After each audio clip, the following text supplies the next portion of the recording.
Here's exactly how I built a $10,000 a month agency from scratch in 90 days. Now, this is realistic for everyone. People like Sarah and Nick and Guy followed this exact same process and hit 5-figure months and 6-figure years, regardless of their agency type. They sold lots of different marketing services, lots of different products. Now, I've linked their stories below if you want to read more about them. I'm sharing every single step, every decision on screen so you can copy it. You'll see the offer, the niche, the client getting system, and the actual screen recordings and worksheets that I used to land my first clients and my first recurring payments. There's no upsell, there's no coaching pitch, it's all here. In the next few minutes, I'm going to show you how I landed clients with 0 cold calls and 0 cold email, which channel worked best, like content, social, or ads, and the one that I'd skip if I did it again. I'm going to show you exactly how long each step took and when the first deals closed, the real costs, the time investments per week, and what I change. Now, if you hate ads or social media, I'll give you some alternatives that still work. You don't need an audience or a list to start. In fact, by minute 3, you'll know who your niche should be, what your offer is, and why someone would pay you $500 to $2,000 a month. My name is Mike Killam. I help agencies ditch one-off projects and move to a sustainable monthly recurring revenue where you can actually work less each month. So, let's start with the most important step, the one that most people skip, which gives you an advantage if you do this, that also makes landing clients 10 times faster when you do it this way. Hey guys, how you doing? So this is the first kind of section of me doing 7-figure freedom alongside you guys. There's a few reasons I want to do this. First of all, I want to give real life practical examples of what I would do if I was building the agency. So what I've decided is to build an agency. Simple as that. We've got a team, we've got the capability to do it, but I think it makes a big difference if I can show you how I would go through the process, not just giving you the work, but I physically want to then say to you, hey, we've signed on this client, we're signing on these clients, this is the recurring revenue we're generating, all from scratch. So you guys are in some respects further than me, but I just want to give this insight because we are starting from absolute scratch. So the first thing, as we know, is the $1 million drill. This is the first area of simplify. It's basically your niche. And I was like, I don't know what niche I want to go after. I obviously don't want to take any of the niches that you guys have got. So I was like, well, who could I work with? So in blue here, I've got the who's. This is the audience. In red here, I've got the problem. And then in green, I've got the function. So I was like, well, I could work with influencers. We've done that before. Content creators, strategic consultants, authors, course creators, group programs, business consultants. Business and strategic consultants might be the kind of similar, but then they are, which is why I went through this.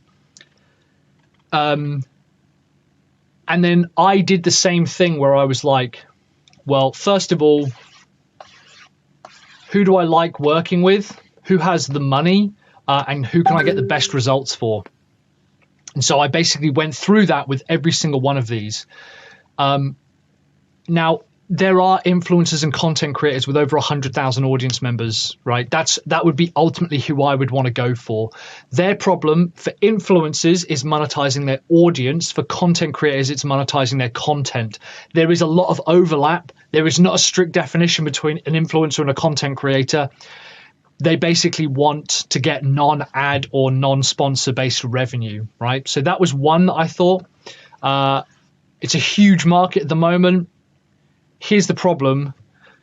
Do I freaking love these guys? Not really.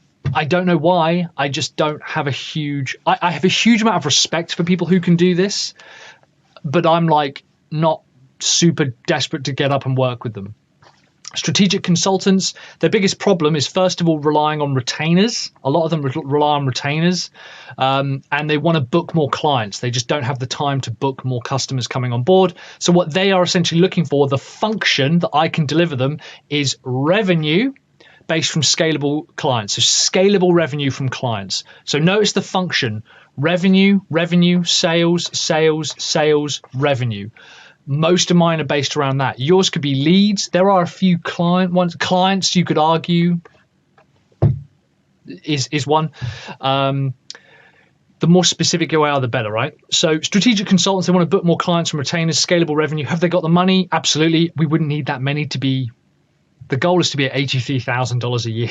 Right? I want to make this into $1 million business. Book more clients and book more retainers. Absolutely. Do they have the money? Yes, they have got the money. We've even got some stuff coming up later on to show you that.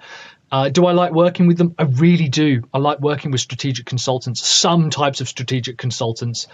These are basically people who have gone through some kind of like Six Sigma, KPI, high ticket level thing where they have come from corporate. They're now doing business consulting, but they struggle themselves to scale outside of selling their own time. I love working with these guys. I really like working with these guys. Authors, their biggest problem is selling books, obviously, and launching a book. So we're like, the function would be book sales. And I'll talk about getting more specific later on. But I'm just like, what is the ultimate currency that they want to walk away with? It is book sales, not just sales. It's specifically book sales. And then if I decided to work with that niche, I would become more specific about that later and say, we will help you launch your next book with a 6-figure launch. You'll generate 6 figures. And you will also generate revenue on the back end, right? Because we've got all these things. Notice how I'm not starting with my offer, what I can do, my skills, my experience, any of that, right? Course creators, people who sell courses. There's a fuck ton of them out there. I know that some guys are you in here. Have they got the money? Yeah, most of them have, especially when it talks about course sales. Their biggest problem is selling courses. It's just gone a bit dead. Their function is to sell more courses. You put a VSL funnel or an ATM funnel in this and it just skyrockets their business. Again, do I love working with these guys? Not really. I don't know why, but I don't have a huge thing about course creators. They're fine. If you like working with them, great. Meh.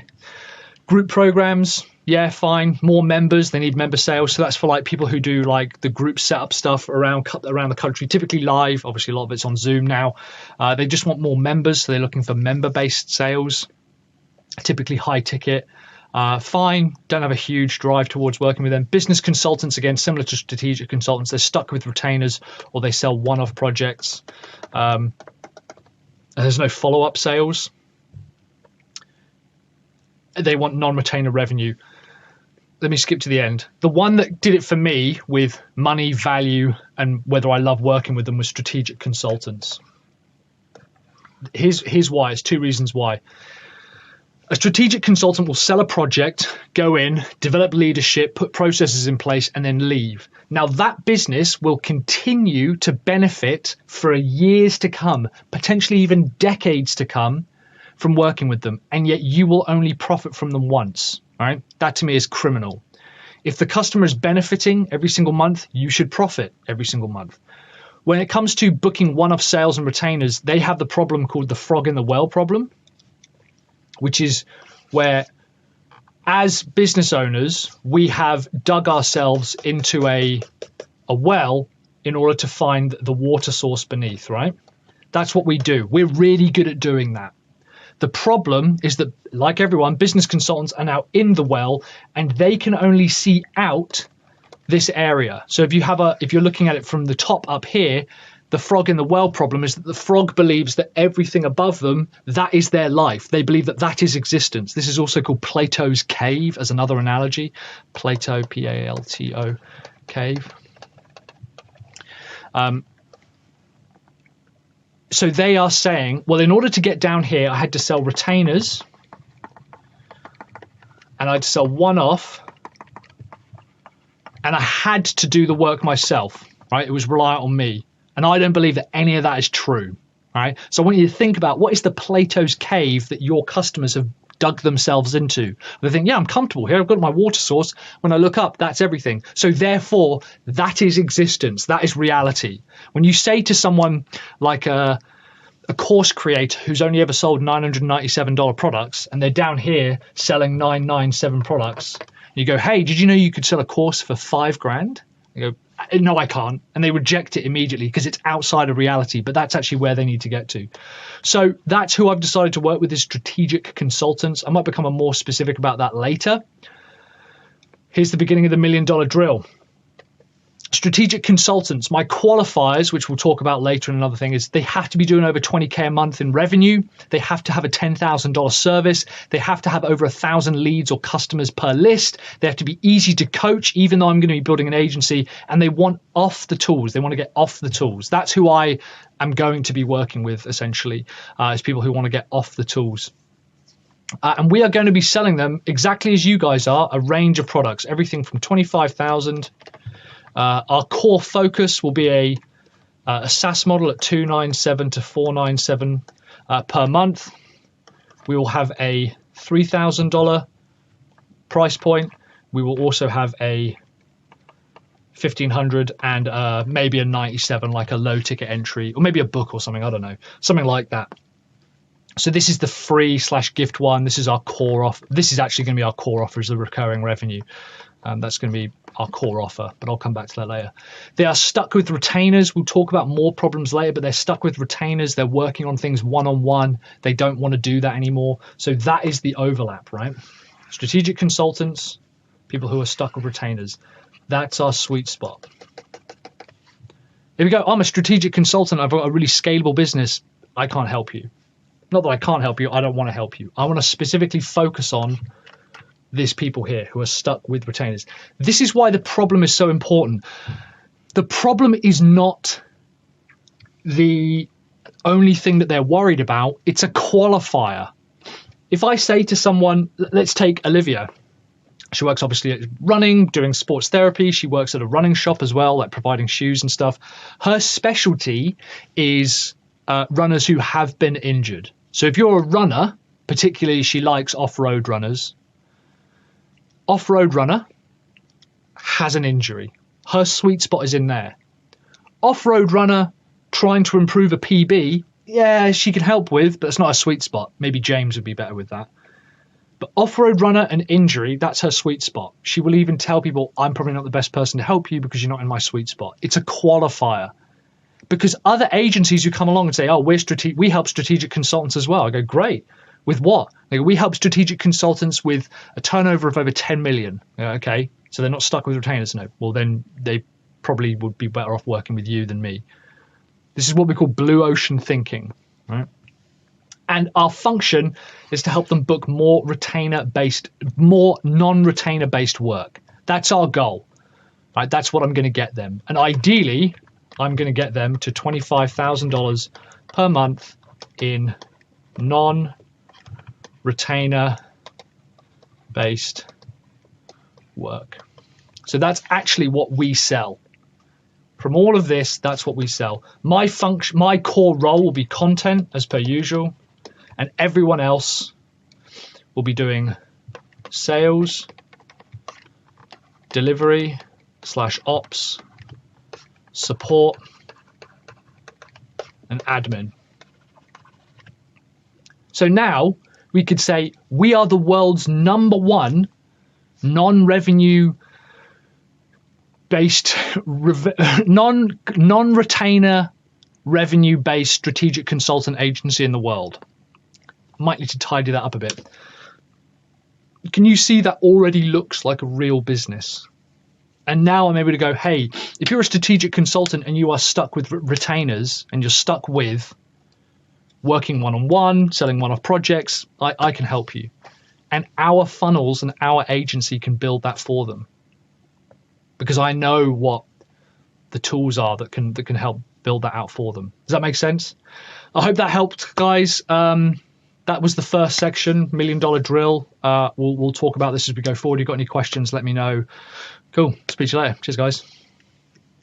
Hey, team. How we doing on this video 2 of building an agency from scratch?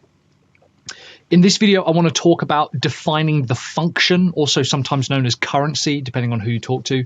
We've defined our niche, right? So we've got the who of strategic business consultants, and we've got the problem is that they are stuck with retainer-based income. They have to do sales one-on-one. They have to do the work one-on-one. They have to exchange time for money, like the amount of time they put into the business and the amount of money they work is linked. First of all, you might recognize some of these and go, well, that's me. This is the point, right? Strategic business consultants are a dime a dozen. There's billions of them. Web designers, marketing funnel agencies, tire companies, garages, content creators, manufacturers. There's a billion of them. And almost everyone has got the same problem. But what you want to do is make them overlap. That is where your difference is. Okay, is in that overlap. And then in order to get them out of there, we have to define a currency or a function. It's the thing we trade in. When someone says, well, why would I work with you more than anyone else? I'm able to say, because we're the only company on the planet that specifically helps funnel builders double their revenue in 90 days and get 10 hours back in free time. No one else does that. Other people have got sales methodologies, product methodologies, funnel methodologies. Fine. No one else is saying what I'm saying. You could argue that I'm the world's #1 sales coach for funnel builders because no one else is going after that market. So we need to define the currency that's going to help them get out of there, also known as the function. And this is basically like, what does your business do? And so the exercise I want to do, and again, what I want to show you is how much stuff you're probably seeing other people do, and that's good. Right? There's only so much that you can really do. Most of us are going to be in the space of measurable metrics, but we might not be. So for me, if someone is stuck with one-on-one work, they're not making the sales, not making the money they want, they're stuck with retainers, they want more recurring revenue, there's all of this. I'm like, okay, well, what am I going to give you? What's the function that I'm going to execute within the business? So first of all, I'm going to increase sales, right? Seems pretty obvious. We'll probably help increase their leads. Will probably help increase revenue as well. Profit. They'll get clarity. They'll probably get confidence.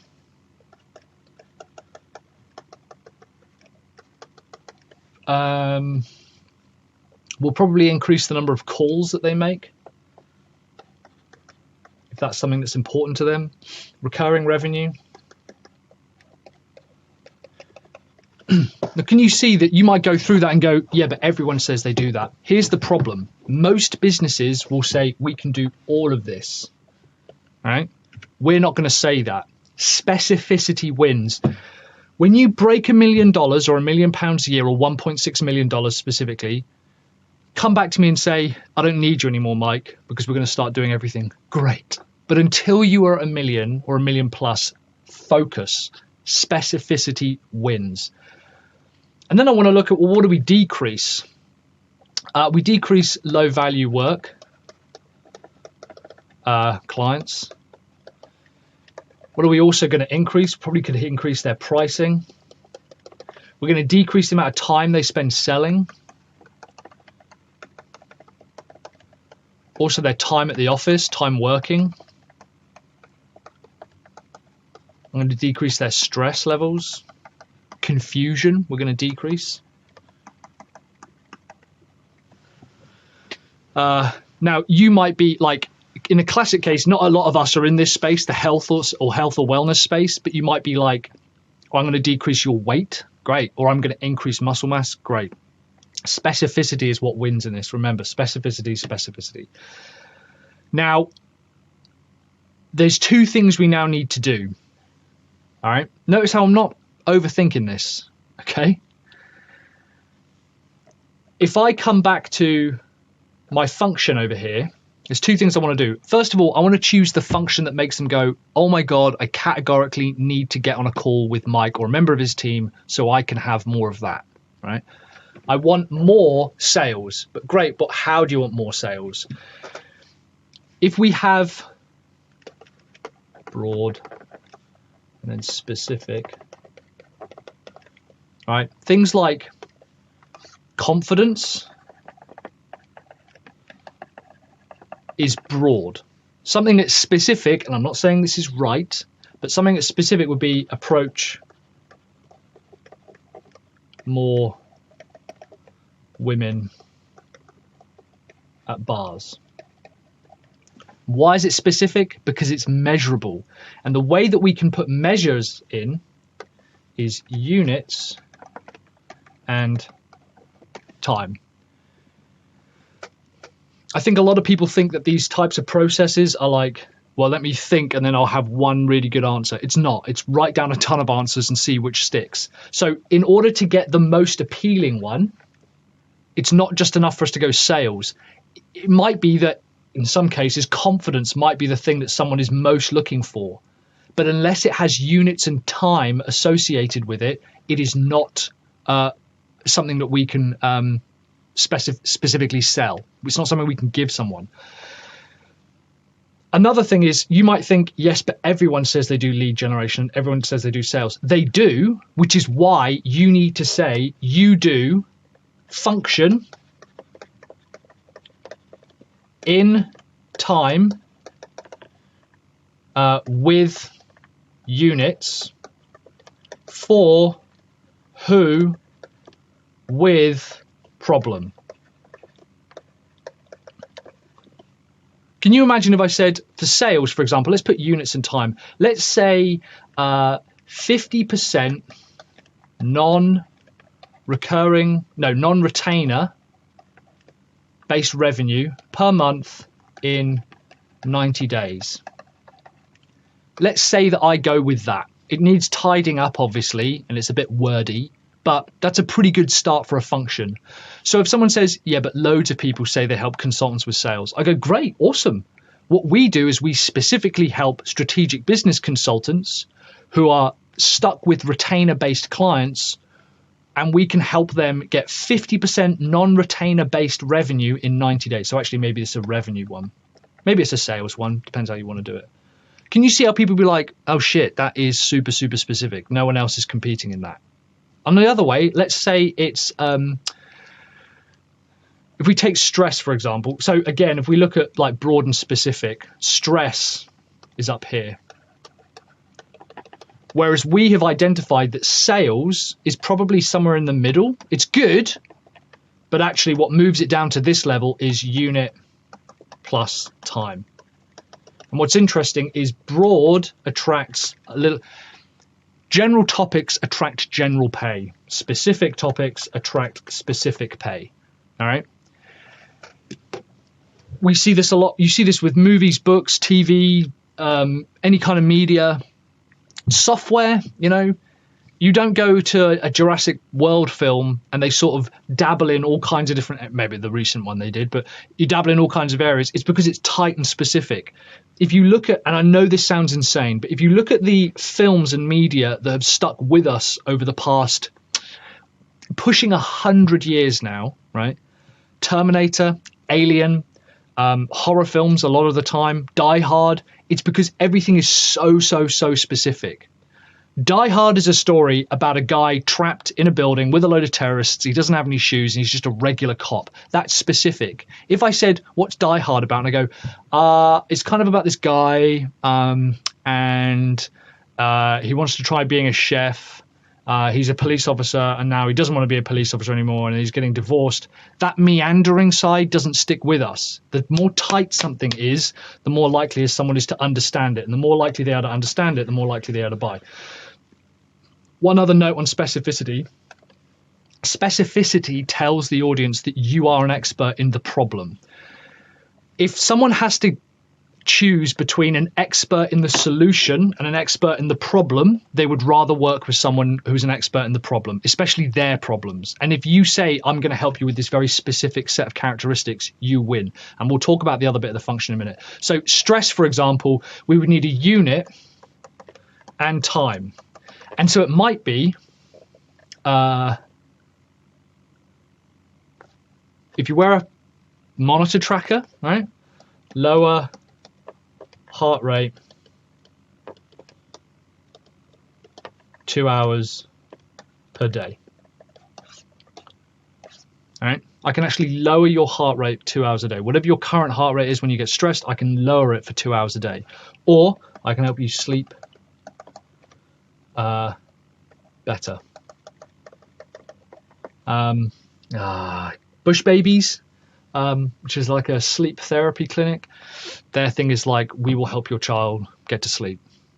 We will help you as the parent get 6 hours uninterrupted sleep a night. And to some parents, that's like, to all parents, that's like gold dust. Yeah.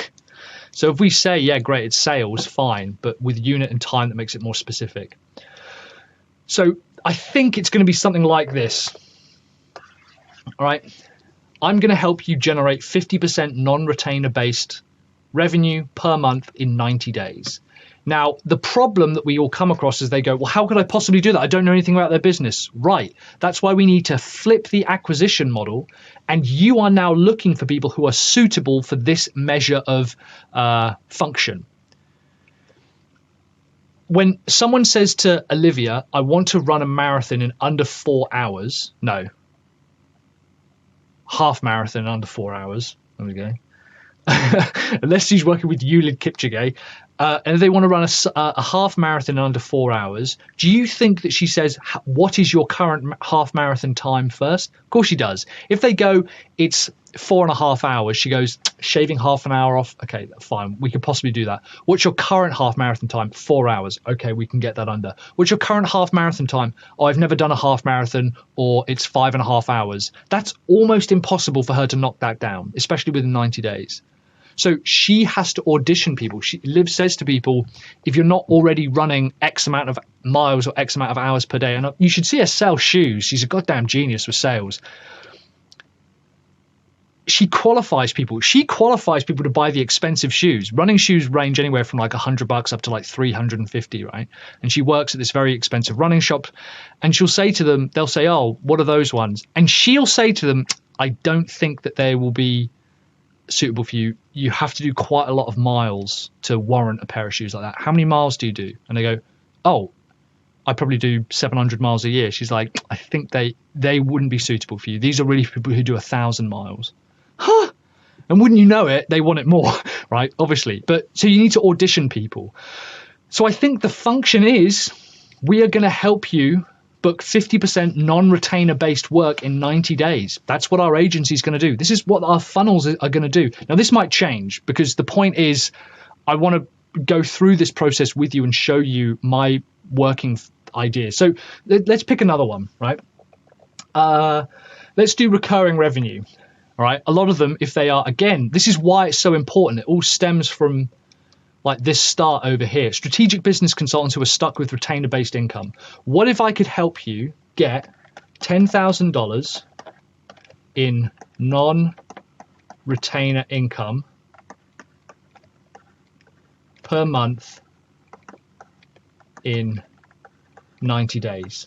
It's not really recurring revenue, is it? But that's the point. That is basically revenue again. In fact, that's not too bad, actually. We could do that. Because think about it, right? In fact, that's really good. I kind of like that. Because I go through all the processes that they've got. They're doing one-on-one retainer work, which means they probably have a model. If they have a model, that means that they can package up some IP. It's not that dissimilar to seven-figure freedom. If they have that, I could set up a few VSL letters and help them sell. We could also, if they have time selling or time reducing, what if we had time selling? If we say, I can cut sales time in half and double closes in 45 days. Now, let's say I did that, for example. I then have to think, well, what does someone need to have? What characteristics do they need to have in order for me to make good on this? First of all, I need to know how many hours they're selling. So this only works with people who are selling. This only works with consultants who are on the phone selling. And they go, do you know, I probably spend a couple of hours a day selling. I go, great. What if we got that down to 1 day, 1 hour a day, and we doubled your close rate or doubled your revenue or something in 45 days? They go, yeah, that sounds amazing. Right? What if I was able to, and again, this is why you see adverts for stuff like, what if I was able to fill your calendar? Now, if you're more specific, what if I was able to fill your calendar for strategic business consultants with non-retainer based recurring revenue? I go, fuck, that sounds awesome. Great, let's talk about that. Can I help with stress, confusion, lead generation? Yes, but I have to make it specific. I have to make it a combination of all three of those for it to be a no-brainer offer. People to go, that's what I want to fucking do. All right. Who, problem, function. Now, do you think it's going to be easier for me to try and get on a call with someone and say, hey, Paul, I know that you're a strategic business consultant. Are you currently doing a lot of retainer work at the moment? They go, yeah, I am. Go, would you like to do less retainer work? Yeah. Well, I don't know if it's interesting, but we have a process to help you generate $10,000 a month in recurring revenue that's non-retainer based work within 90 days. Would that be worth a conversation? Yes. Or a lead magnet or a PDF. That's how you get on a call. Instead of people coming, instead of you going to the market with, hey, do you think you'd like to buy some marketing services from me that will help increase sales? No, fuck off. Hey, I was wondering if it would be worth us having a conversation. We have a method for generating $10,000 in recurring revenue with non-retainer based sales per month within 90 days. Yeah, great. Awesome. If that sounds useful, we need to move to qualify, which is to say that you are auditioning them for what the qualities or characteristics are that they have. Characteristics. I've spelled that atrociously. I apologize. Does that make sense?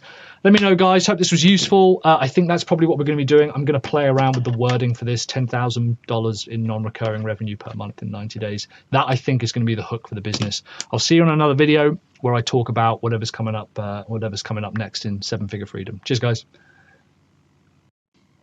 Hey, team. How are you doing? Welcome to video 3 on the call role. This was a really interesting one for me to do because I was so sure about what my core role is with the 7-Figure Freedom and the coaching program and Sell Your Service. But for the agency, I was like, how does that work now? For those who don't know, the core role is basically what do you need to dedicate 2 to 4 to potentially 8 hours to a day? What do you need to do repeatedly day in and day out? And the problem is that the thing that moves us forward, so if we have growth here, whatever that might be, let's say that it's sales, all right? Let's say that your core goals are sales and revenue. There's so many other tasks around us like this that pull us in different directions. And unless we are moving in one direction, we're not moving in any directions.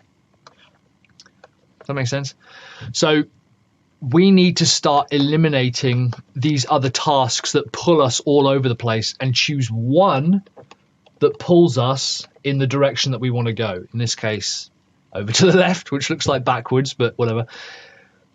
This is difficult to do because I think entrepreneurs naturally feel that they need to wear many hats for a variety of reasons. There is also a kind of, frankly, a bullshit myth about multitasking. Multitasking doesn't exist. There is empirical evidence that repeatedly shows it doesn't exist. Consistently, we are shown that it causes you to be less productive. People who are proud of multitasking are essentially proud of not being focused. We have our who, right?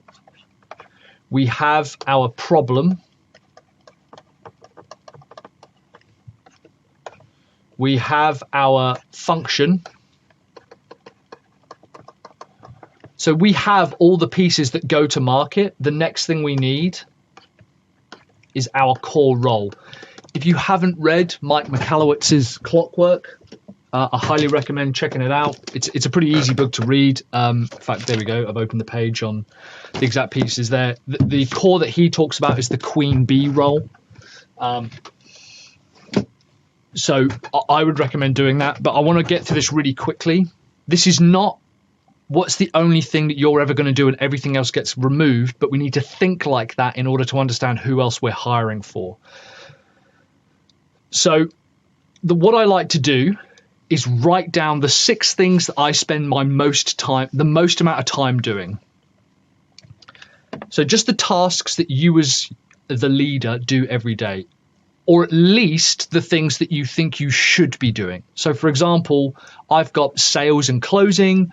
This is for the agency, bear in mind, but I also have to remember that when people say they run 2 businesses, what they really mean is they have 2 different split focuses. I now need to think, well, what is the one thing that I should do that will add value to both businesses? And so I'm looking like managing the team, customer support and service. I don't do that for Sell Your Service, but would I already be doing that for the agency? Probably. Admin, payroll, that's things like taking care of bills and all the other pieces across both businesses. So if you do run multiple businesses, you still need to do one core role for you for everything. Sales and closing, partnerships, so like finding, sponsors or whatever, or people who want to work with me. Customer support, managing the team, although I don't have to do a huge amount of that anymore, but I would still have to do it. And the first thing I need to do is eliminate 2 of them. If I had to get rid of 2 of these tasks, what would they be? And if I... It's a bit draconian and almost, it's more Malthusian, I suppose, in that I want to think, what could I eliminate and still create a profitable business around, right? And it sounds obvious. I would actually get rid of partnerships first, I think, in this particular case. I don't think we need any more partners. And I would get rid of admin and payroll. If the business was a mess but it made money, could I hire someone else to do those things? Yeah, basically. That's how you need to start thinking. It doesn't mean they're going to go forever, but it means if you had to hedge your bets and bank on one of these driving the success of your business, what would it be?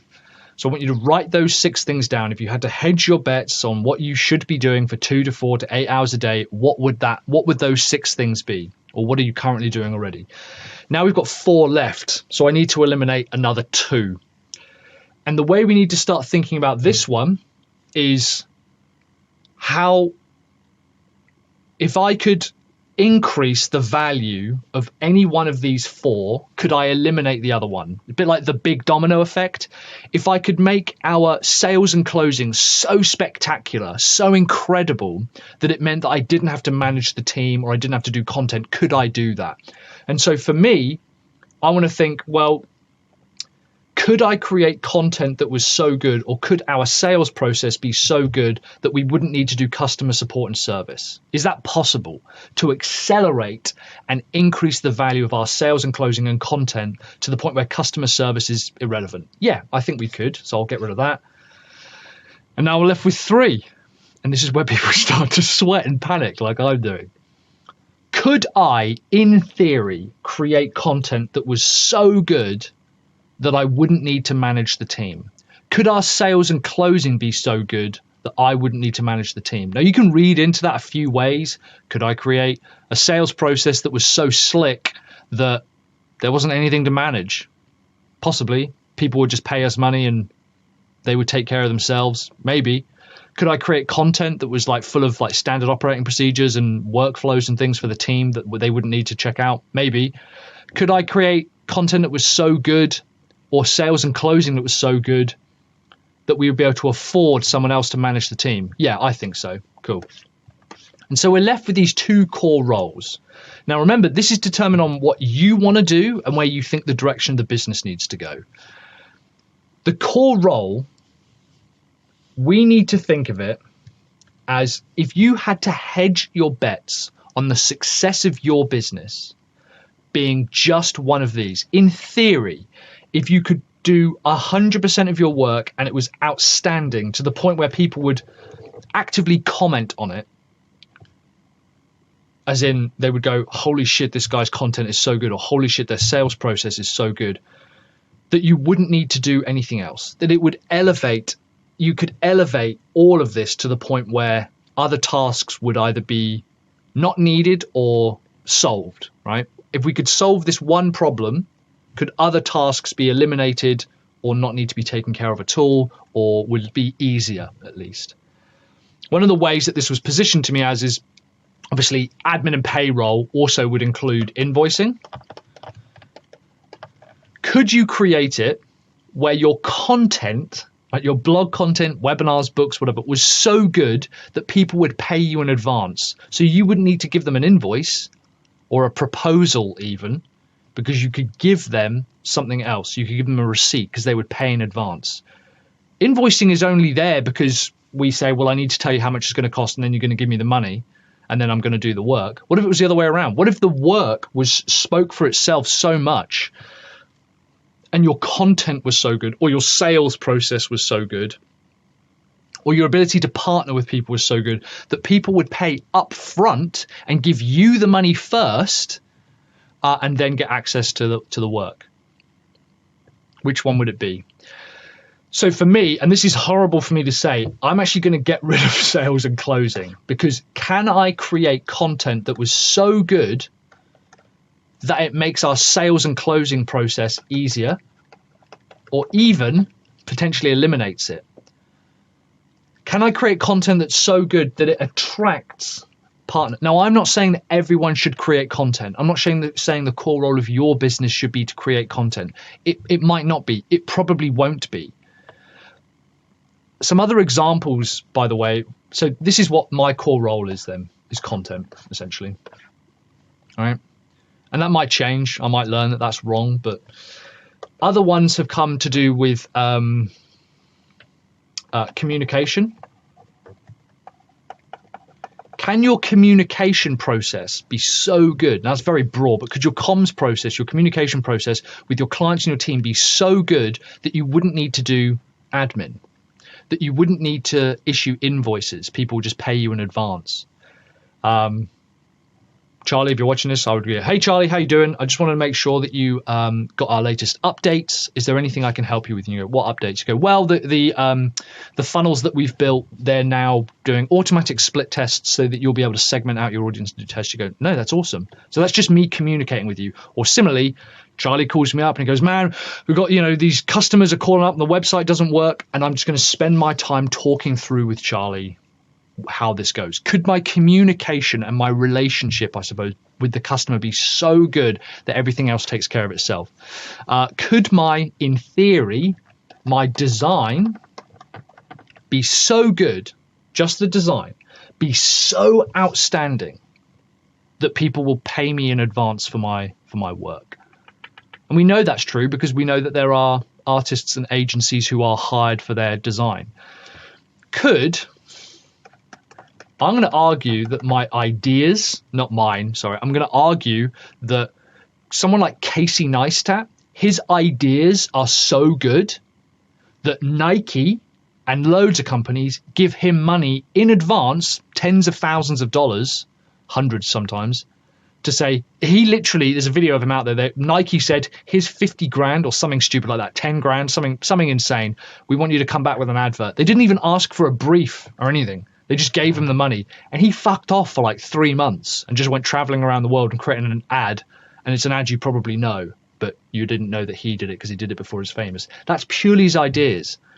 His ideas are so good. Maybe you want to say that's his execution. It doesn't matter. I want you to list out the ideas, the things that you do in the business.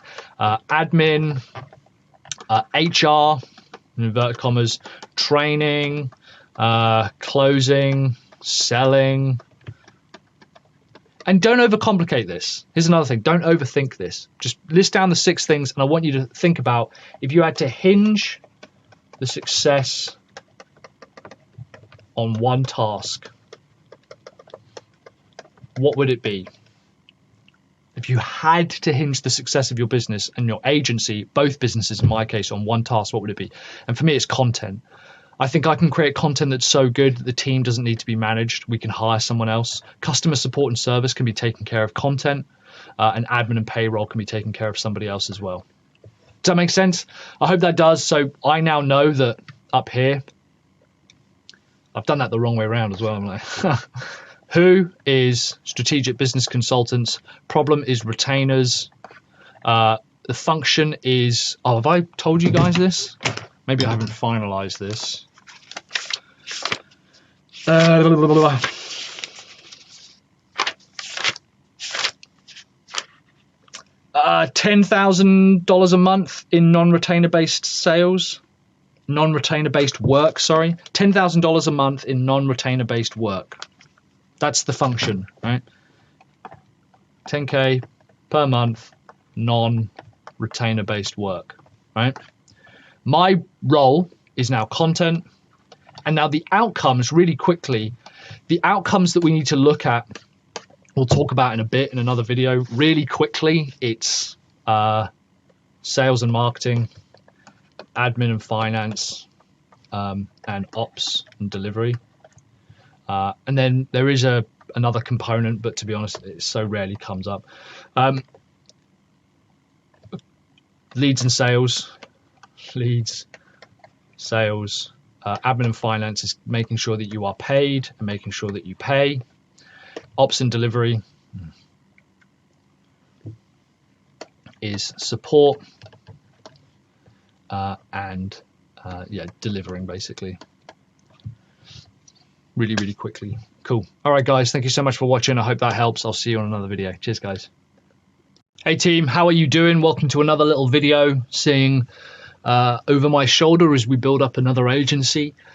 So I've got here my $1 million funnel, my $1 million drill. And what I want to do today is begin working on the signature system. And the area we're going to focus on at the moment is around problems. We solve a core problem, right, which I've got here in red. So just as a quick reminder, the market I am going after is people who call themselves strategic consultants, all right? There are a few other qualifiers, but that very broadly is the niche, okay? Income is chained to retainers and one-to-one work. That's their biggest problem. The function, this is what I've redefined. What I want to help them do with our agency is help them build $10,000 a month in non-retainer, non-one-to-one revenue every month. That's what I want to help them get to. So if I'm building them funnels, if I'm consulting with them, if I'm doing social media work with them or SEO, the goal is to get them to $10,000 in non-retainer, non-one-on-one revenue every single month. They might already have, this is why it's an interesting market.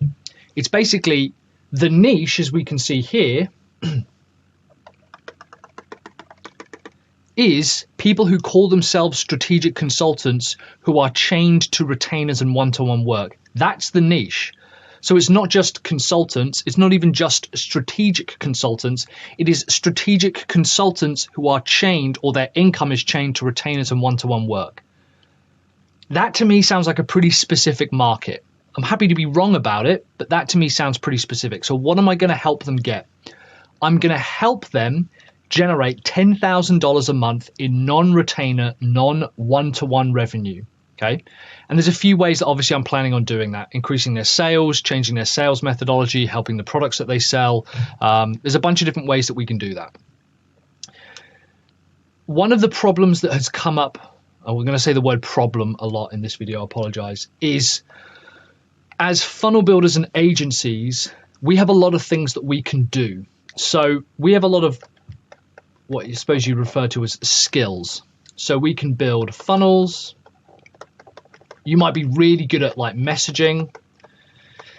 And when we look at things like our signature system, when we need to position it from the aspect of almost what does the customer need to do without us? What are the problems they are experiencing without us? And I want to show you just a little way of being able to extract problems that you can solve, because what we're actually going to do is brainstorm a ton of problems that they're suffering from. We're going to pick 3 that are really crushing them, that are preventing them from moving away from one-to-one work, preventing them from moving away from retainers, why they are stuck with retainers, being able to get to 10K, all of this stuff. So we're going to choose 3, but we need to have a lot to start with. But often it can be difficult to work backwards. So we do funnels, messaging, and we're just going to write stuff out. SEO, there's ads. Let's say we'll do a few more, email marketing, and let's say strategy. We need to transpose these, there we go, word a day toilet paper that I'm using there, into problems that they have. Why would someone want a funnel? Why would someone want messaging? I don't think I've got any here. So one of the side effects from my chemotherapy was acid reflux. And I went to the doctor and I said, I've got a constant cough. It's not COVID. I've tested myself. My throat isn't sore, but I've got a constant cough. And I find that my chest burns a lot. She was like, okay, let's go through. She said, look, I see you've gone through chemotherapy. It's possible it's acid reflux. I'm going to prescribe to you something called omezaprol or something like that. I don't know. I was hyper aware of the problems. I came to her with the problems. I said, look, doc, these are the problems. Sore chest, struggling to sleep at night, constant cough. And she went, it sounds like it's an acid reflux problem caused by the chemotherapy. So the cause and the solution were not things that I was necessarily aware of. I didn't go to her saying, I need omezaprol or whatever the drug is that I was given. I went to her with the problems, and we need to structure all of our things around the idea of the problem. Problems are basically a way of saying hands up.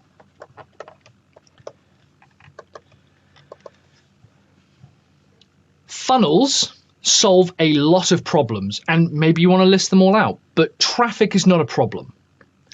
A lack of traffic might be a problem, and we'll write it down. So we'll say, for example, funnels, let's just say that one of the problems that funnels solve is lack of sales. Okay. Messaging is also a lack of sales. So the problem that messaging solves is a lack of sales. There might be 15 problems that messaging sells, then write them all down. What's SEO? SEO, the problem that I'm facing, I would go to the doctor and I'd say, no one seems to be visiting the website. No one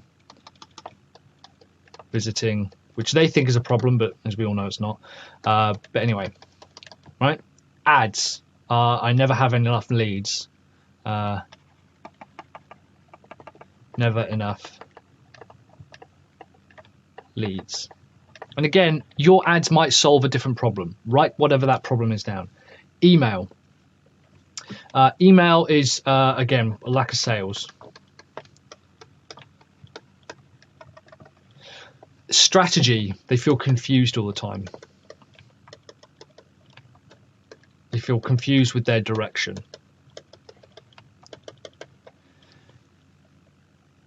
There might be a disconnect, and this is really important to understand, between you and the skills that you bring, the customer,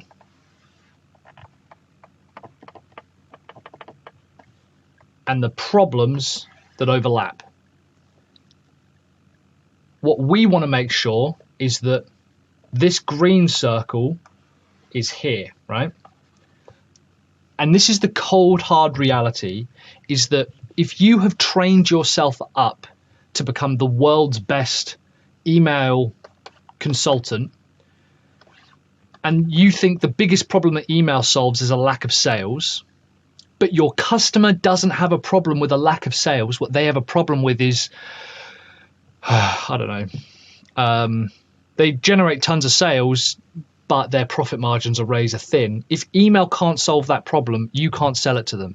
And this is where it becomes a bit difficult, because we sometimes try to force this green ring further and further over. We try to sort of shift things around and internally justify things to try and find the slimmest of overlap, when really what we should be doing is having a list of problems that we could solve and just knowing that we can solve them. It's also worth pointing out at this point that people only really suffer from a lack of sales, a lack of leads, a lack of direction, a lack of clarity. They feel they're not growing fast enough. They're disappointed with their results, and they never have enough money. They never have enough freedom, and they never have enough time. They struggle hiring people. They struggle keeping staff on. They struggle retaining staff. To err is human, right? We're all selling to people. It doesn't matter whether you're running a huge multi-billion-dollar bank or you're a mum and pop shop. You've probably got the same problems. That's the funny thing about it. We've even done that exercise where we've got people to list out. I've done it with you guys. I've done it with coaching clients. Great. List out every single problem that you have within the business. And then when people share them, they're remarkably similar, right? You have a lot of problems that you can solve. Don't try to say, well, I want to build funnels for people, therefore I need to try and find the problem that that can fix and force that onto people. You are going to have a look and do some research and say to yourself, does my market with this core problem, if I offer them this function, do they have those problems? Do they have the problems that I can solve? If they don't, no amount of sales training in the world is going to help you overcome that. So we need to be really, really specific about the problems that our market has. And that's why I like to do these 3 here, because I think that gives us a better understanding. Here's what's also interesting. Let's say that you uncover one of the problems that your customers have as lack of being able to hire people. They really struggle hiring. And you go, well, I have no idea about hiring. That's fine. You can bring someone else in to solve that problem. You don't have to solve the problem, okay? When my first doctor last year diagnosed me with having cancer, they didn't say, right, hop on the table, let's get a scalpel and let's whip this right out. They referred me on. They knew that that was the problem in their diagnosis. It wasn't even my oncologist who did the surgery. So you don't have to be the one who solves the problem. And I want you to really pay attention to this bit here. I'm going to even make myself bigger so that you can see me. Your job is to articulate the problem that the customer has better than the customer. Okay? Your job is to articulate the problem that the customer has better than the customer. So better than themselves. Your job is to help the customer understand what their problem is. If you can say to them what their problems are better than they can articulate them, even if they know they're aware, then you have basically won them as a customer. When I go to my doctor and I say, I'm struggling to sleep, I'm burping a lot, I've got a constant cough, something's wrong with my stomach, I can't really drink coffee or anything.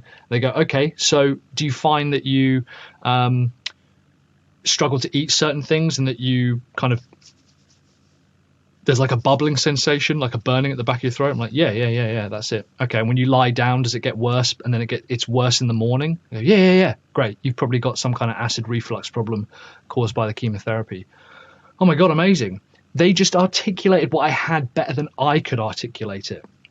So, having said all of that malarkey, here's what we're going to do. We are going to write out the problems that our customers have. Now, some of you have already done the 100 problem exercise, which is where you just list out 100 problems that your potential customers are going to have. They're going to be big, they're going to be small, there's going to be some overlap. Don't overthink it.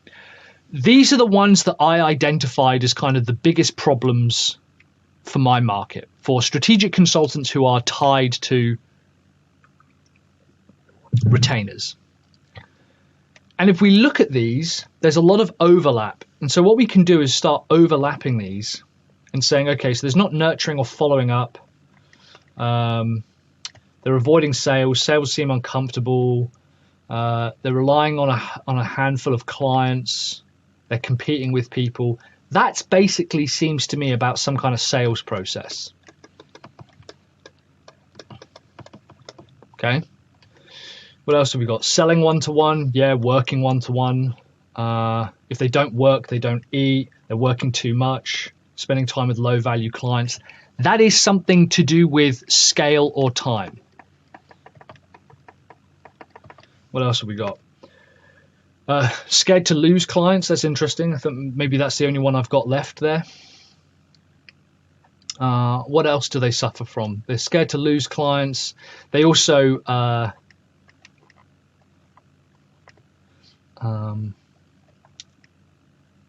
no idea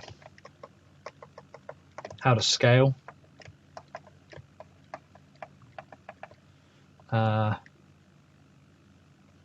They know it all. So what I mean by that is they would find it difficult to train someone.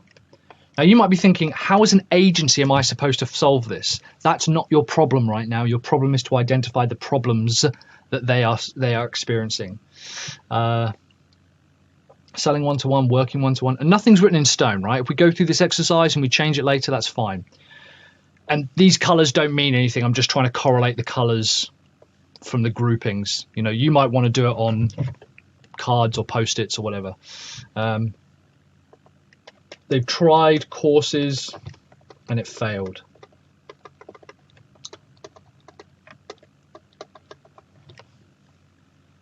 So there's an element here of strategy. Now, if we look at these, none of these are problems. Scale and time, possibly. Sales process, it is a problem, but it's not articulated like that. Strategy is not a problem. No one wakes up going, oh my God, I've got a lack of strategy. We now need to create language around these words and come up with 3 problems that are preventing them from getting the results that they want. Another way of looking at this, if we come up to, or if I just write out a triangle here, let's say that what is our function? Our function is 10K per month in non-retainer, non-one-to-one revenue per month, right?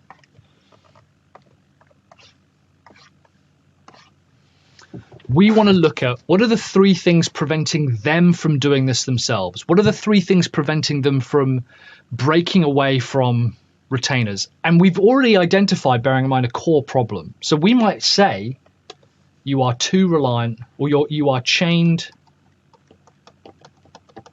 to one-on-one work or retainers. Okay. I would say that's probably something around scale and time. They're scared of losing customers. They're scared of losing clients. And so we're going to put that, you know, they don't know how to scale. Maybe that's around strategy. A lot of these are around strategy and scale and time. They're working too much. So chain to one-on-one to work retainers. Sales is uncomfortable.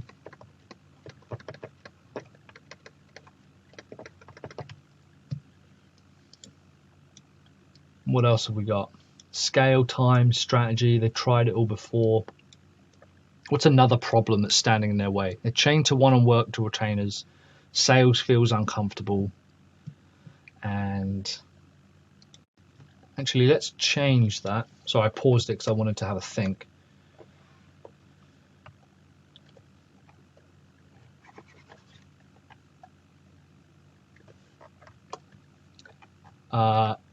Selling one-to-one, right? So time takes ages, it's exhausting. Working one-to-one, and ultimately, one of their other problems is time. No. It's fear, really. Fear of the unknown, clarity. They have a lack of clarity. They don't really have a plan, but again, people say they don't have a plan, but is that really a problem? If we come back over here, what's some of the other problems they face?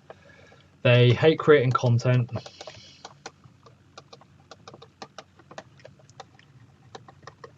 They've tried ads and it doesn't work.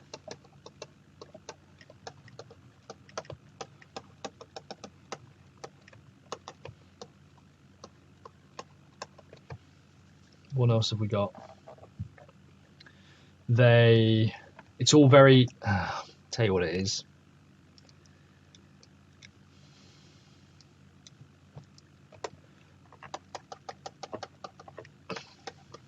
I would guess that it's probably something like tech overwhelm. One of the things standing in their way is just the amount of technology, the amount of advice and tools. And again, notice how this follows pretty similar themes to 7-figure freedom, right? I'm going to let you in on a secret. This follows pretty similar themes to almost every signature method in the world. Some kind of clarity with tech overwhelm, some kind of delivery method or scale, and some kind of sales method. I've talked about this before, that most models are actually pretty much identical. And there will be a lot of overlapping themes and things. I know and I am proud of the fact that people have seen things in Seven Figure Freedom and thought, I should really put that in my coaching program or in my agency or how I help customers. 100%. Do you know why I'm proud of it? Because it means that something I've taken from somebody else is now useful to other people. So we've got these 3 core problems, and this might take some reworking. And I'm happy to admit this is my first draft. This does not mean that this is what I'm going to use forever. But I'm looking at these problems and I go, their biggest problems are selling one-to-one, working one-on-one, as in delivering work, and tech overwhelm. Maybe it's something slightly different. Here's my advice. I want you to come up with the 3 core problems preventing someone from breaking free of whatever it is that they're currently trapped in. Your who and the problem that they're facing.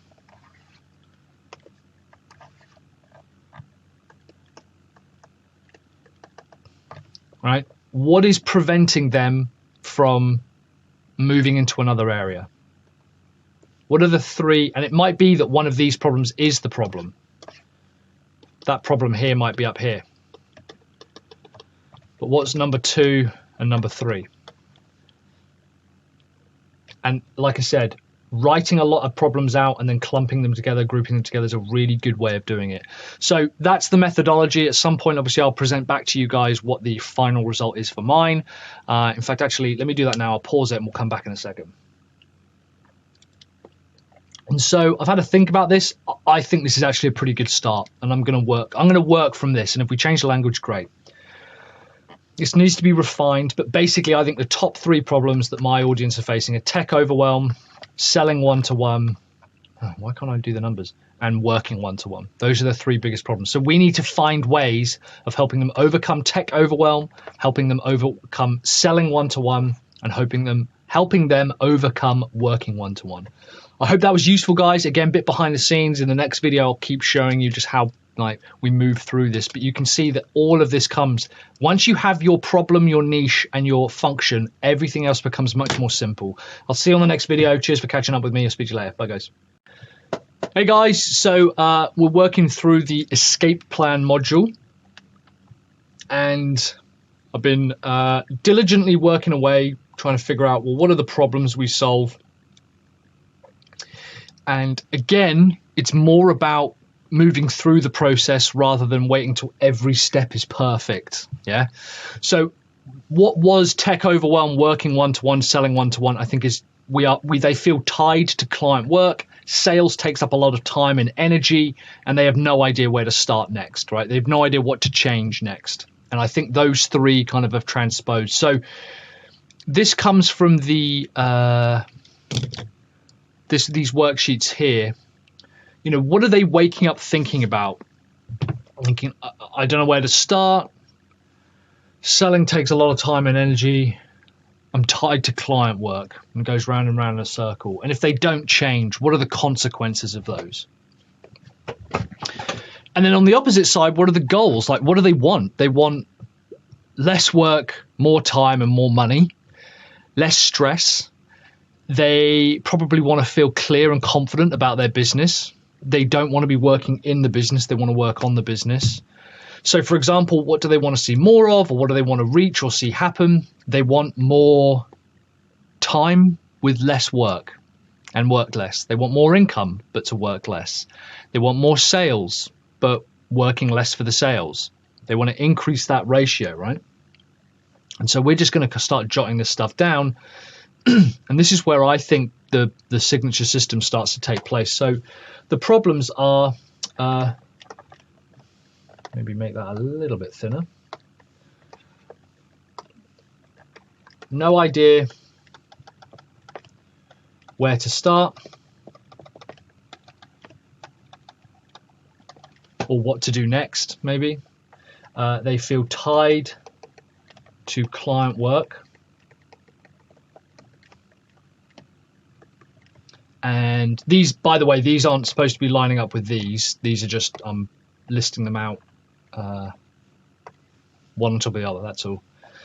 And sales takes time and energy. And remember, people are more likely to buy something based on the problems that you are solving rather than their goals. But we still need to know what their goals are. So their goals, they want more. No, I can't be bothered to change that. More time, more money. I mean, don't we all want this, right? Less work.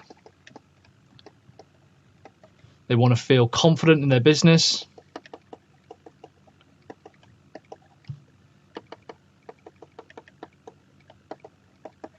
And, excuse me, they want more time, more money, less work. They want to feel confident in their business. I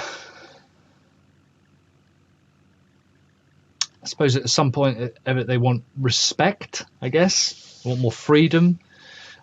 Maybe more time, more money, and less work are split out. They want to feel confident in their business plans. It's more specific. Confident that they've got a goal that they're working towards, or that they are on the right track. And less time in the business. Okay, those are the goals that I think we can identify with. And what we want to work out here now is the mistakes. So what have they tried before and which hasn't worked? They've tried ads, they've tried an agency, they've tried content marketing. And they've tried just doing the same thing, right? Myths, they believe, this is a really core one, right? What myths or objections they believe are true, which aren't. They must work one-on-one with the client, which is fundamentally not true. Self-beliefs and fears, what self-limiting beliefs do they have about themselves? They can't charge more.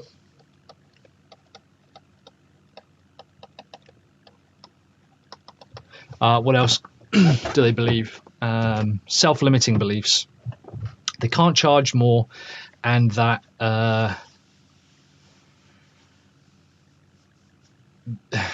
they're not enough of an expert.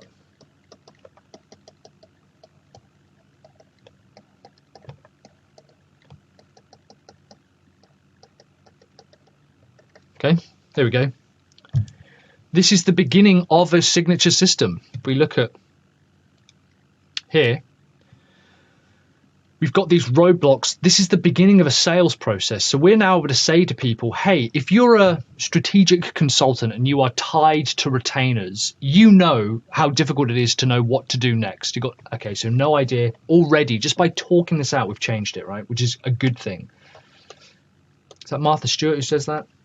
No idea what to do next.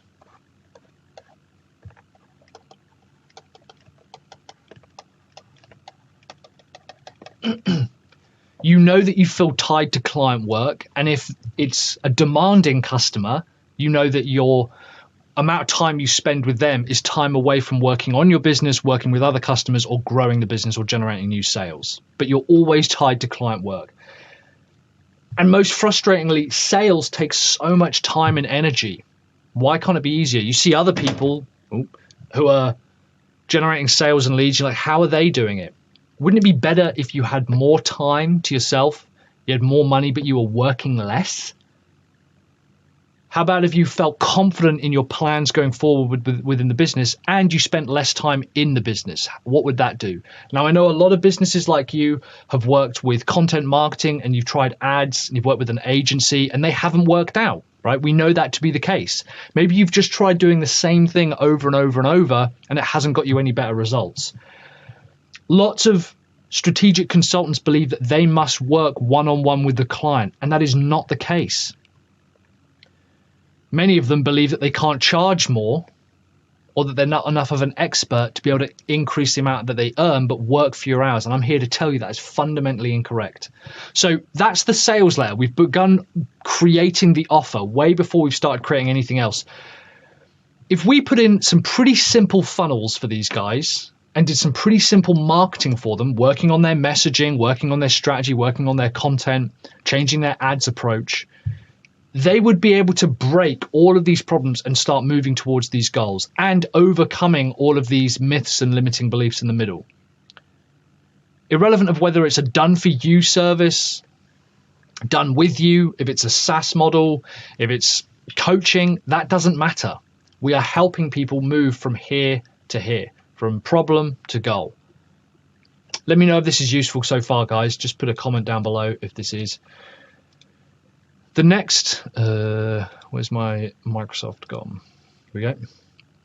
So the next stage is basically the brainstorming stage. And this is where we want to come up with between 20 and 30 tasks and to-do items that someone needs to do in order to solve their problem. So I'm actually going to stop this video and I'm just going to do this, and then we'll come back to it in another video. Hey guys, how are you doing? Was this number 6, I think? This is where I have basically continued to create the signature system. So this is how we have put all of the tasks that need to get done by the customer. What you need to understand about this part of the process is the problem, whatever the problem is with the customer, exists. They don't know what to do next. They're tied to client work, and sales takes time and energy.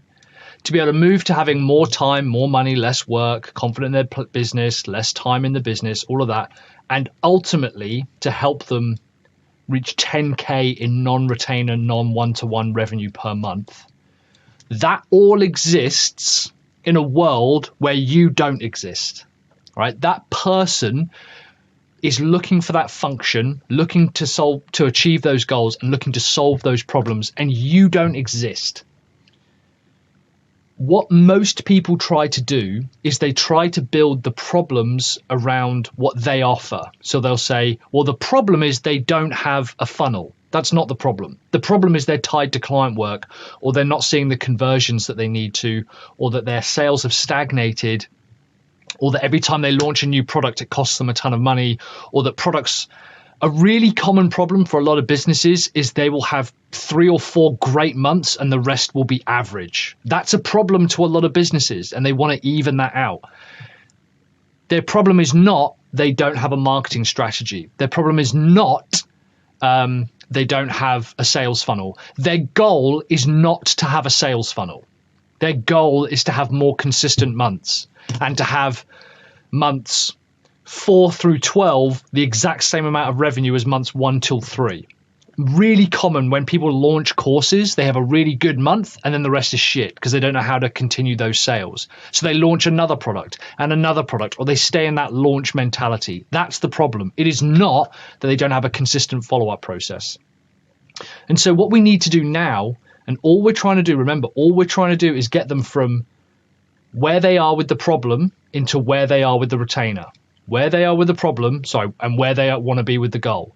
So their 3 problems are they don't know what to do next, they're tied to client work, and sales takes time and energy. That is basically, they are tied to retainers. Their biggest problem is that they are too reliant. If we come up here, their income is chained to retainers and one-to-one work. My biggest problem is that I have this cough that constantly irritates me. I don't like that I'm coughing during the day. It's irritating and causes me to have a sore throat. You can break that bigger problem down, which admittedly also is part of the niche, into 3 things that they identify. Tied to client work, and in my case, right? This is now where we write out what is every single thing they need to do. And we need to approach it from the standpoint that you don't exist.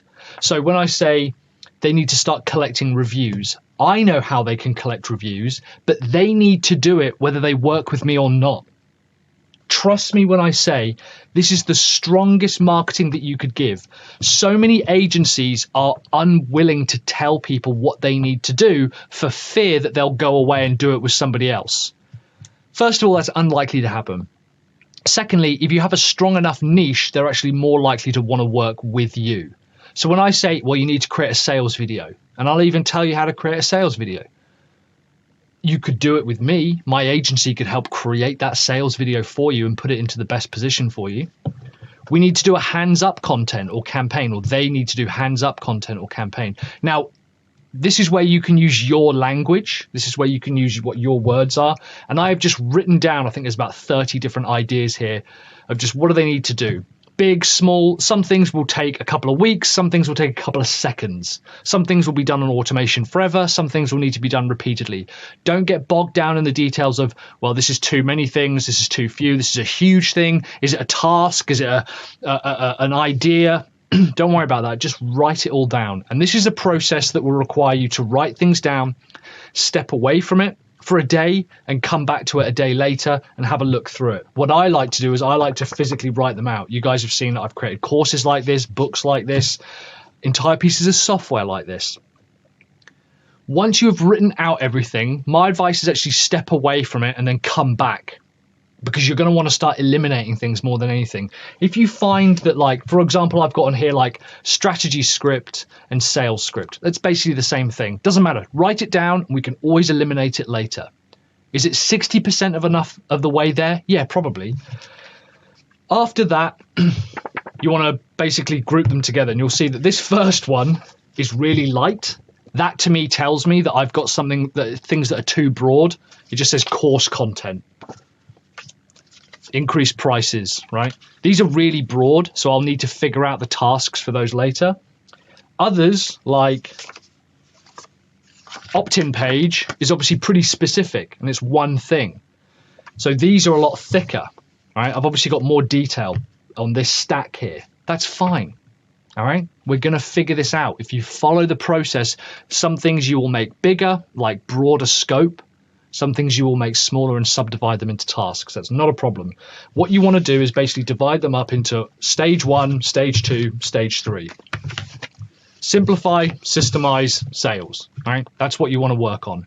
And then this is where you will begin to create a process and intellectual property that is unique to your market. So I've done that now. I've written these out, and this is the hard part. I've written them out, done the work, and now I'm going to leave it.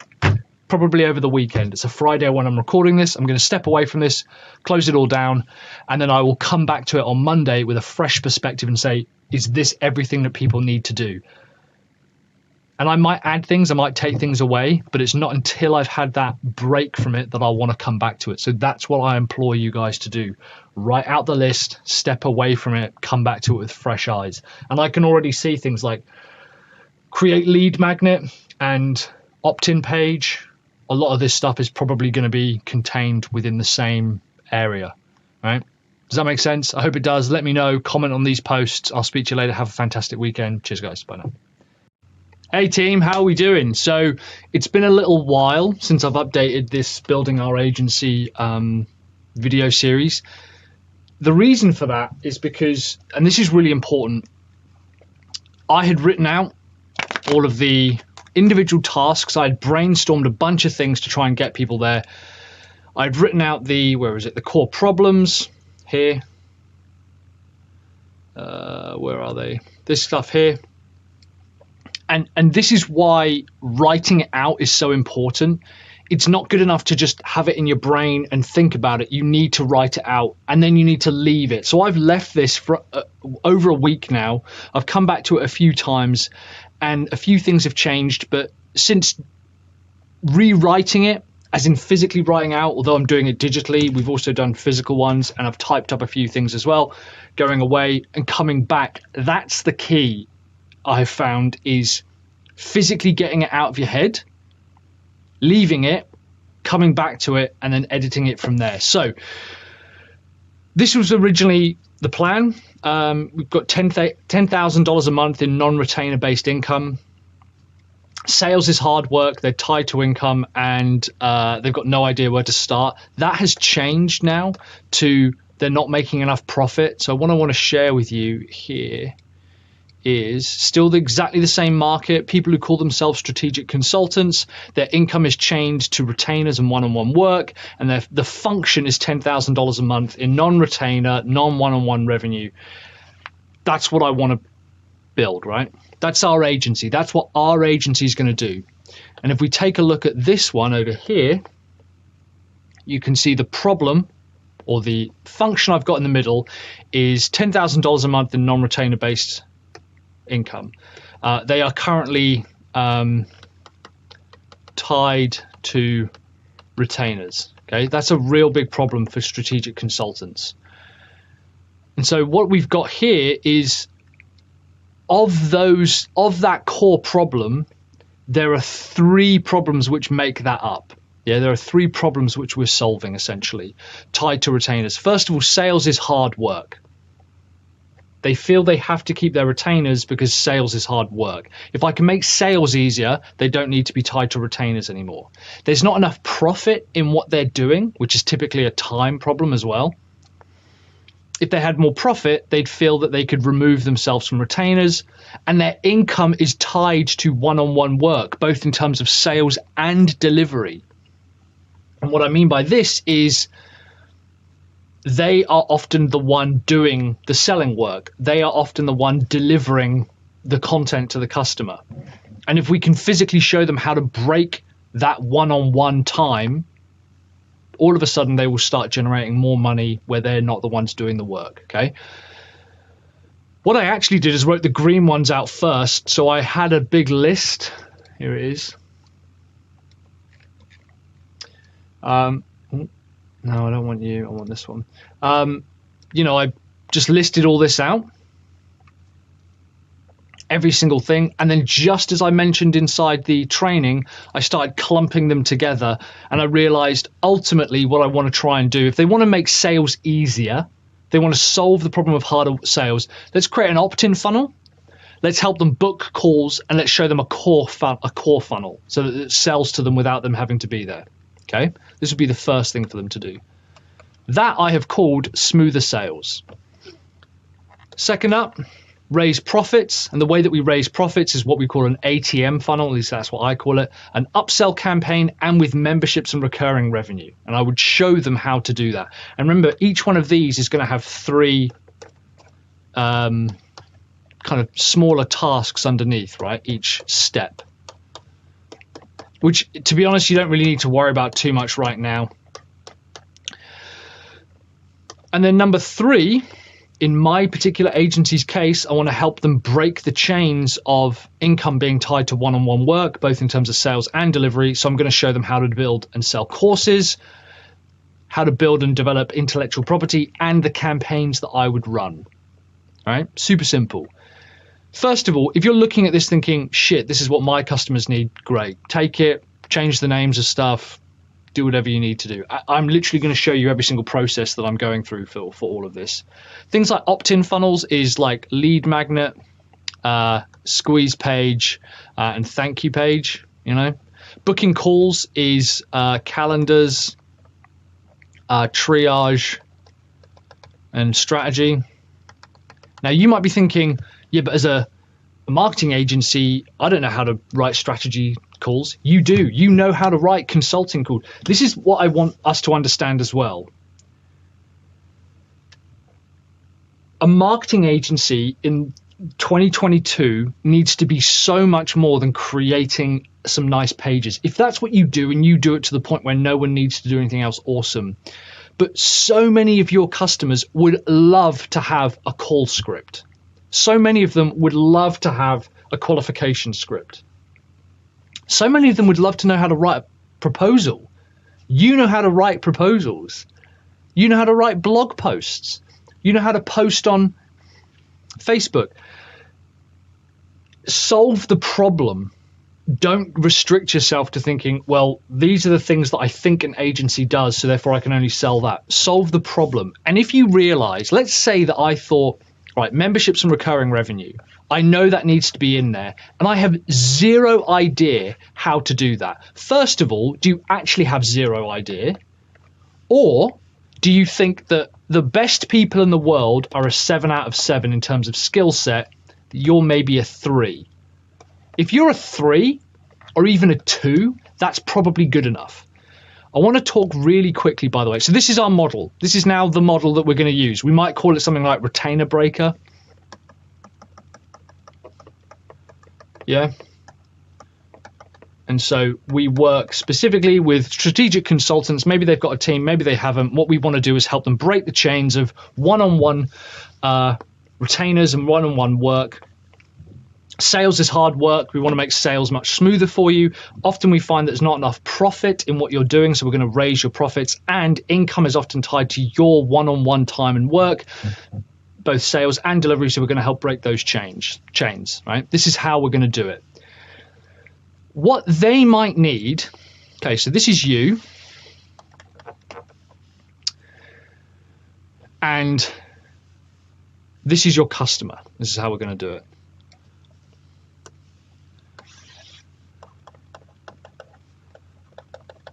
Your customers' needs, wants, doesn't really matter, right? What they basically feel they have to have is there's probably about 80% of the things out there is what they need. They have an 80% thing that they need to get done, right? There's a ton of stuff that they need to get done, and they have realized this is basically is 20% unknown. 80% is known. These are the things that they know they need to fix. Okay. You have hundreds and hundreds and hundreds of skill sets. All right. Each one of these maybe takes up 5%, something like that. What you have to understand is that 30% of what you can do, this bit here, and maybe you think that out of all the skills in the world, every single possible thing, because this is an even larger, like outside it, you've also got, well, I've also got these things that I can't do, right? But let's say that out of everything that you could possibly offer, 30% is something you're comfortable with. That will probably be the same 80% that they need. Let me highlight that again. That overlaps with the 80%. What you deliver at 30% here is basically almost everything that the customer needs. That is 80% of what they need. So don't try to measure your model and what you do by what you're not offering. Measure it by the fact that 30% of what you're trying to do and what you can do and what you can offer is probably 80% of what they need, right? This is what they need here. Yeah, there are a few things that you don't know about. I'm not particularly brilliant, for example, on setting up SIP calls and SIP gates. Do they still call them SIP gates, guys? When you have a phone line come through VoIP, you know, I'm not brilliant at that, right? They might need some help setting that up. There's so much that you can offer. The 30% of what you can offer is probably 80% of what they need. And I need you to remember that. So this is our methodology here. This is our process. We now have something that we can start working with. And I can start saying to people, hey, are you a strategic consultant?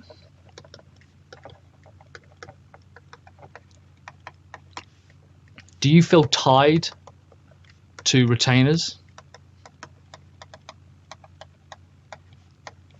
I want to ... and now I can pick any litany, and I can also change this as well. Would you like me to show you how to just raise your profits? Same work, but just raise your profits. They're going, oh my God, I'd love that. Would you like me to show you how to generate $10,000 a month in non-retainer, non-one-on-one based revenue? Oh my God, I'd love that. Would you like me to show you just how to make sales way, way easier? Yeah, I'd love that. Great. There's so many different inroads, but we will be focusing, of course, mainly on the function. But hopefully you're beginning to see now that that's why intellectual property is so important. In fact, I've even got it down here. Okay, cool. Next up, guys, I think I'll be going through our product matrix, and I'll be showing you how I'm going to build out a product matrix. Remember, this is from scratch, so you guys are at an advantage, but we are literally building an agency from the ground level, and I'd like to launch this by the end of the month, so that'll be kind of cool. Cheers, guys. I'll see you in another video. Hey team, how are we doing? So this is in answer to Reto's question, which is a really good one, and it's something I struggled with for a while. I build a GHL SaaS agency offering. My client base is horizontal and niche agnostic. Small businesses, my clients do not understand the tech bubble. How do I bundle the feature sets and sell futures, not features? What are your offerings? Thanks for the suggestion. So a little bit ahead of schedule, what I wanted to do was take you through what my pricing plan is going to be for high level.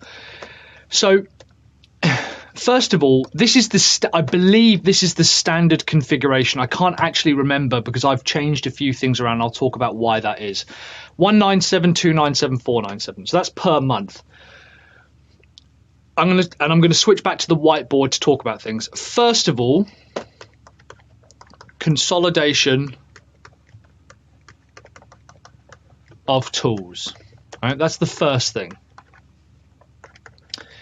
The second thing is, I think that people get way too caught up in having multiple price points and multiple plans. If you are starting the SaaS business from scratch and something like this within your agency, you want to have one, maybe two offerings, but that is it. The difference comes in what you offer in addition to that. So, one, maybe two price points. And you all know I don't like charging cheap, so I'm going to have a mid and a high price point. So I'm going to have 297 and 497. Okay. What most people think, and Reto, I'm using your post as an example. This is a really common mistake. We believe that we put together a shopping list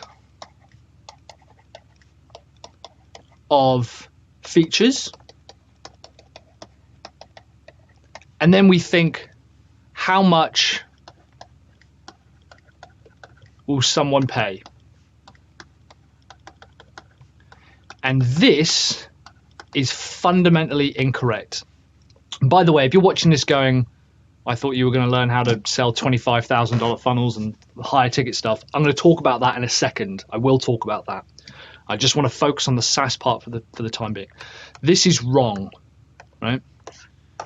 What we need to do is say, what is our goal revenue?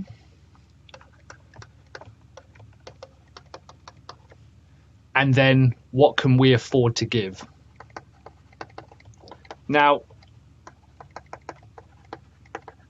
what's interesting about this model is that, again, high level does a lot of the hard work for us. If I come back here, I give $100 worth of credit. Okay, so already this drops it down to 497 to 397, right? And let's say that I have a sales team behind it. So 497 is the goal, minus $100 in credit gives us 397. Okay. And then of that, I'm going to be giving roughly 20 to 25%. Let's say 25% to make it easier, because I'm terrible at maths. To salespeople, I might even create an affiliate plan, all this kind of stuff. So that's just cost of acquisition that I'm building in, right? So that is basically another $125, okay? So 7, that's 2, 7, 2. So I make 272 profit per customer per month. This is really important to understand, because that is significantly different from that. What a lot of people will try and do, and I have seen this happen, and I will always stand by the 6A framework. A. In order to make a sale, audience comes first, then amount, then assets. We need to set the price first. We need to figure out what we're willing to charge first. Most people will have a look at all of the stuff that they can offer and go, well, why not just put all of this in one plan and charge $97 a month for it?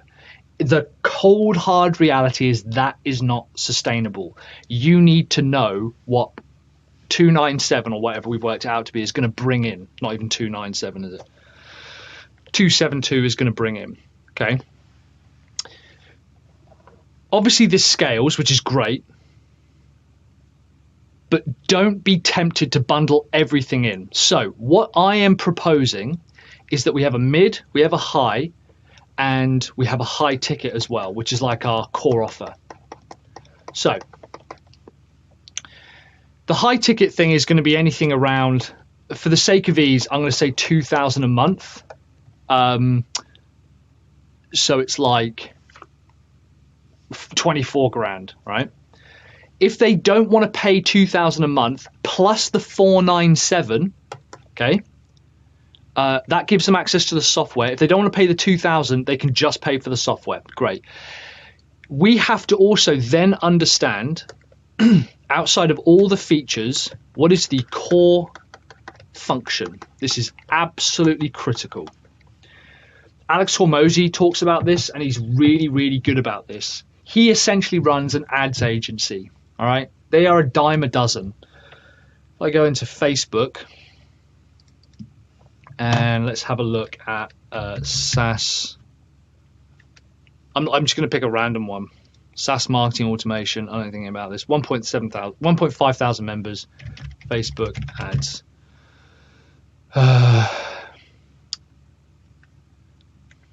No, maybe not. Well, my feed anyway, I probably won't be able to find one now because that's how it works, is, there we go, constantly filled with people saying, hey, we do Facebook ads, we do Facebook ads, we do Facebook ads, especially in like tool-based communities. Hey, we do Facebook ads, we do Facebook ads, we do Facebook ads. Who cares? You don't want to be one of those people. You don't want to say, we have a marketing platform, we have a marketing platform, we have a marketing platform. Instead, if we say, I will help you book 20 calls per week or 20 calls per month or whatever it is. Let's say per month. Let's make it easy. All right. That's one per working day. 20 calls per month. Whatever that function is, your software is immediately more interesting. The way that you can do this is you provide the method. So for example, I have got this new retainer breaker one that I'm talking about, and then you sell the tool. So what we will say is for $497 per month, we will help you book 20 calls a month plus a $299 setup fee, which is basically all run through high level through the marketplace here. Setup services, sub account creation. No, it's not even that one. Sub account, SaaS sub account creation done for you. Right, 99. All right. So they'll install all of that on the customer site. They'll even do a startup call with them. Right. They'll create all of this. Facebook integration, reputation management, all of this, okay? And we say to the customer, it's $497 for the tool plus $299 setup plus $2,000 a month, okay? The $497 is everything they're going to get inside high level. Call bookings, funnels, memberships, all of this type of shit, right? All of the actual stuff that they're going to get. For $2,000 a month, what I'm going to do is their ads, some content, and some email, right? By the way, guys, we've just got off an agency that's doing $35,000 a month per customer just for video creation, okay? So don't try and cram too much into a $2,000 a month. You could do ads and email just for $2,000 a month. And if they say, look, we're good for ads, you go, great, well, it's $497. Okay. You then need to work out, ultimately, feature to benefit. Now, I have got this list coming out. I am literally working on it. As in, I have got all of the features, in fact, I might even have it in a doc somewhere, that we are going to be offering, and then I have written out next to it, probably haven't got any of these yet, what the, yeah, here it is. So we're writing all this out for you guys, right? What the actual benefit is. So that means that you can choose a series of benefits. So that rather than just saying, oh, we have a funnel builder, what you're able to say is you're able to convert leads to sales on automation without extra tools. Okay. You can also measure conversion rates really accurate. Okay. What's also a good point about this is where you can say you can save alone $297 a month. Okay.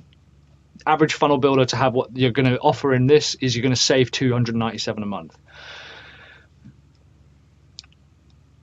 Therefore, at its core, what your pricing is going to look like is something like this. 297, 497, and then 2497. Okay. This is here whatever they offer at the professional level, right? Websites, campaigns, email marketing, workflows, HTML builder, opportunities forms, CRM, calendar, text to pay, missed callback, GMB call tracking, Facebook Messenger, reputation management, web chat, GMB messaging, two-way email and text conversation. First of all, how many tools are you going to be integrating here? And we know they've got a social media one coming as well. I wouldn't put that in just yet, but we've got your average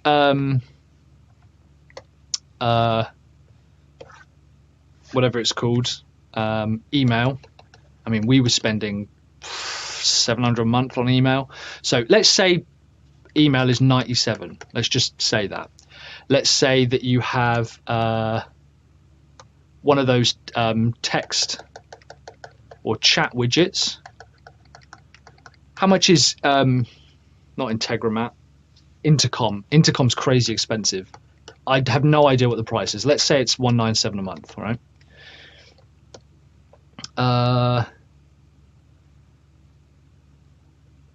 Pipeline, okay, is that in here? Opportunities, yeah. And again, I've mixed and matched ours because we're playing around with it still. Pipeline, I think pipeline software, I mean, you're probably looking at least 97 a month. And go ahead and research this, okay? You also have the ability to send email campaigns, yeah, campaigns. So let's say we've also got, oh, we've done email already, haven't we? Yeah, automation, calendar. I don't know what some of these are, but some of them, automation, let's say, is 40 quid a month, 47 a month. Let's say this is 37. And you want to work out, ultimately, this is saving you. All of this combined is whatever. You want to at least be over it, obviously. You want to talk about each feature. However, and I cannot stress this enough, and I don't know how many times I have to say this, you want to frame it as a benefit. So you actually want to sell it as a benefit. So we say, I remember you get an app with it as well, so with high level. So we could say have two-way text / email and messenger convos from one platform. Okay, that's one feature. And we were going to list all that out. And then obviously for the 497, you get everything in this one, plus whatever the next one is. Well, have I put in pipelines from the wrong one? Yeah, I have. Sorry, guys. That's my mistake. Reputation management. There's software that does that. And again, high level, if you have a poke around, they've got all this stuff written out. Email marketing, two-way text and email conversation as a platform. So that's my mistake. So we can move some of those things around, okay? Oh, no, sorry. I keep forgetting. Fucking hell, sorry. we're only doing, I'm holding my hand up to the screen, we're only doing the 297, right? So we've got email marketing, website campaigns, CRM. I mean, a CRM system, fucking knows how much that stuff costs. And if you have got a specific industry CRM one, like a dentist CRM one, find out how much that costs and say, well, the dentist CRM one is X, we only charge X for this and everything else, okay? 497, we look at what, again, what's over here, templates, reporting, trigger links, fine, memberships, surveys, funnels, triggers, all of this kind of stuff. So I would say, you know, increase average customer spend on automation with our funnel builders, funnel builder platform, etc., etc., etc. And then for 247, you're going to say managed plus all of this, right? Plus managed ads to, and whatever the function is, book calls, or, and again, if you're not doing ads, then it's something else. What else are you managing for them? Are you creating all of their emails? So instead, it could be plus we will do the email content creation to book calls, for example. Finally, what I would also look at adding is creating 3 or 4 templates and funnels that you can import as a snapshot. So we have got this, and again, I'm going to show you all of this shit, and I'm even going to give it to you so you can offer it to your customers. We're going to have an OTO, or also known as an OOO funnel. We've got a call funnel. We've got a core funnel. We've got a webinar funnel. We're building all of this out in high level to offer to our customers. So I'm going to say, by the way, that'll be only on this level, the 497. Yeah, all of this on 297, but for 497, we will actually give you all of this, all of the templates, so you can go in there. But for 2497, we will build your funnels for you. We will do all of the content discovery for you. We'll figure out what it is, your sales message, and we will build out all those funnels for you. Plus, we will do your email campaigns for you as well. And we're going to set that up. I'm going to show you all of this stuff. I hope that helps. Apologies, it's a 20-minute video, so I know this is a little bit longer, but I hope that helps. But I'm just saying, don't get caught up in thinking what you've got to add. Just think about, well, what is ultimately, why would my customer care about two-way text conversations? If I can say to my guys, strategic consultants, how would you, I haven't got my phone here, but how would you like to be able to have conversations with your customers, text them from your phone, and then also send them payment links? To get all of that system set up is crazy. We've got it ready to go. So you could just start having conversations via our app and having conversations with them. How would you like to book more calls? Well, we have a funnel built in there that you can obviously edit yourself that will not only book calls, but will also attempt to sell a product on the back end and deliver it for you, all for $497 a month. People are going to go, holy shit, this sounds incredible. So it's all about defining what the benefits are. I hope that helps. Let me know. Reto, let me know as well. Great post. I'll share this more with you guys in a bit. Yeah, cheers, guys. Hey team, how are we doing? So, next up, I don't know what this is, video number 9, is it, or something? Product matrix. This is where we basically take the model that we have created, you know, the framework, the signature system, whatever you want to call it, and we basically create a bunch of products to sell. Now, what most people end up doing is they end up front loading the core offer. They have a 25 or a what they do is they have a £5,000, $5,000 core offer, but they deliver $25,000 worth of value, and then they do a low recurring revenue. So most people do nothing for free. They have a low value offer, which costs them too much. They have a core offer. They have a recurring revenue one, and they have a high. They don't have anything high, right? But the amount of time and effort that it takes, it's actually kind of more like this, because that's what the customer is paying in black, and the work that you're producing is up here. And most people have got a low value offer and maybe a lead magnet. And then for recurring revenue, it's something similar where the customer is paying down there and you're charging up here. And that gap, although only small, will kill your business. So I'm going to take you through how we are going to structure this. And like I said, this is all going to be based off the same signature system and the framework that I put together, which, by the way, if you'd like a really quick reminder, we will help you generate $10,000 in non-retainer, non-one-on-one work per month for strategic consultants. Okay? And how do we do that? Well, sales is tough. Things aren't profitable,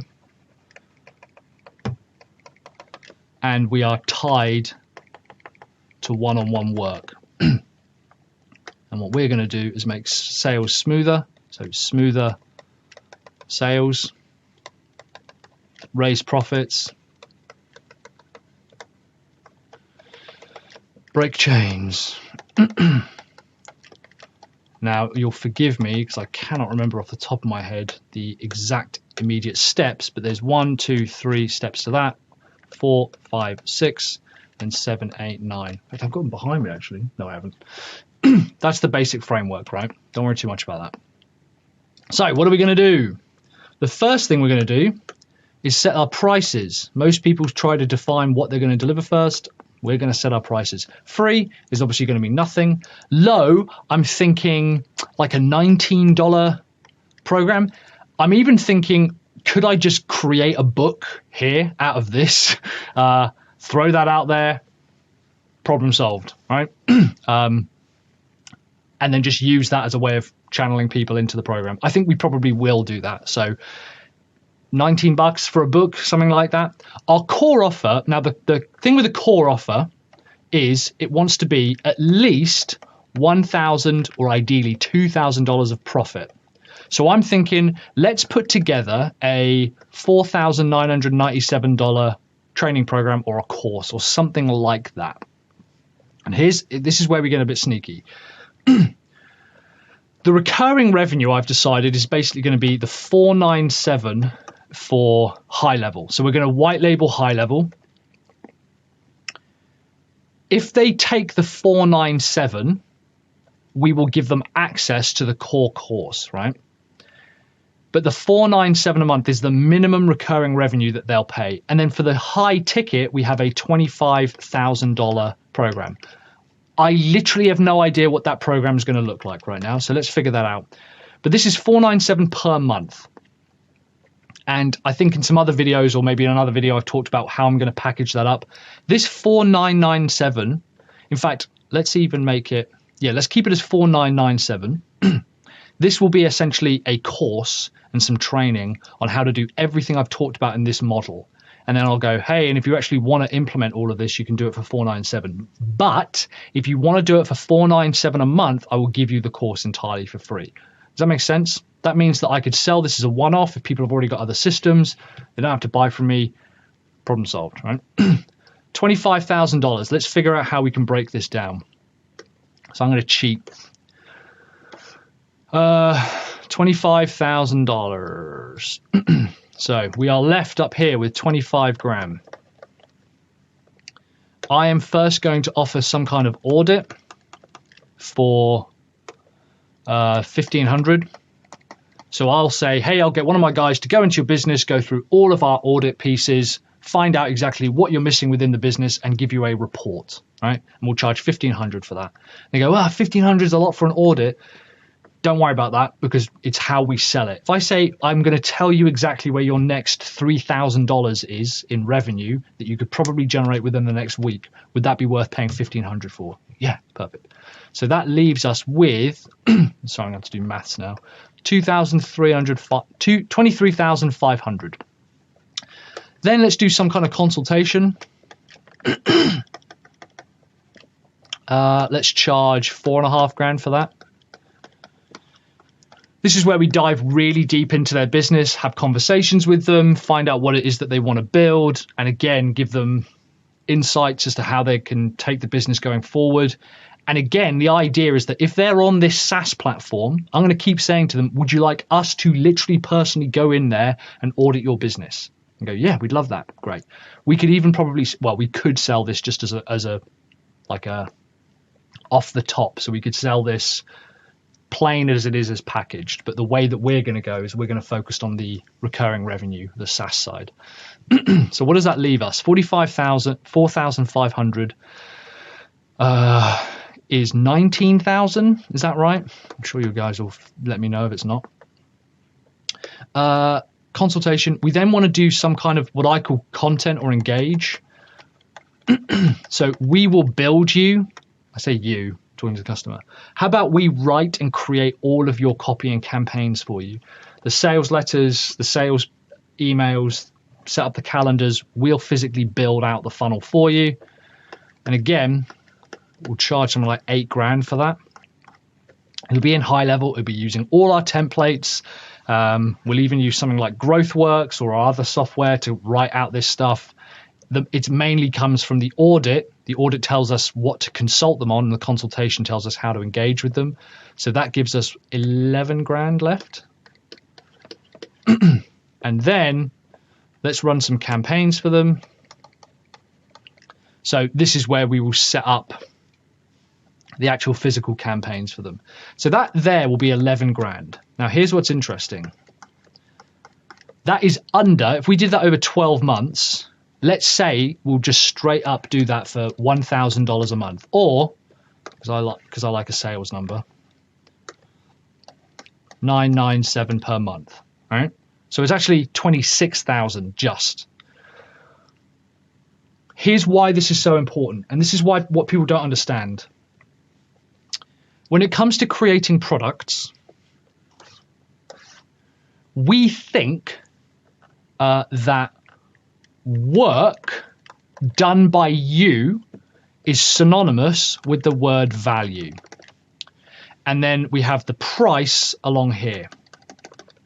And we have minus, plus, plus, plus, and then plus, plus, plus.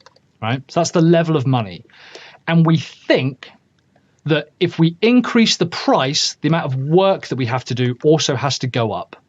All right? Tell me you don't think that's true. If you don't, then good.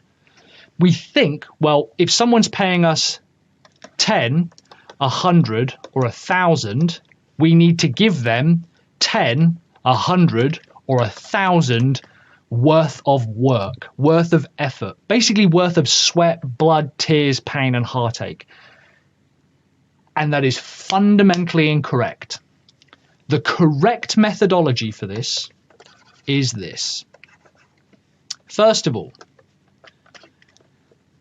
excuse me, the value that they get will absolutely increase exponentially. As they spend more money, they will get more value from it. You do not benefit from the value of a Lamborghini until you have bought the Lamborghini, right? And it's as soon as you hand over that 250,000 or whatever it is, that's when you go, I've now got a $250,000 car and clearly I'm worth more than that. Do you think that Lamborghini spends, or Volkswagen, spends more time crafting a Lamborghini than they do anything else? To some extent, of course they do. But almost all of it is still manufactured and obviously is carbon copies, right? It's plated. The amount of work you do needs to start going down. This difference between the amount of work you do and the amount of value they get, that is what your high ticket product should be. Your high ticket product should be 32,000. Let's just choose a random number. And I'm going to choose pounds because I often forget that I live in the UK. 32,000. Now what's 32,000 divided by 12? That is 2,666.66 recurring. So let's say that is $2,667 per month, right? That's the package that you're delivering them. If you were to spend 2 30-minute calls with the right customer, you say you get in a 4-week block, yeah, week 1, week 2, week 3, week 4. That's per month. Yeah. So Monday, Tuesday, Wednesday, Thursday, Friday. And you said you'll get to choose 2 30-minute blocks. And they go, great. We will choose Tuesday and the Tuesday afterwards. So every second Tuesday, we'll have a call with you for 30 minutes. And you were able to diagnose the next thing they had to work on. With the right business, the right customer, they will gladly pay over $2,500 per month for essentially an hour's call, but split 2 half-hour calls. This is why it's so important to be more critical with your customers. And again, if you have a business doing 1,500,000 in sales, or a business doing 100,000, fuck that up.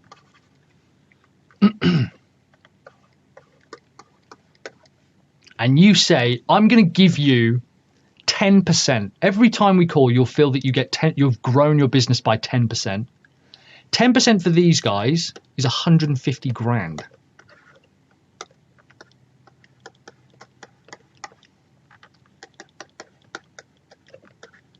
$10 for these guys is 10,000. If you're charging 32,000 for 150,000 return, that to me seems like a pretty goddamn good deal. This is why it is so important to go after customers who, if you are to double, 50%, 10%, 20%, exponentially increase, reduce the amount of time, whatever, they are interested in working with you. Let's take another example. Let's say they've got a business that does 5 million, right? And the boss works 40 hours a week. Now, 5 million is not an extraordinarily massive business. It's not ludicrously big. What is that? $7.5 million? It's a decent business, but it's not listed on a stock exchange anywhere, right? 40 hours a week. And they're sick of working those 40 hours. They constantly have to be making the right decision. If you could have a consultation process with them, which is 2 30-minute calls with them as a high ticket offer. Now you're thinking, no, I have to do more for the high ticket. I have to show them that there's software and there's work and there's outbound calls and we can do it. You do not have to do that at all. There's 2 30-minute calls and their time therefore is worth essentially 1, 2, 3, 4, 5, 6 divided by 50. And then let's say they work 50 hours a week, which they don't. Their time alone, if they worked every single day, which they don't, is $2,500 an hour. And you say, I'm actually going to allow you, I'm going to show you how to get down to 35 hours, right? That is 12,500. That's just if you get it down 5 hours, right? That's how much time, physical money you're saving them. You go, what if I was able to help you work on the things that matter and make decisions that matter towards a £5 million company? And every 2 weeks, we'll have a conversation. You'll tell me what's going on and we'll arrange something and we'll work on it. And I hold you accountable. This person will benefit exponentially from a high ticket consulting package rather than you trying to deliver absolutely everything you can to the customer. It is critical that we are more selective with our customers. So, on that note, that is what we will be offering. You can see now $4,500 for a couple of hours of consultation is pretty cheap, right? If we're able to find them the right answers for their particular business, which is why this will not be suitable for everyone. I would imagine that for every 25 people on this, 1 might be suitable for the high ticket item, but that's fine. Because if I was to sell one of those a quarter, that's $100,000. So that's 100 customers. If I have 100 recurring revenue customers, that is 4 high-ticket consultations or high-ticket sales that we'll make. I don't care if they are, selling less. Now, what's important is that most people are charging $4,000, $5,000 for $25,000 worth of work. And the reason you're doing that is because the customer physically won't benefit from spending more money with you, right? If I spend 20 grand on our sales consultation and coaching, which we do, but it brings me in, I mean, that's what, 3 sales I need to get to justify that. I'm fine with that. And I think it's about 1 half-an-hour call a week I pay for. You can have core offers that have got nothing to do with you delivering it. And yeah, if you now need to go, well, fuck, that means we're not an agency. Don't call yourself an agency then. Call yourself, ours, by the way, I'm thinking of Retainer Breaker.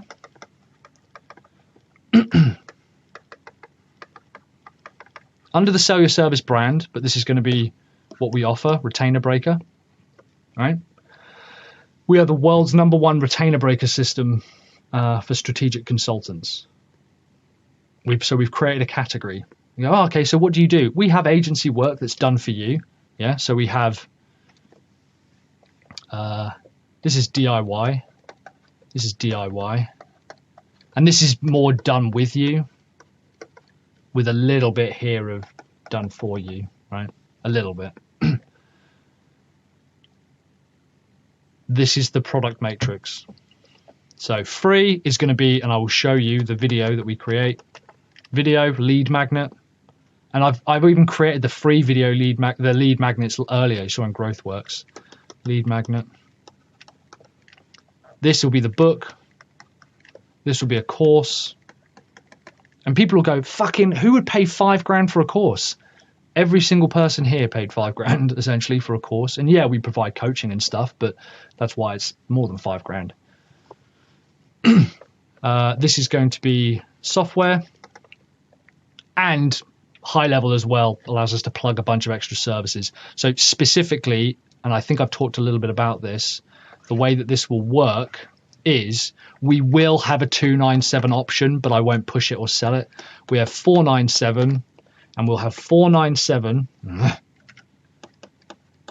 plus 299, and that will be the setup fee, and that will all be run through high level, and that will actually only cost us 99 there.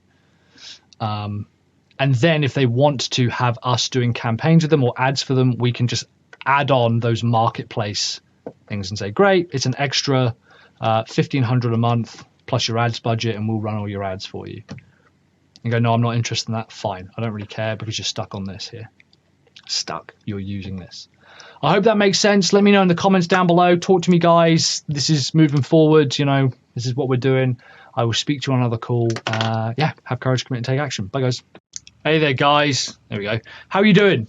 I think this is video 10, is it? And what I wanted to talk to you about today is basically how do we start actually finding these people? I think this is the least appreciated and probably the hardest step in the entire process, because it requires just manual outreach and work and a bit of a grind.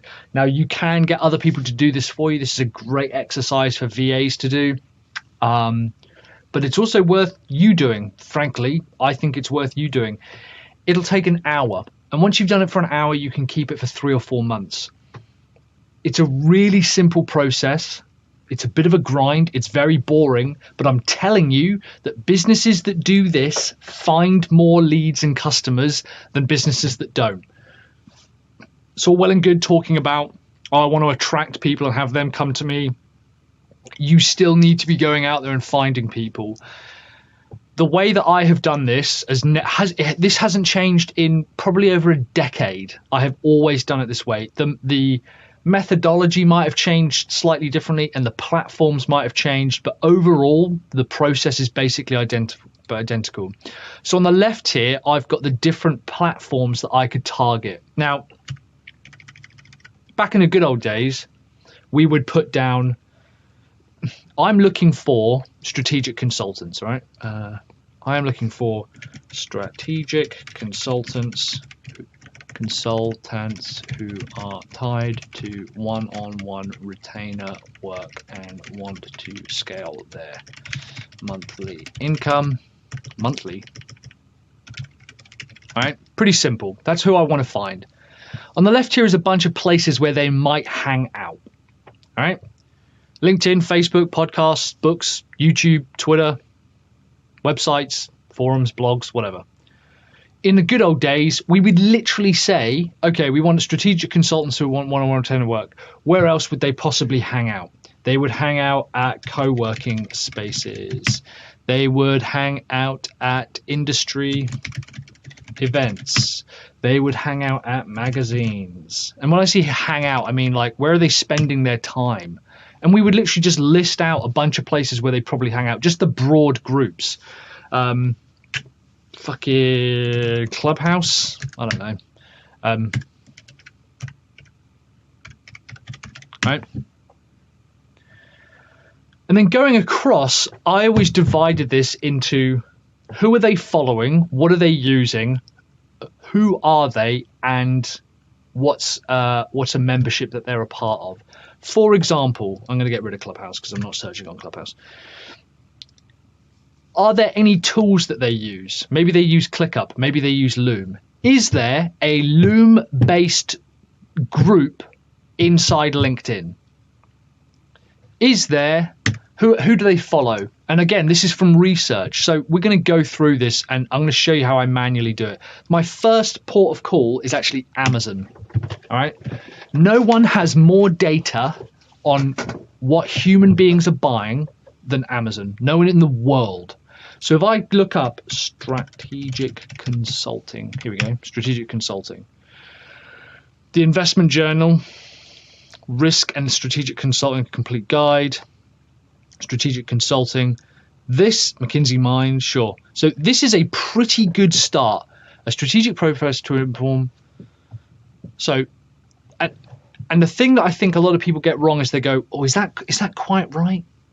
Fuck that, just put it in. So the first thing I'm going to do is, this is an audiobook, Good Strategy, Bad Strategy.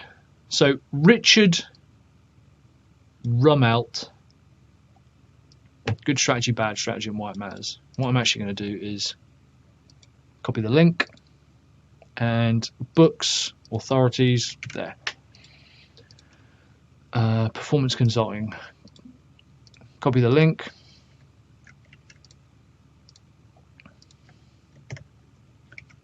Paste it in there. What?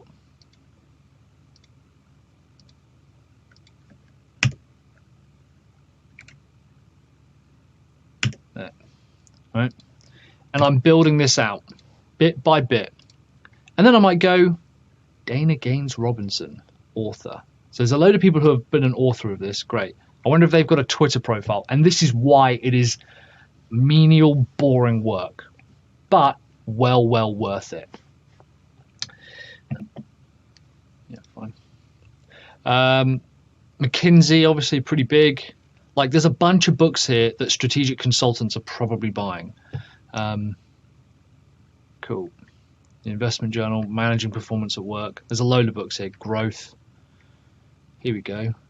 Building a successful consultancy in the digital age. Now that seems like a pretty good start. Let me actually do this.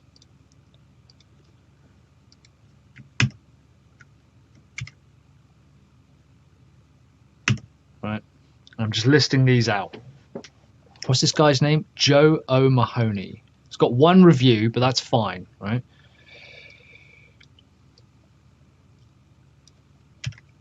Let's have a look at what Joe's got. Okay, cool. Here we go. He's got a bunch of stuff. That's a good start.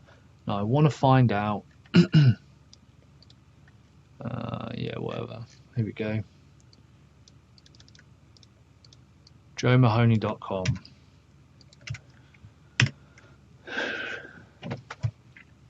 I want to see if he's got a Twitter profile. If he's got a Twitter profile, he's an authority. If he's got a Twitter profile and he's an authority in this space, he'll have followers.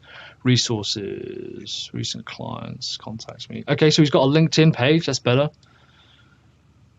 What? Oh, why isn't this all? Here we go. Yeah, cool. 11,000 followers follow. Okay, that's a pretty good start. So I'm going to get Joe O'Mahony and I'm going to put him on LinkedIn as an authority. And I will fill this out and I will literally create, and we've even got Joe's website, I think. Is it here? Yeah. And is it going to be pertinent every single piece? Probably not, but that's not the point. The point, here we go. Authority websites. Here we go.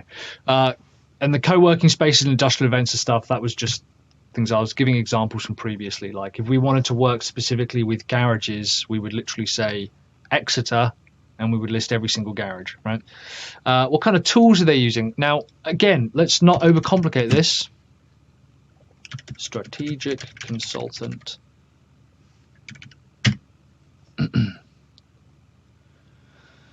This will probably just give me a list of strategic consultants. Strategic consulting, what is it and how to succeed in it? Do I need one? By SME strategy, SME strategy. Strategy consultant salaries. What it takes to be a strategic consultant in the new normal, Forbes. It is literally a case of just grinding through this content. Here's some interesting content. Websites, tools, groups. Use that there. And I want to find audiences out there. Now, if I want to try and find a membership, strategy consultant club.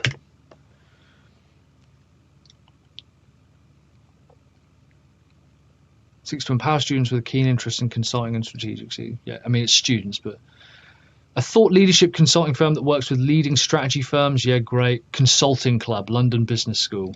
I mean, but management consulting. Okay. Oh, yeah, of course it is LBS. Membership tiers. I mean, you couldn't ask for more stuff, right? If I wanted to really delve into this, I would learn more. So I'm going to put this as a website. By the way you do this is you press Control and Enter and then press V and it will automatically add a second line. Super useful. Now, what I want to find is what tools are strategic consultants using? Best tools for strategic consultants. Now, they are probably using the same tools that we use, right? Business consulting software built for service businesses. 6 tools every business consultant should know. 12 essential apps and tools for consultants and coaches. I don't know what Accelio is. It's probably a tool that they use, so it's almost like a white label, but fine. What does Harvard say? Benchmarking, balanced scorecard, Porter's 5 forces, the GE McKinsey 9-box matrix, BCG growth share matrix, core competencies, right, whatever. 12 essential apps. Keep, Slack, Trello, Harvest, Zoom, Calendly, QuickBooks, Instapage, MailChimp, Twilio, Canva, Hootsuite. It's like I now have a bunch of different people who, or a bunch of different businesses that specifically I can start looking at and saying, well, who's a consultant that's already using these? Calendly, 100%. Keep, really interestingly, they like to target consultants, but I think they would do better with our SaaS. So I'm just basically going to just copy these. And now what I can do is if I go on like this, oh no, like that.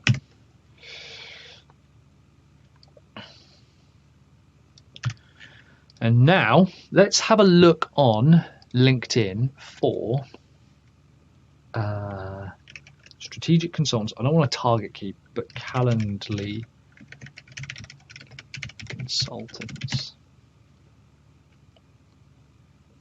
And let's look at some groups. 2 members. What about strategic? And most of this is dead ends, but again, that's the point. Business and management consultants, 103,000 members. Business consulting group, management and strategic consultants. I mean, You couldn't ask for more specificity, right? Request to join. I've even got a bunch of connections in here already. Great. Request to join. And the point, by the way, is once you join this is not to just spam it and cold call it, but is to then start trying to make connections with the people inside these groups. It's a very simple formula, but I don't know why people aren't doing more of it. Let's have a look on Facebook.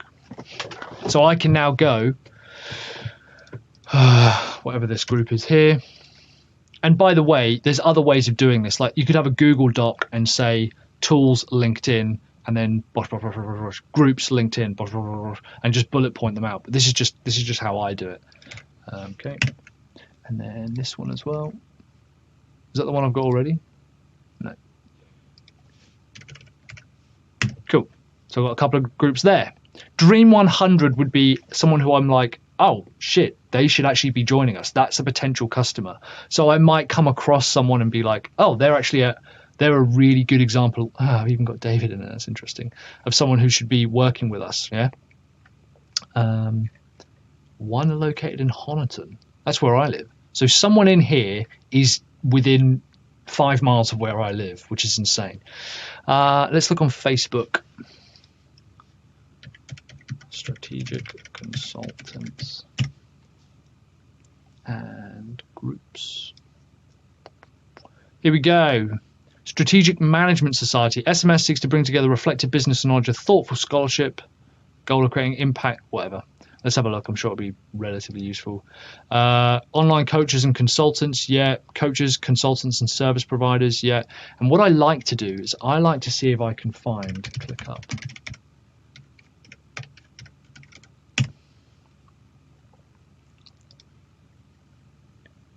ClickUp Collaborative, a group for ClickUp consultants and service providers. Oh, maybe it's so, yeah, ClickUp consultants, that's not really right.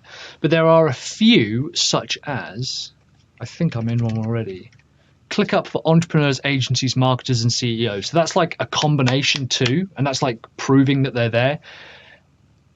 The point is that this is manual, grind, boring work, but it is well worth looking at. So I'm going to go, join group. Join group, cool. Online coaches and consultants, join group, join group, join group. Cool. So I've now got some Facebook groups that I can then potentially reach out to. Excuse me, sorry guys. The cough, I know it's very irritating.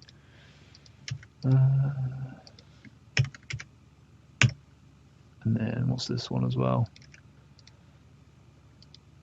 And again, it is a numbers game. 99% of this will be shit, but that's not the point. I'm not looking for 100% of the market. What have we got? Authorities groups. Let's see if we can find someone who I think would be a really good customer. I'm going to have a look at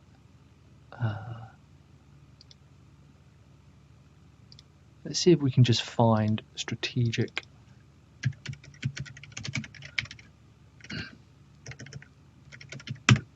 This is like old school stuff, right? Strategic consultants, and then I'm just going to scroll down a million billion places. Here we go. Cognosis. But potentially someone like that could use us. Strategic Focus and Research Consultancy. Delea Strategic Intelligence Consultancy. Sam Howell Business and Strategic Consultants. Strategy Consulting. Wotton George Consulting. Fundraising Consultants, probably not. Cognosis. We help businesses and brands build strategies that ignite and sustain growth. I'm not having a go at these guys. Like I said, maybe these are my top Team 100, but what a fucking bland statement. Businesses and brands build strategies that ignites and sustain growth. All right. Anyway, the team. We like the fact we're different. Right. So they're pretty big. Cool. Fuck it. Let's put them in. Yep. Dream 100 website. At some point then we'll find their information. And I'm then going to go into this and go, well, I really want to, oh my God, yes, this is more like it.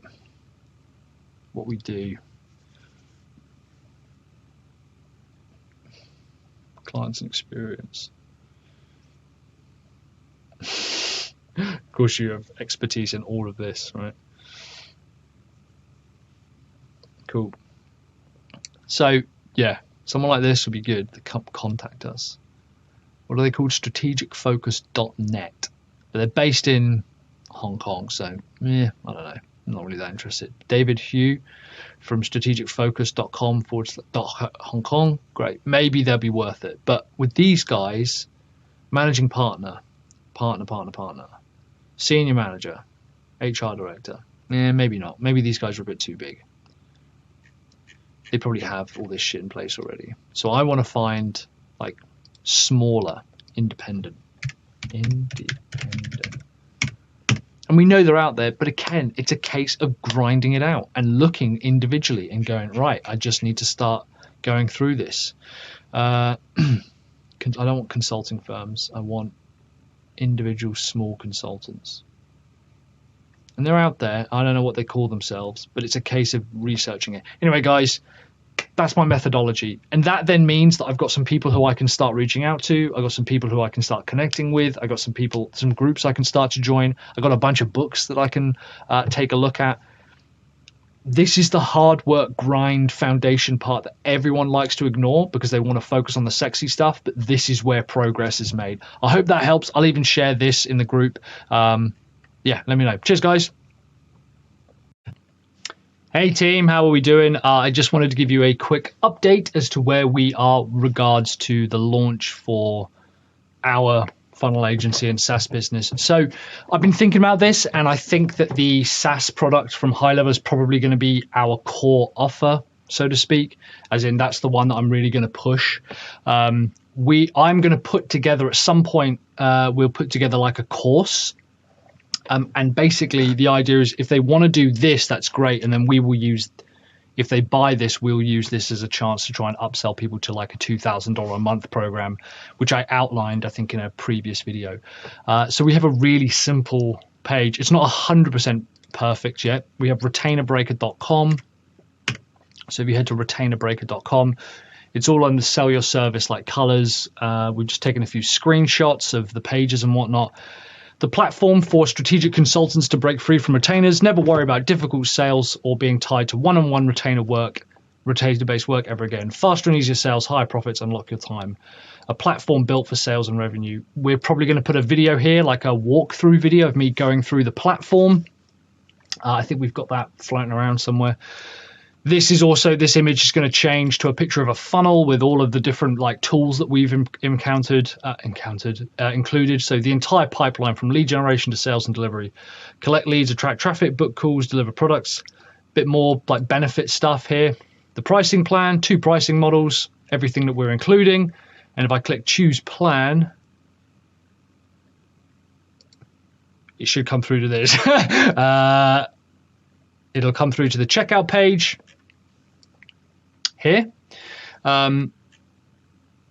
Get started today. And again, just reiterating what they're going to get based on the stuff that High Level includes. We're not overcomplicating it, guys. First of all, if you would like this funnel, I'll give it to you. If you use High Level, I'll give it to you. If you want to rip it off, go for it. I don't care. We're also going to offer a one-time setup fee of $299. If they want to just jump in and use it with the stuff that we've got in there already, they can do, but we're going to offer them an onboarding call, setting up some of their campaigns and connecting their chat as a $299 one-time fee. So that would then, people would click that, complete their order, and they'd go through. And we're just working on the confirmation page now here, which is going to be super simple, just saying, hey, thanks very much for signing up. We'll probably have a little onboarding form here, like check your login for the email details. With your account info, if you have any questions, don't hesitate to reach us at whatever it is. And yeah, we will basically be taking it from there. And then I'm going to start pushing this thing out basically, and you'll see actually physically, if we just start generating some sales and some leads for this. So yeah, man. All right, cool. Cheers, guys. Thanks very much. Hey guys, how are you going? So Retainer Breaker is pretty much good to go, right? My main concern now is lead generation. So what I want to share with you is how I'm going to create this lead generation material, how I'm going to physically start getting some leads, and we'll take it from there. My favorite method for this is, as I'm sure you've seen me talk about 100 times before, is what I call hands up posts. This is where we basically post something on, in my case, LinkedIn, and we'll probably use email marketing as well, to say who's interested in learning more about this, and then messaging them and having a conversation with them. So I divide this up into a few different methods. So first of all, on the left-hand side here, I want to put what we call the lead magnet, or basically what the content is. Can't even spell content. Now, we've got a bunch of different ones. You have probably got at least two. You've got the PDF lead magnet that you've looked at in GrowthWorks, that you've created in GrowthWorks, and you might also have a video. You could also have, just straight away, the 10-minute one-on-one triage call. All right, so we've got three there. The triage call doesn't even require any content. And across the top, so that's going down, and very helpfully I've done lead magnet in blue and then everything in orange, but oh well. Going across, we have what I call the angle, sometimes called the hook. And there's a few ways that we can do this, and there's a bunch of different ones. I'm actually going to give you access to mine. No, I think it's this one here, Facebook content, and it's also emails as well. Yeah, it might not be this exact document, but something like this. And can you see in the gray, I've got things like hands up post, hands up email, funnel builders post, funnel builders email, brainstorming post, brainstorming email. Those are the hooks or the angles, and that determines how we write about it. So let's come back to the whiteboard. Actually, let's change this because there's actually more hooks than there are lead magnets. So if we look at the hooks first, they basically go like this. We have what we call a 5-1-30, hands up, which is what the whole process is named after. We have X only. I'm leaning all the way over to the side for the thing. We have case study. We have call. What else have we got? Training. We have video and PDF. And I know this sounds confusing because you'd be like, actually, yeah, let's get rid of that. Let's just keep it as some training because it could be presented as however you want. And I know I've got others. This is why it's important because there's loads of them. Brainstorming is a good one. Yeah, live training-ish can work. Pilot program's good. 9-word. Good, here we go. So 9-word.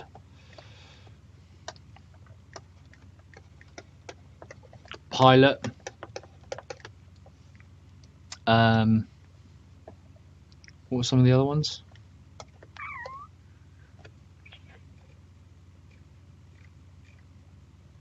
Brainstorming's a good one. Brainstorming is probably my favorite, actually. So we've got a few there, right? 1, 2, 3, 4, 5, 6, 7, 8, 9. 9. Nice and convenient.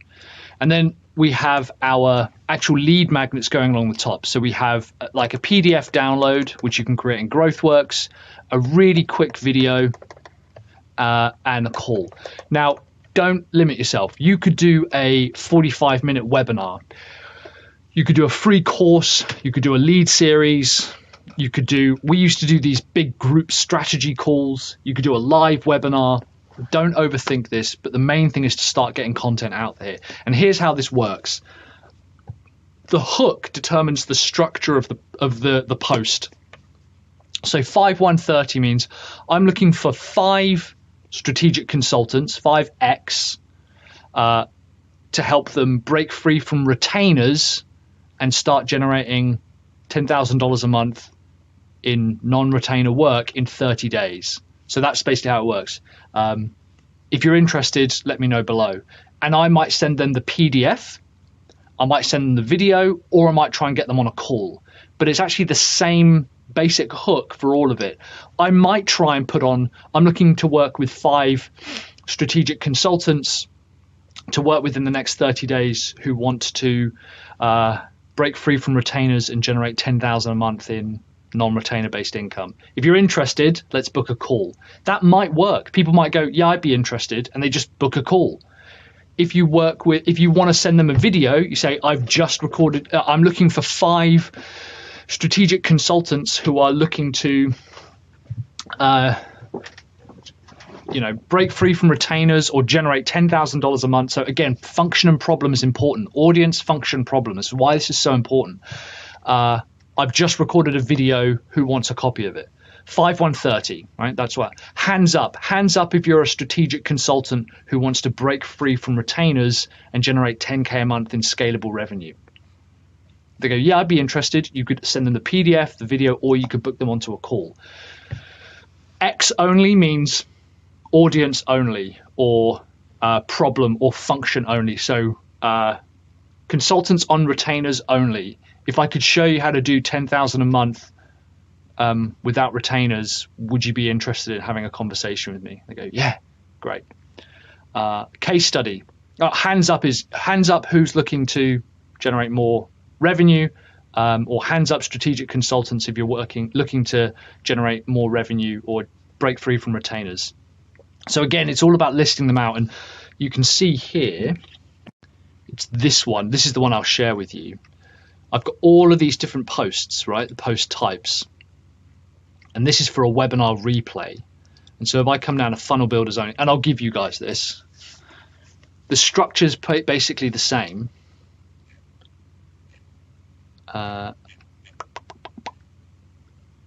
Those are the emails. I want the LinkedIn posts, or Facebook posts. Here we go.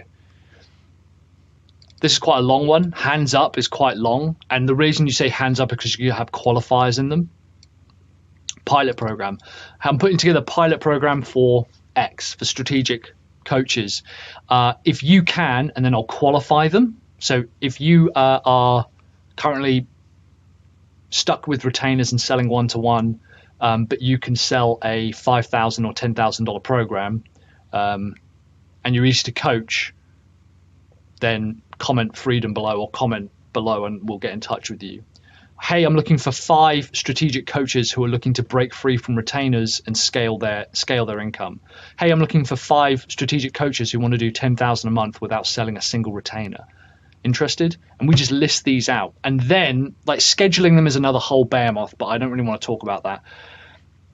If I start creating these, I'll have a list of them, and I pretty much just follow this exact formula that I've given you here, going through it. Call is, as in, I suppose call would really be, could only focus here, but so we'll ignore that. But training is quite a good one.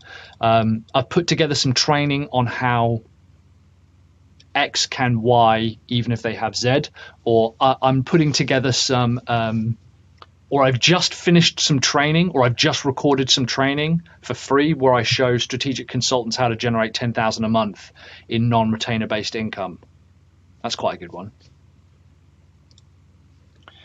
I've just finished recording some training on how strategic consultants can generate 10,000 a month in non-retainer based revenue. Who'd like a link?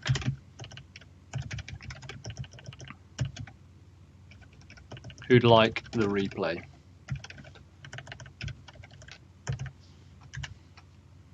And what I like about these as well is you can use these in your chat conversations as well.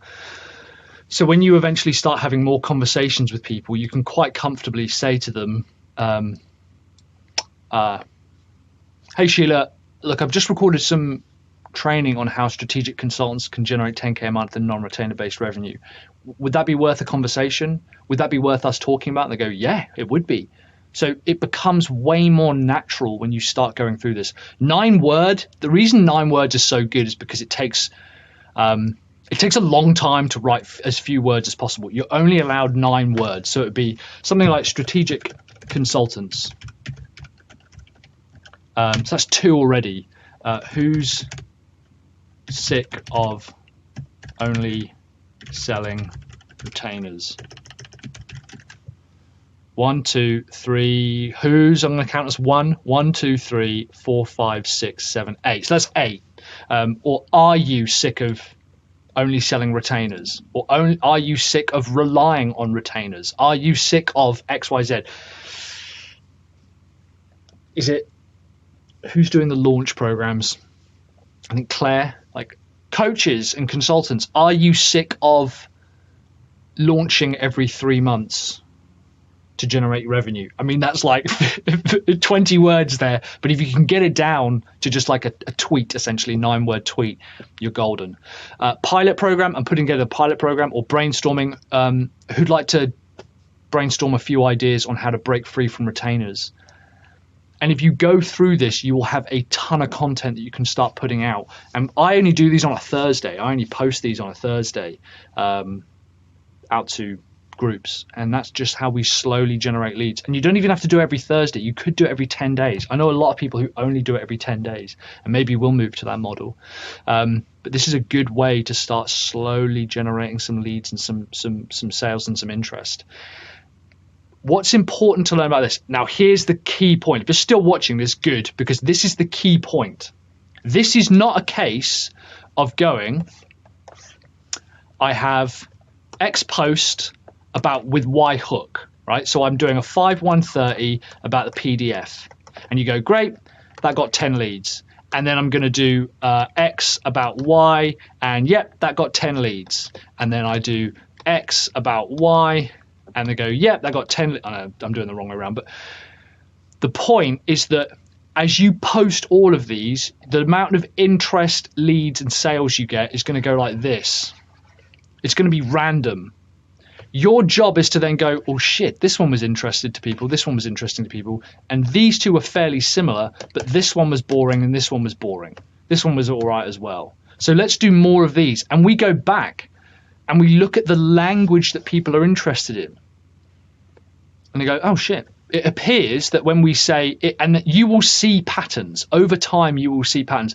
We have posts that get like 70 comments on them, and then I have posts that no one sees. And yeah, you could put it down to the algorithm and all that kind of shit, but ultimately I want to say like, oh, that's what people are interested in. That's what people are focused on. That's the language that hooks them in. Let's focus on that. That's the key to this. It is not a case of you will not see your leads go or your interest just do this. It won't, especially it won't do this. It will be one post, you'll be like, holy fuck. And then the next post will be like nothing. That's life. That is marketing. That is running a business. You know, that's how it works. That's the way the cookie crumbles, as we say over here. So don't expect it to be an instant smash. It could be, but it's about consistency, and eventually you will have posts. If you can regularly get one post that does pretty well a month, you're smashing it. And some days you'll have loads, some days you'll have none, some days it will be mediocre. That doesn't matter. The point is you're testing all the different languages and the messages that go out. And we use the same in our email. We basically send the same email to people into their inbox. I hope that was useful, guys. I'm going to create a bunch of these. I'm going to share them with you. And I'm going to share my current ones that I use with you, and maybe you'll start seeing these in LinkedIn, because I'm probably going to do a couple of these today. Hey funnel builders, how are you doing? So we are now in launch phase. We have Retainer Breaker ready to go. The website's not 100% complete, but that doesn't really matter.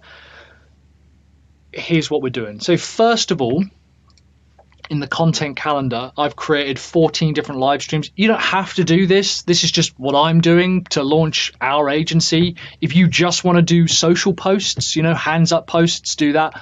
I'm doing hands up posts, but they happen to be videos. We will still be doing hands up posts in other areas. This is just something I like to do. I think it's really simple, really quick and easy. It's really good practice. It gets me to pitch basically 14 times in a row so that I really get to know the product. I haven't created a course yet. I want to, but I haven't created a course yet. We basically have a website that someone is able to sign up to. If they click choose plan, they'll sign up to. We've got links missing. We've got videos missing. Don't worry about any of that. This is pretty much 99% ready to go. So, first of all, I want to look at some titles. I've already done one video. How to break free from retainers and still make 5 to 6 figures a month. And I've got a little, like, what do you call it, description for the post. And then I've just created a video in StreamYard here that I've just recorded. It's 17 minutes long. It's that exact same lead magnet video I taught you guys how to do. It's just a triangle, and I just talk through the process. And now what I'm going to do is delve into each one of the kind of sides of the triangle and each step. So the way that I'll do this is I've done one video on the whole thing, all of Retainer Breaker, high level, talking through the problems and the solutions. I'm going to do a video on each phase, so phase 1, phase 2, and phase 3. And then I'm going to do a video on each step, 1, 2, 3, 4, 5, 6, 7, 8, 9. And then we'll do a final video wrapping up everything on Retainer Breaker. That's how I'm going to do it. The videos are 10 to 15 minutes long-ish. They make great YouTube content. They make great social content. They make really good email content, really good like transcription content as well. So the next one here is going to be based around phase 1, which is smoother sales. If I come over to GrowthWorks here, if I've got the campaign planner, the product roadmap, and the Retainer Breaker lead magnets, I want to create an asset. And in this case, I'm going to jump in here to 330 hooks and headlines. And for this one, because I will be looking at phase 1, it's roadmap step 1, 2, and 3. So if I jump in here, and these are headline swipes, I've just got here a bunch of different like titles basically. The top 5 most strategic, the top 5 reasons. Here we go. It's quite good. The top 5 reasons most strategic consultants, business coaches, and marketing firms never generate more leads for free. Let's take this. Control C. Come over to this, and I'm going to put this here, and we're just going to edit this a little bit. The top 3 reasons most strategic consultants, get rid of that, never generate or struggle to generate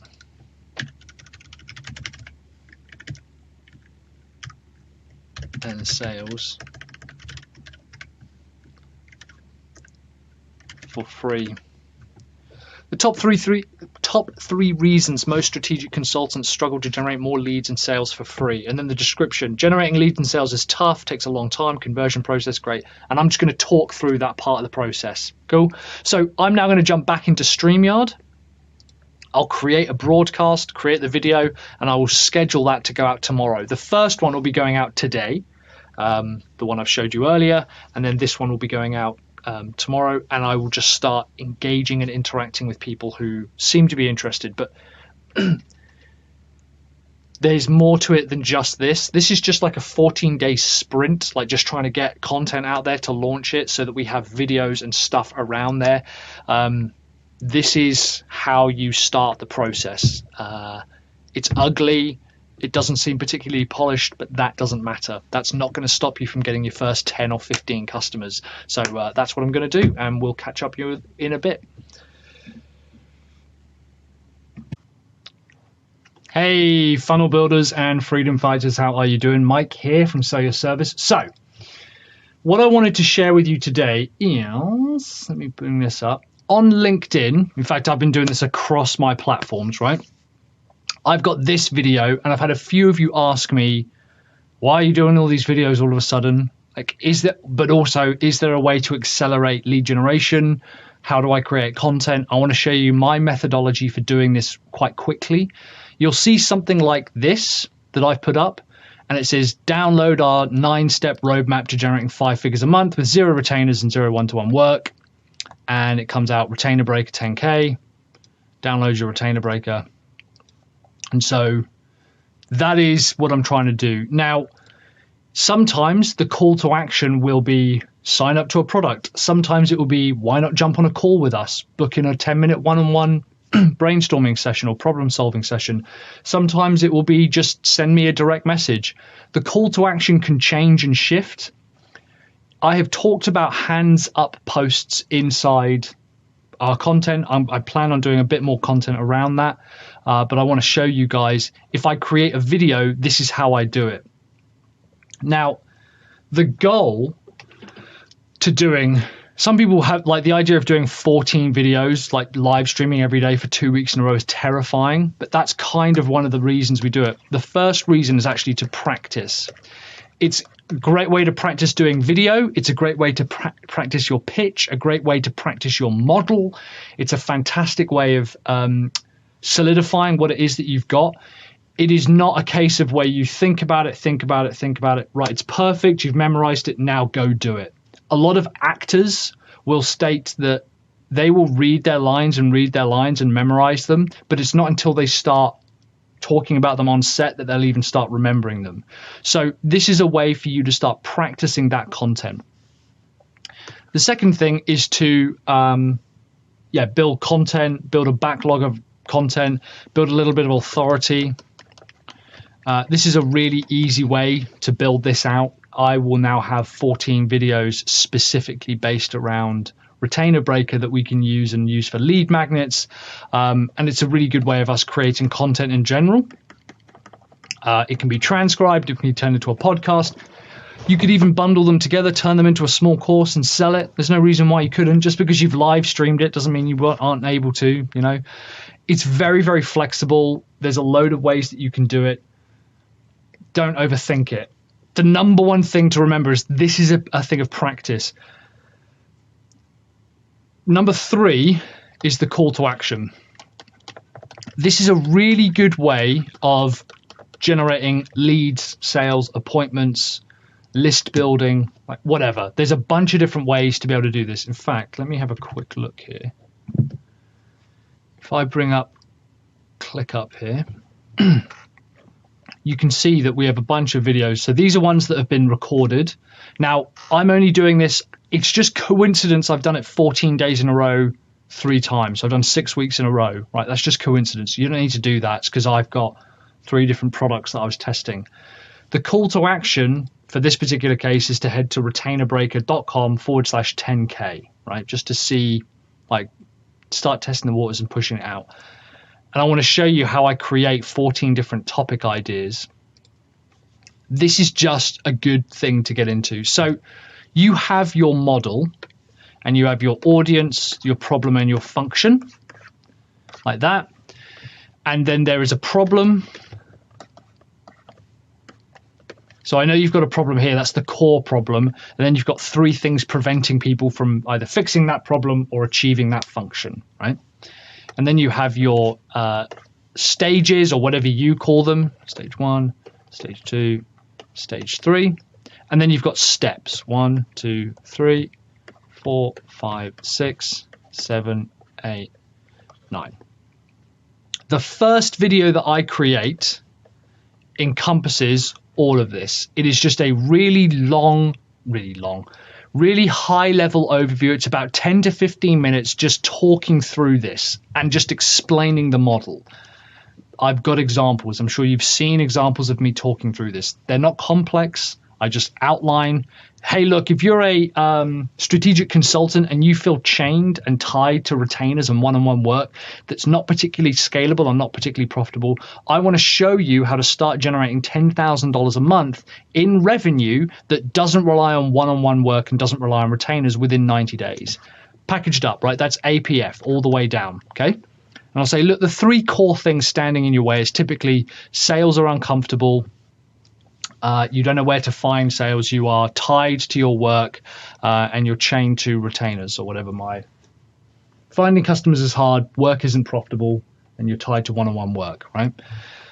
Which is why we create step one, stage 2, stage 3, and then I'll go into, and it's just a high-level overview.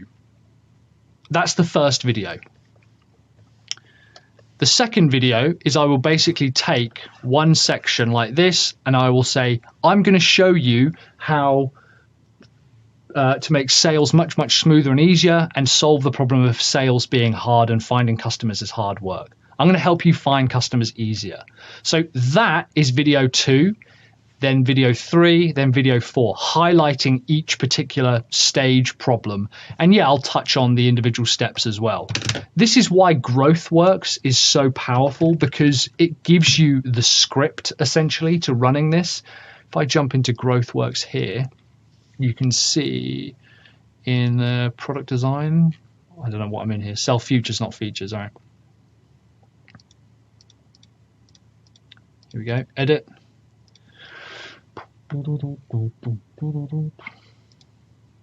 Any danger? Unless I've done something wrong. Here we go. This is video 1, right? And then video 2 is phase 1. Video 3 is phase 2. Video 4 is phase 3. So if I show you in ClickUp, you can see here, retainer breaker. Video 1, how to break free from retainers and still make 5 to 6 figures a month. That's everything. Video 2 was, here's the top 3 reasons that most strategic consultants struggle to generate more leads and sales. That's video 2, focused on just stage 1, the problem 1 and stage 1. Problem 2 and stage 2, why consulting isn't profitable and how to raise profits today. Stage 3, problem 3, how to stop doing one-on-one work but still make a good living, right? And then video 5 is going into step 1. 6, 7, 8, 9, 10, 11, 12, 13. I'll go into each step. And again, GrowthWorks is great because you can quite comfortably just say, okay, let's move over here. This is then video, whatever I said it was, 5. Here's how to find the perfect customers for your products while improving your clarity without expensive and complicated software or making sure that customers feel uninterested. This is why it's important, because you need to keep going over it. And I'll say I'll go over what the proven results are, talk about common struggles, but you don't need to have this. I would create this and just talk to it. You don't need to have fancy software. You don't need to have all of this stuff and pens or whatever. If you've got a whiteboard, great. Other people I know for a fact have just set up a camera like this filming above them, and they have a piece of paper and they have another camera looking at them. Some people just have this and they edit it together and they're just talking to the some people are just talking to the camera. Stand-up comedians make an entire living just talking to a camera and they don't have any props or anything. Don't overcomplicate it. Don't think, well, I need to have all of this shit added in to make it any better. You don't. You absolutely don't. I'm just doing this with Loom, and most of the time I just do it in StreamYard. So I'll do video 5, 6, 7. Again, they're maybe 10 minutes long, super short. I'm just explaining the steps. I'm explaining, like, here's what it is. And remember, you've got 3 tasks within each step. So you can just go over that and then say, look, if you want to go into more detail, why not jump on a call with me? Look, if you want this entire roadmap, why not download it at website.com/lead magnet, whatever it might be. And then what I'll do is I do another video, number 14, video 14, is me going over everything again. Usually by this point, I have uncovered a few things about it. I've understood a little bit more about the process and I'm answering a few more questions. But again, it's got a really strong call to action. Typically, the length of the video, if it's, let's say, 10 minutes long, I will pepper in call to actions all the way through it. And I'll just say, it'll be the same call to action, look, if you'd like to jump on a quick 10-minute call, a brainstorming call, let's figure out the top 3 things standing in your way of doubling in your revenue or standing in your way of breaking free from retainers. Let's jump on a call. Head over to retainerbreaker.com/call, book in a 10-minute one-on-one session with me, and we'll just figure out what are the top 3 things preventing you from breaking free. This methodology will give you a backlog. And what you can also then do, and this is when it gets really, really clever, is let's say you then have a library of 14 videos, right? The next round, every 7 to 10 days, if you post a hands up post, and it's just a written post, and you've seen me do them,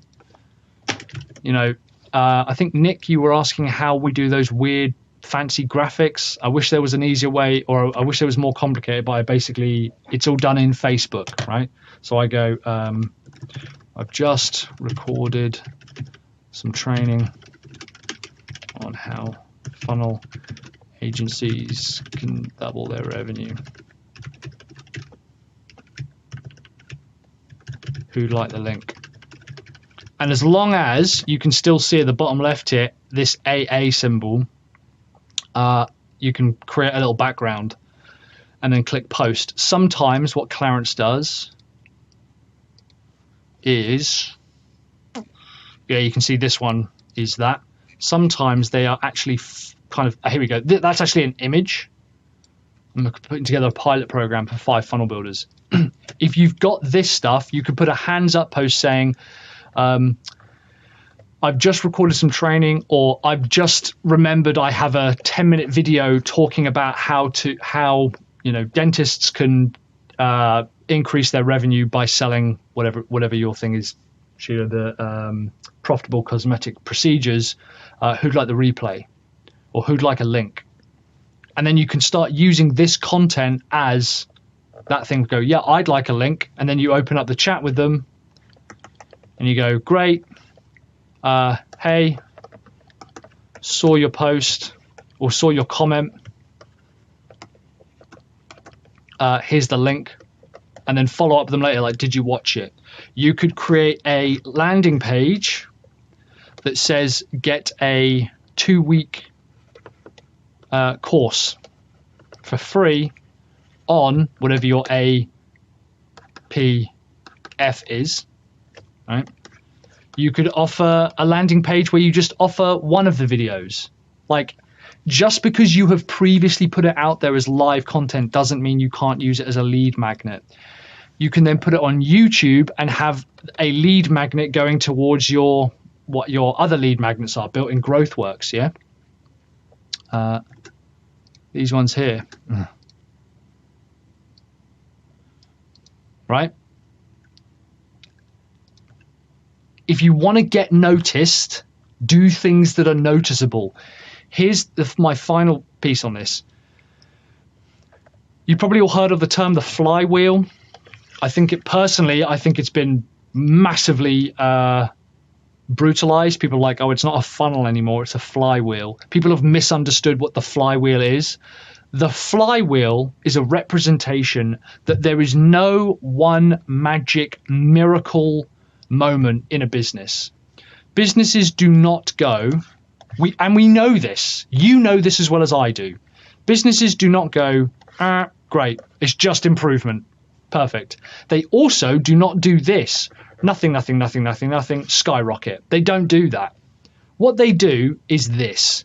They go up, down, up, down, up, down, down, up, down, up, down, down, up, down, down, up. And it is a constant battle. This imaginary line where things just perfectly go beautifully, and what people think in the blue one is they think, right, well, a business has cracked some miracle code here. Here's what's interesting. While from a revenue or a stock perspective, it might look like one thing has contributed to them going up, in fact, we know categorically that it is they have pushed this flywheel 10,000 times. And the first year, they managed to make the flywheel rotate 2 times. The next year, it was 4 times. I'm constantly telling you that running a business is a game of doubling, right?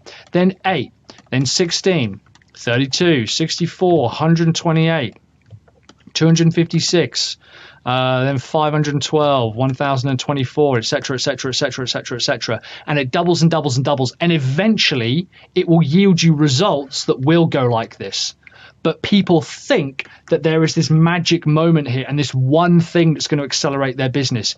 If you are trying to find shortcuts and to fast track it or growth hack it or any of this type of shit, you will fail, because you will constantly be jumping from one idea to the other. The reason the flywheel is important is you need to have a categoric audience that you serve. You need to have a problem that you fix to the point where you are fanatical about it, and a function that your business wants to fix and give to other people more than anything else in the world.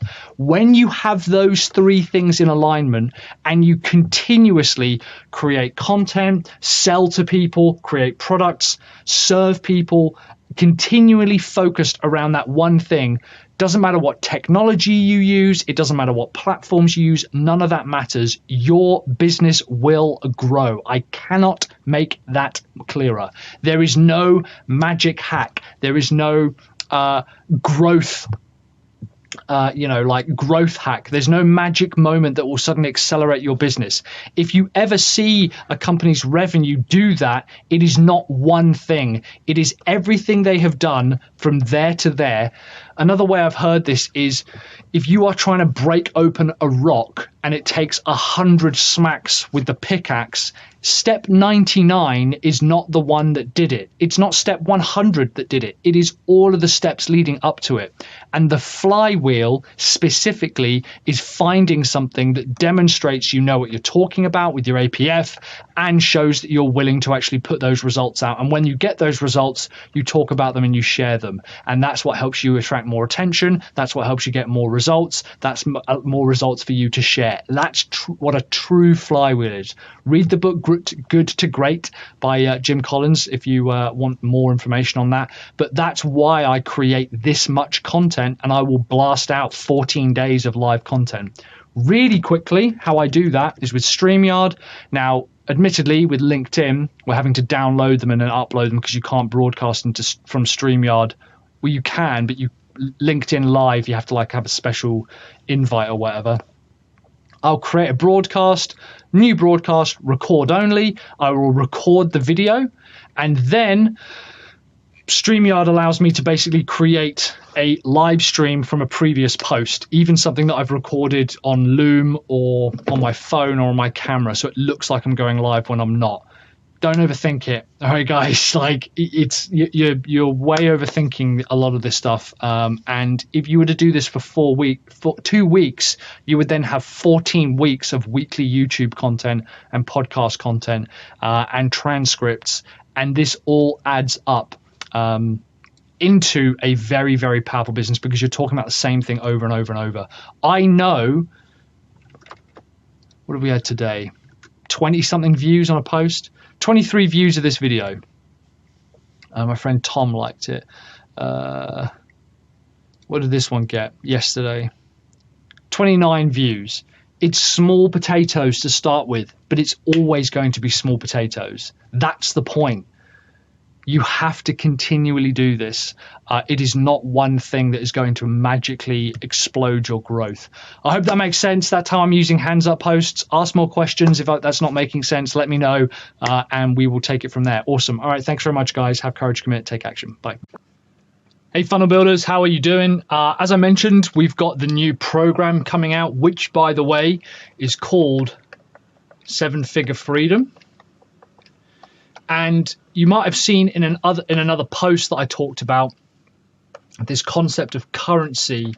Like, if someone invests with us, as you continue to invest with us, what is the core currency that you're getting back? And ours really boiled down to freedom. The problem is that freedom is a very vague, wide, broad term. So I ended up deciding, well, we need to get specific with this. So here's how we decided to kind of specify this and make it more specific, because as we know, the more specific a product is, the more specific a problem a product solves, the higher price people are willing to pay from it. Where it's broad and general, people aren't willing to pay as much for it. It kind of goes like this. So I wanted to be up here and make it really obvious and easy for people to buy from us. And the way that I have defined freedom is very specifically for funnel builders, doubling revenue, which is big, but that's what we want to try and do, and getting 10 hours back free time a week. So if you earn $100,000 every year and you work 50 hours a week, my goal is to get that to $200,000 and 40 hours per week in 90 days. Now, obviously, I can't give you 100,000 or double it with 1,000. It's obviously done per month or however long the amount of time, and it takes 90 days to get to that point. But ultimately, that's the system that we've put in place. So our currency is, for this particular person, doubling their revenue, getting 10 hours back, free time in a week, all within 90 days. That's a really hyper-specific program that we're going after. That's what the coaching is eventually going to turn into, is specifically designed to double your revenue while giving you back 10 hours a week. And now, of course, the most important question we need to ask is who is going to buy this? And customer avatars and stuff, they're all over the place. I have a really simple one, which you guys have probably seen before and after. And so the before and after is really, the gap is what our product does. That's the currency, yeah. Before are their fears, problems, what they want to change, what they want to fix. These are the things they're up at night. You guys are up at night thinking, I need to change this. Afterwards, and this is basically what they're trying to escape. And afterwards is their goals, their dreams. These are the metrics they want to reach. This is the place they want to get to. And my job is to obviously help people do that. We boiled it down to 3 specific pieces. First of all, complete and utter overwhelm with advice, ideas, tools, and content. And I believe I contribute to this, and I think it's a real problem.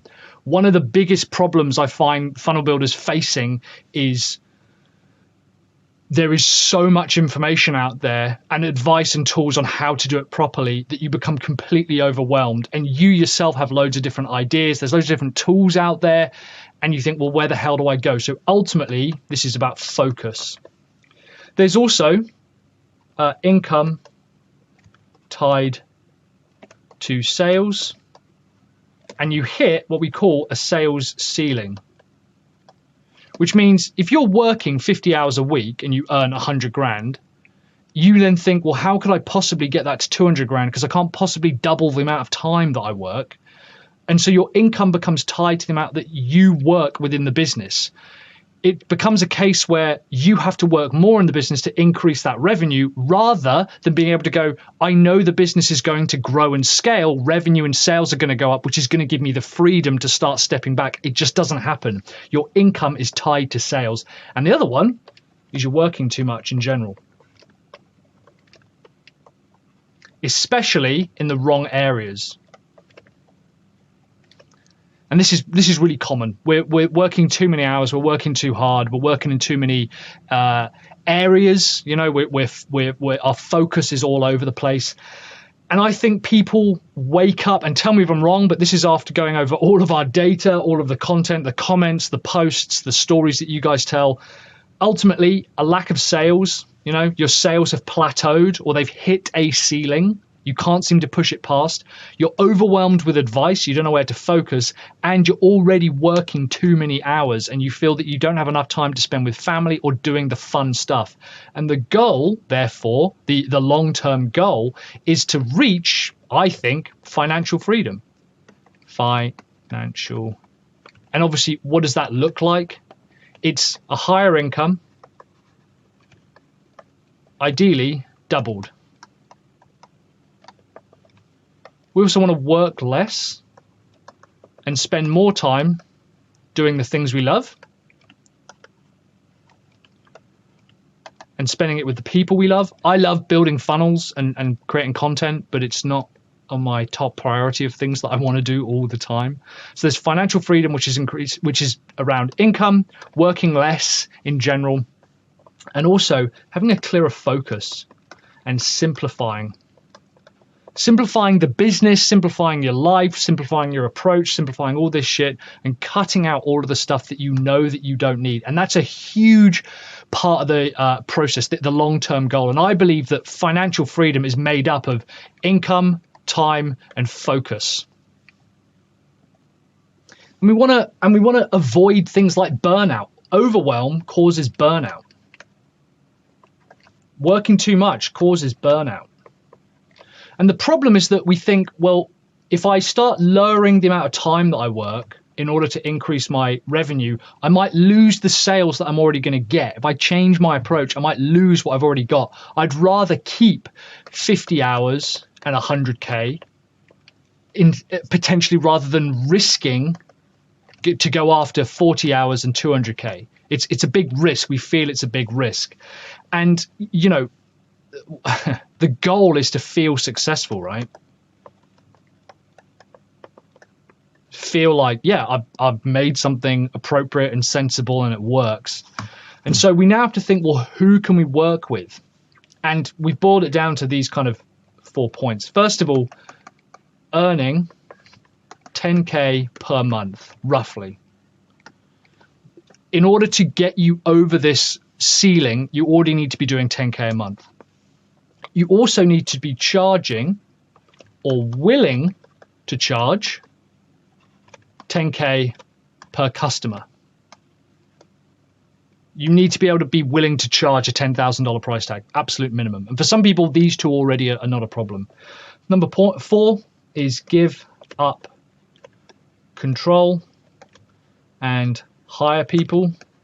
You have to be willing. This is actually probably the hardest one, is you have to be willing to give up control. And that is maybe the hardest one, is to think, actually, am I willing to give up control of those types of results and that part of the business? And you have to be working over 40 hours per week. Those are the 4 qualifiers. So this is now our customer profile. What do they want? They want to feel successful. You guys want to feel successful. You want financial freedom. You want simplicity and focus in your life. Spending more times doing the things that you love, working less, having a higher income, doubling sales, doubling revenue, doubling the amount of income that the business gets while reducing the amount of time that you work, as well as having an easier time selling. Those are the aspirations that people want, or the funnel builders that I want to work with and help. And maybe you're not 100% of these, and that's fine. But I just want to show you the process that I'm going through. So the first thing we did was the currency. And then we looked at now we're looking at the customer. And I'm just sharing that with you. Before this, you know, the place we are today, now, it's overwhelmed with advice, ideas, tools, content, a complete lack of focus. Everyone's got the solution, right? Income tied to sales. So you've hit a sales ceiling. You feel like you're doing all the work you can, but it's not resulting in the income that you either deserve or need or want. And you're working too much anyway. You're working in the wrong areas. And a lot of this will lead to, as I talked about, burnout. And now if you're earning over $10,000 per month, which a lot of you probably are, you just don't realize it, you're charging, or you're willing to charge 10K per customer for a project. That's not to say that that's going to be the only product you're going to be selling them, far from it. You're willing to give up control and hire people. I cannot help people who want to do it by themselves. There's nothing I can do about that. I don't know how to help you if you're not willing to hire at least 1 or 2 people. And if you're already working over 40 hours a week, that there is our perfect customer. And that's the process that I went on. I did before, after. I looked at the goals and the problems. And then I said, well, what do they need to have? What are the characteristics that a person needs to have in order for me to help them get from left to right? I hope that was useful, guys. Just a bit of an insight there into how we're working. I'm surrounded by paper as I kind of go through this process. Can't wait to share more with you guys. As I mentioned, this is called 7-Figure Freedom. It's the new coaching program we're going to be releasing. And yeah, I will speak to you guys later. Have courage, commit, and take action. Hey, team. Okay, so fair's fair. Like I said, I'm literally recording this at 5 minutes past 3 because I want to show you how we're generating leads. Right, first thing I need to do is turn off my newsfeed eradicate. 30 minutes. Here we go. Cool. So as I mentioned, groups is like still really important. So the broad, what do I want to say? The goal is to become friends with your clients, basically. If you look at my profile, I've got something like 1,000 friends. I'm a super popular guy. But in actual fact, most of these people are all funnel builders. So that's why I will gladly post this kind of stuff, which is essentially business-based stuff on my personal profile. If you immediately don't want to do this, that's fine. It's just this is how I'm doing it. This is how I'm getting clients, right? And I join groups. So I want to look for, there we go, that's even the thing we're going to be using. So I join groups, and let's say I want to look at CEOs. And I'm going to look for groups. And I'm even going to try seven-figure CEO. Let's try this. Groups. 7-figure CEOs, operations, deliveries, and marketing system for online coaches. 7-figure CEO, members only, fine. 7-figure nation, action figure collectors. 7-figure selling secrets, there we go. 7-figure CEOs, 345, fine. So there's not that many, but that's fine. 7-figure sales sequence, private group. There's a lot of 7-figure shit out there, right? You might even want to have CEO and founder. Groups, startups, investors, entrepreneurs, mentors, and founders. Great. Singapore CEOs. Click up. Registered company, it's small. We want anything with over 5,000 members, basically. Founder space, startups, entrepreneurs, and investors. Yeah. Entrepreneurs of the world, billionaires, millionaires, investors, CEOs. Some of this might be shit, but that's the point, right? This is a long process. So what we want to understand, what you want to remember is that when people talk about Facebook and they talk about this and that and the other, fine. This is the entire population of the world, right? Your market will be something like this. It's not to scale. People say no one's on Facebook and your clients aren't on Facebook. Out of 7 billion people, if you were to have 100 clients paying you $1,000 per year, so that's nothing, just per year, there's your 100K business. Okay, for a $350,000 business, which is really what we need to do, that's what, 35 grand a month. It's actually a little bit less than that. So that would be essentially 35 clients giving you $1,000 a month. We could even say, actually, we just want to get 3.5 with 10 grand, or 7 at 5 grand. So 5 clients a month, 7 clients a month buying a 5 grand coaching package or consultation package or something, right? So there's a lot of different numbers we can play around with. You at most need 35 people or even 100 people, which is this much out of the population of everyone. And I don't like talking about, oh, we only need X percent of the market, because I think that shows a lack of focus. But yeah, of everyone there, this much will be on Facebook, a tool who you could outreach to, and then this much won't be on Facebook. It doesn't matter. The numbers you're looking for are so small that it is insignificant for you to think about. And bear in mind, we only want 7 at 5,000. Super, super small number. So most of the people are never going to work with you. Fine, that doesn't matter. So go ahead and join a bunch of these groups and then use something called Pepper. Now what Pepper does is send automatic friend requests. So I'm in ClickUp here. So we'll even do this. Pepper for coaches.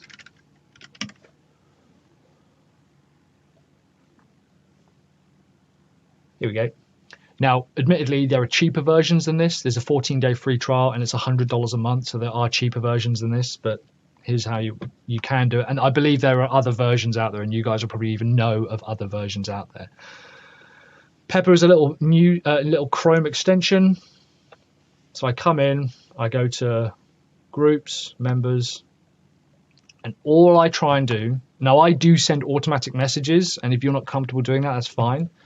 All I try and do is members with things in common, see all, and I say to Pepper, can you just try and add 5 friends, please? And like I said, I do have a message. You don't have to do that. And I just leave it on this page. I click send friend request, and then Pepper, you can see here, just goes ahead and does that. I've already done it for the day. And you can do up to 50 friends a day, and you grow your friends list. And by growing your friends list, oh, okay, so that's fine. Yeah, so she even sends a little reminder. That's cool. All right, fine. If someone accepts it, Pepper will send them a little message, and you just say, hey, really good to connect. How you doing?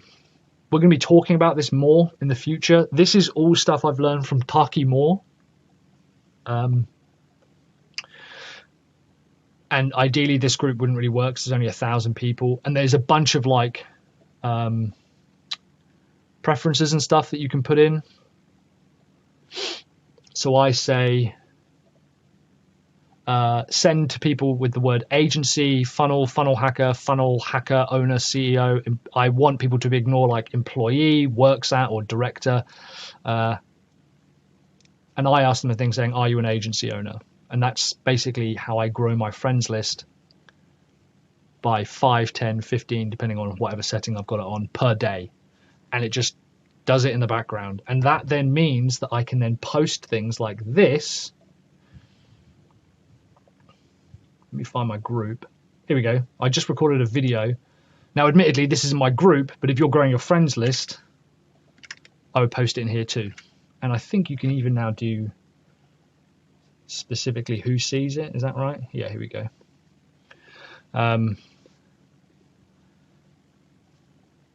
Custom, complete randoms, work friends, all this kind of stuff. And just post it out. So it means that none of my dumb friends who post stupid memes and stuff will see it. And it means it goes out there. And if someone puts their hand up, would you like the link? I'm just going to send them the link, or I'm going to send them a call link or something. It's slow burn. It takes a while. It's not perfect. Pepper also does unfriends, I think. So if someone becomes a friend with you and then never replies to a message or never talks to you, you can just ignore it. But also combined with like messaging and stuff like this via chat, it's still well, personally, just for you specifically, Emily, it's well within the realms of like kind of hands-off marketing, because I just do this and I just continue to use Facebook how I would use Facebook. I don't. Clarence and Jar do, but that's how I'm finding these clients, and it's a case of trial and error. But there we go. That's a big part of your thing done. And bearing in mind, you only need to find one perfect client for them to introduce you to their network. That's all you need. That's all you need to find them. Cool, guys. Let me know what you think. If you thought that was useful, if you want more detail on this, happy to do it. Like I said, I've got a lot of this stuff coming out. Yeah, speak to you later. There we go. Hey, Jude, and anyone else watching this, this is a really quick sort of answer to Jude's question. So, Jude, I'm going off the question that you posted on Thursday. I apologize for not getting around to it quicker. It looks like the core question you're asking here is, could I please get some help from this Brains Trust on building out this product for myself? You've outlined what you have a little bit now, like how you currently run your business now. You've outlined your resources. You've outlined a few roadblocks that you've got. And more importantly, which I absolutely love, and this is the important part, you've actually outlined what you want to target, which is great. So here's what I want you to think about, and I'm going to try and post and direct you to a few other resources as well afterwards. So so you've got a target, which is great. This is your target niche, yeah? And you are looking to go after specifically professional women and to develop them a personal brand. Now, the core question you have to ask is, why do they want a personal brand? Is it to get more speaking gigs? Is it to increase their value, increase their worth because they see it as an opportunity? This is all good stuff. There's no one right or wrong answer. And chances are you're probably able to answer this immediately. But I'd like you to think about, well, why do they want a personal brand? And are there any things that people want that they don't necessarily know that a personal brand might get them? So what I mean by that is there will be a subset of your audience who are looking to develop a personal brand. They're looking and they realize that that's the next stage of their career. And I reckon if you got 12 people like that on board, you could have a really killer business, yet alone having more than that. So you want to build out a personal brand for a lot of these women, and some of them are going to know that that's what they're looking for. Some of them, however, are going to not understand that a personal brand is their route to the next stage. So you need to think about, well, what are they struggling with, and what do they want to escape? What do they want to change? What do they want to fix that a personal brand would fix? And here's what we're going to do. First of all, on the left-hand side, you're going to write 3 core problems that these women are facing. These are things that essentially, I'll move me over here, you can go up there. These are things that they want to escape, fix, change, remove, problems, right? They feel like they're maybe stuck at their current business or their current level, their current professional level. They have no idea how to build a personal brand, and it might be that's it. So think about those problems. You might know them already. An exercise I did recently, if you check out the copywriting masterclass that I've posted the replay of, which I'll show you everyone in a second, you want to check that out. Because the first lesson of that, which is about 45 minutes long, talks exclusively about this part of the process. And on the other side, we've got our goals, and these are the things they want to achieve. And a lot of people want to go after a personal brand because they're sick and tired of working at the office. They actually want more free time. They also want a bit more recognition. Often, people who want to build a personal brand have had some kind of cathartic experience or epiphany, and they realize, I want to share this with other people. If they're coming from a corporate route, it's because they've realized that actually the position they're in, they can have that. They want to offer more support, maybe to other women, maybe to people entering the workforce, maybe people in the tech space or the med space or whatever it is. They want to push that forward. So they've got a visionary based approach, but you want to think about what their goals are, both personal and larger. And this might require a bit of testing, but this is how we're going to build out the product. Because what I need you to do is then think about, how do they get from A to B?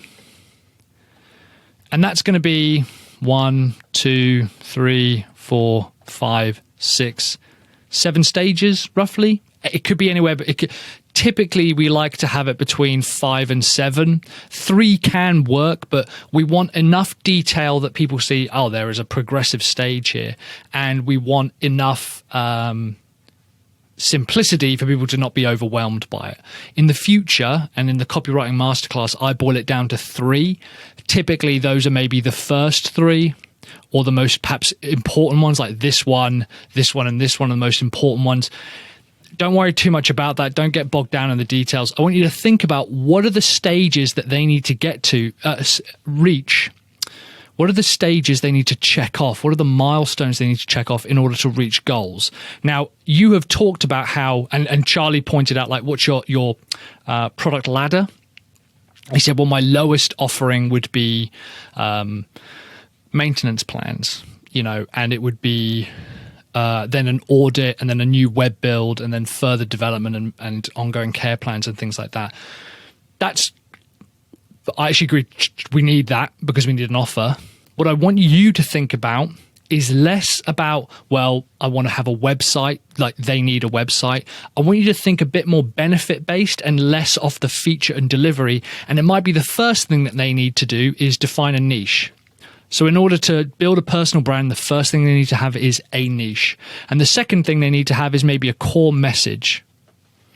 And the third thing they need to have is basically an ability for people to contact them 24 hours a day and consume their content, which typically we call a website. And then thirdly, they need content. And then fourthly, they need promotion. And then fifth, they need to be able to secure speaking. Now, again, this is, if you want to copy this, fine. If you think, oh, that's quite a good one, fine. If you think that most of these are shit, which I don't doubt, then, get rid of them. This is just an example.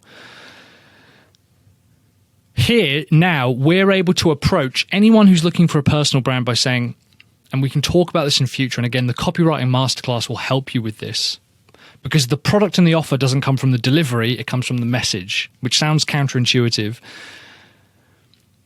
We don't sell cinema tickets for a brand new movie by saying, hey, come and sit in a seat that 100 other people have sat in today. Go and buy yourself some overpriced food. Sit in front of sit in a dark room watching a film screen, and we're going to blast some light onto it for about an hour and a half. It's going to cost you about 20 quid to come with your partner, and then after about an hour and a half, you'll be able to leave. That's selling the delivery.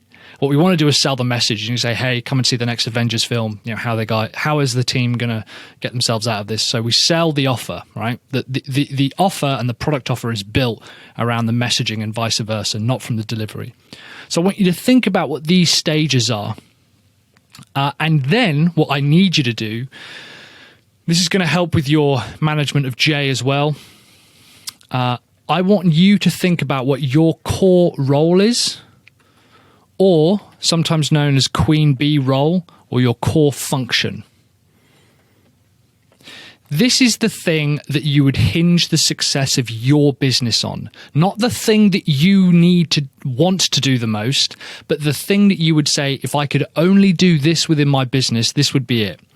And if you're going after professional women who want to build a personal brand, the number one core function might be something like guidance or mentorship or listening. And it sounds dumb. It sounds really ethereal, but just trust me. The quick exercise I'd like you to go through is to take 6 Post-it notes and write out the 6 most important functions that you do within the business. Sales and marketing, administration. And again, we're doing this from the perspective of this is the product you're going to release. So you think, well, one of the things I need to do is actually train these women and work with these women. Building websites is a big part of it, dealing with customer problems and things like that.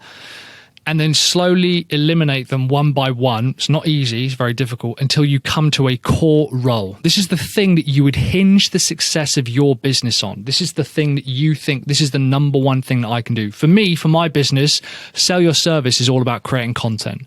Right? Our core function is to create content. Some businesses, like interior designing, is clear and consistent communication to make sure that all the emails that come in are answered and people have their hand held and they feel like they're part of that communication process. For a burger restaurant, their core function might not be selling burgers. It might be to give the fastest turnaround possible because they have to deal with families and they have to have a high turnover. So I want you to think about, if you could only do one thing within the business that you would hinge the success of your business on, what would that be? And you might not be able to answer that immediately, but I'd like you to at least think about what are the top 6 things that you do that make the business run, that you find you tend to do. Because our job is going to be to get Jay and everyone else to allow you to focus on this core role. So to recap, top 3 problems, top 3 goals.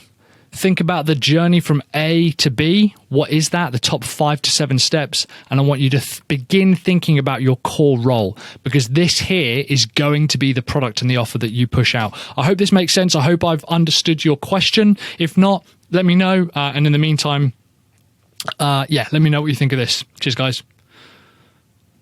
Hey, team. How are we doing?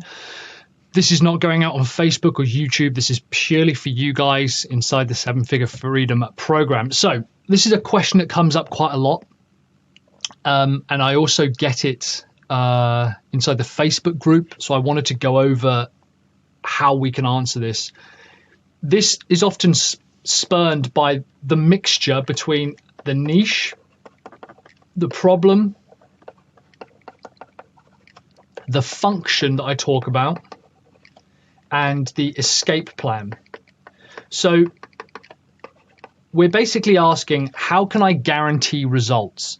Because my whole thing is that you should be offering something hyper specific. You should be saying to someone, we can help you close more sales in 30 days, or we can book your calendar, your dentistry calendar solid within 5 weeks, or something like that, right? That's the function, right? It's a specific thing that they're going to be able to walk away with. Some people call it a currency, so that's a specific currency that people walk away with. Or if we solve a problem, the problem is, oh my God, I'm overwhelmed with work. I'm overwhelmed with ideas and things to do. How am I possibly going to find enough time to focus and start generating sales? Or what am I going to do if I have to take a break and our sales go into a slump? Why aren't I making more money? Why am I so tired at work, right? All of this kind of comes out, and then we say, oh, and you also need to specify, excuse me, sorry guys. You also need to specialize in a niche. I say our dentists, coaches, people with digital products, manufacturing businesses, whatever. People who sell subscription boxes, whatever. When we look at something like that, you then go, yeah, but I'm not even an expert in those areas. That's just a niche that I think will be really profitable. Here's what you need to think about in order to kind of get this off your chest and start working through it. Okay. The first aspect to think about is, what is the price that you want to sell things for? I know it sounds insane, but that's the first thing I want you to write down. What is the price that you want to sell the product for? And let's say, for example, we're going to go 25 grand. Okay. This next question is important, and this is where most people get hung up. What does the customer need to have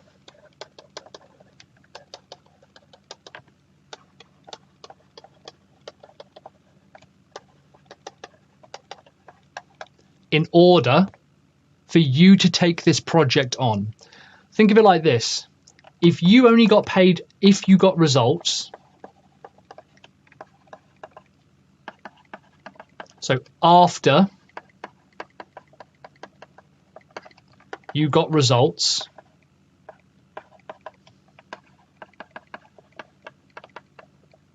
oh, S.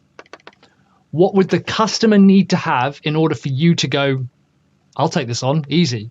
Now, you're not going to get paid after you get results. You're going to get paid up front. But what would the customer need to have if you could only get paid after you got results? What would they need to have in order for you to think, well, this is a no-brainer? What are the characteristics that they need to have? For example, would you work, which on essentially, imagine this was 100% commission-based, right?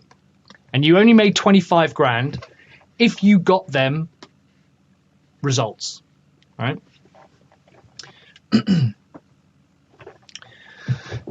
If you want to help people generate leads and sales, and the majority of us do, the majority of us are in the revenue and lead generation and sales business, right?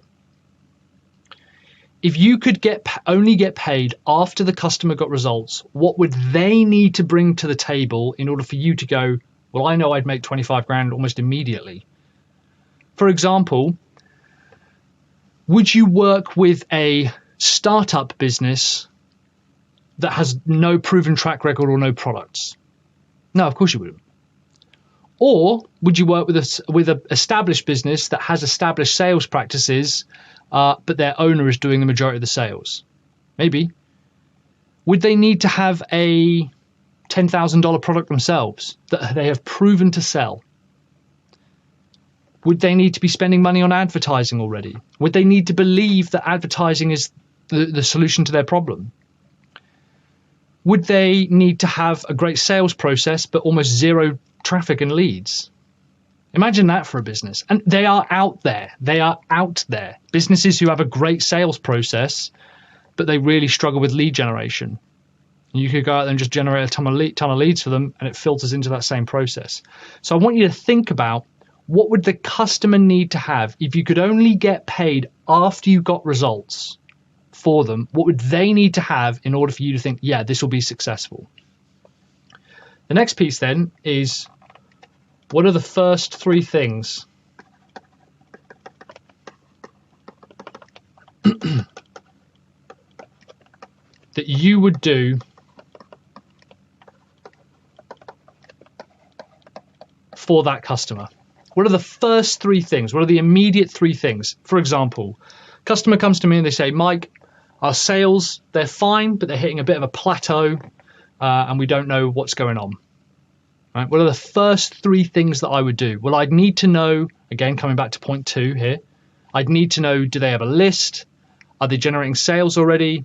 What's their sales conversion rate? I'd need to make sure that they have a proven track record with a product. I'd need to know that they've got current customers. I'd need to know whether they have another product to sell to them. So the first thing I would do is I would close the almosts. I would call up people who received an offer or an invoice, or a proposal, and say, why didn't you buy? And try to get them. All right, that's the first thing that I would do. Second thing I would do is offer a second product. And the third thing I would do is I would probably market to their list again. Right? This is as complicated as it needs to get. If you say that you work with relationship coaches, their biggest problem is a lack of sales, and what you're going to help them do is book 5 new clients in 30 days.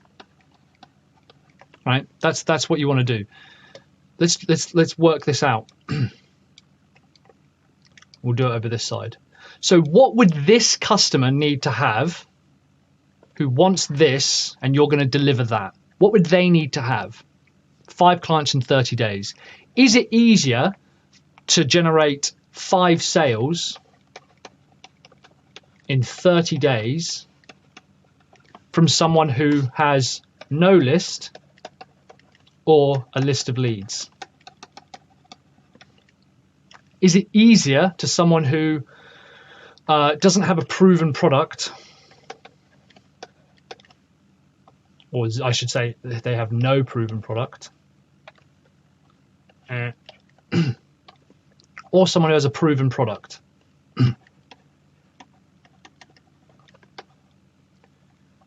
They've made sales, and maybe they currently do roughly 8 sales per month, but they just can't get that extra 5. You wouldn't even be having to double it. If someone was doing 5 sales a month, all you'd be having to do is double it.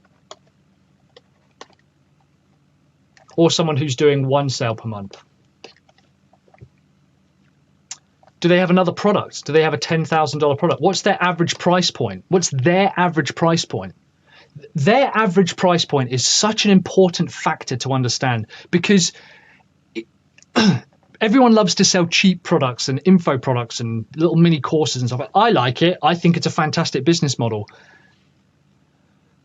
But the cold, hard reality is that they are unlikely to want to spend 25 grand on something where you've got to sell 1,000 $25 products. The other day we did within 3 emails, we made something like 5 grand for one of our kind of like affiliate partners. 3 emails from me made 5 grand for them. If you can look into the things that they would need to have, don't worry about conversion rates, just go on your gut feel. You say, well, yeah, if they had a list of 10,000 people and they had a product of around 5 grand, right? It doesn't even need to be 10 grand. They had a product of 5 grand. Would I be able to get them 5? Would I be able to double that? in 30 days? Maybe it's not 30. Maybe you go, all right, let's make it 90. Could I generate them 5 new clients in 90 days? Maybe you look back at this and you go, well, they are doing, I want to do this within 30 days. I want to do this in 30 days, so I basically want to double it. They either need to be doing between 5 to 10 sales per month already. And I'm going to take it off and mop up. And we go, well, the problem then is actually in their follow-up process. And again, these businesses exist. They're booking 10 calls. They're offering 6 of them a proposal and 5 of them buy. Immediately, why isn't this one person buying? And what happened to these other 4? Were they not qualified? You know, what's going on there? How often are they emailing their list? They're only emailing it once a week. Maybe you've got people who've got a list of leads, a proven process, but they're not doing any outreach. They've got no lead magnet, right? No process to go through it. They've got no sales collateral. But they're just grinding out. They're just doing manual work. Maybe they're currently doing money on ads, but they have no sales process. Maybe that's the opposite. They don't have a sales process, but they're somehow making sales. It happens. They're out there. You need to think about what do they need to have. And the final part, by the way, is if you were to 10x this price, what would that bring in you? With 10 sales, what would that bring in you? It's $250,000 for this particular one. Could you do these 3 results 10 times? Could you find 10 of those customers? It's less than 1 a month. And you'd essentially have a $250,000 business. That's how I want you to think about this. That's how I want you to think about going after the customer. I hope that was useful. Shoot some comments in the bit down below. Cheers, guys. Have courage, commit, take action. Hey team, how are we doing? There we go. So I want to show you how I'm building calendars and appointment reminders and all this kind of stuff in high level. The particular calendar link that I want to create is one for our lead magnets. So if I show you, come on, there we go. So we have these lead magnets, which you have also available in GrowthWorks, and there is a call to action on all of them. So click here. If I do this one down here, learn more. Obviously, we need to edit these slightly, but you get the idea. I want someone to be able to click through and then basically book a demo or a call with us so they can do a call to action. We'll change the link as well. Here's how we're doing this. So we have the lead magnet over here, and that is like a PDF, or it might be something like a webinar. It actually doesn't matter. I'm not too bothered about what the actual specifics are. What I want to do is create a specific page called something like demo, and the website in our case will be on a subdomain. You can have this on your main domain. Ours will be go.sellyourservice.co.uk/demo, right? And the idea is we'll have a headline like this. I will then have some kind of form, and then that will turn into a call booking where they can select a time and a date and you know what a call booking form looks like. What I then will do is make sure they're added to a list, and that also they get reminders to join. It'll be sent an hour before and a day before. Okay, so we need to set some emails to have 24 hours. We also want confirmation. Sorry, so before that, we actually want a confirmation email.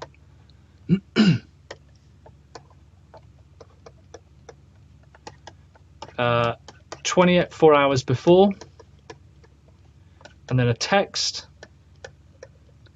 SMS, MMS. Can't remember. This would be 1 hour before, and then an email as well 1 hour before, and they are all going to have the Zoom link. I'm actually going to make this slightly easier on myself. Here's what we do. I have built it so that I don't have individual Zoom links, because I hate the idea of finishing one call, clicking on a link and going into another. So I'm actually going to create a recurring meeting in Zoom. Now, you can do this a bunch of different ways. You could do this with Riverside. You could do this with, what's it called? Zoom, obviously. You could do it with StreamYard. I think Logitech has one called Melon. There's a lot of options that you could do. Hell, you could even do it with Google Meet. You could even do it with Skype, right? So the first thing for me to do is to jump into Zoom and create a recurring meeting link. I'm going to go into my account here, meetings, and schedule a meeting. Here's what you do. Recurring meeting every day, no fixed time, generate automatically, yeah, no template. I don't want a passcode, but I do want a meeting room, retainer, breaker, demo, and strategy. There we go. Video on computer audio. That's all I want, right? Click save. I now have this link here, which means that I can just give that to people and at their time, because the emails will take care of the reminders. It means if I'm finishing up a call with someone, they can then just jump in. They're in the waiting room, and I can say, great, because I like to try and block calls back to back to back. Rather than clicking out of one link and clicking into another, this is just a really easy way for me to do this. So I'm going to click that. The second thing I'm going to do is create a really quick calendar settings. I'm just going to put it under Mike Killen, new calendar, and this is going to be called Retainer Breaker. And remember, that's the category name. Okay, so Retainer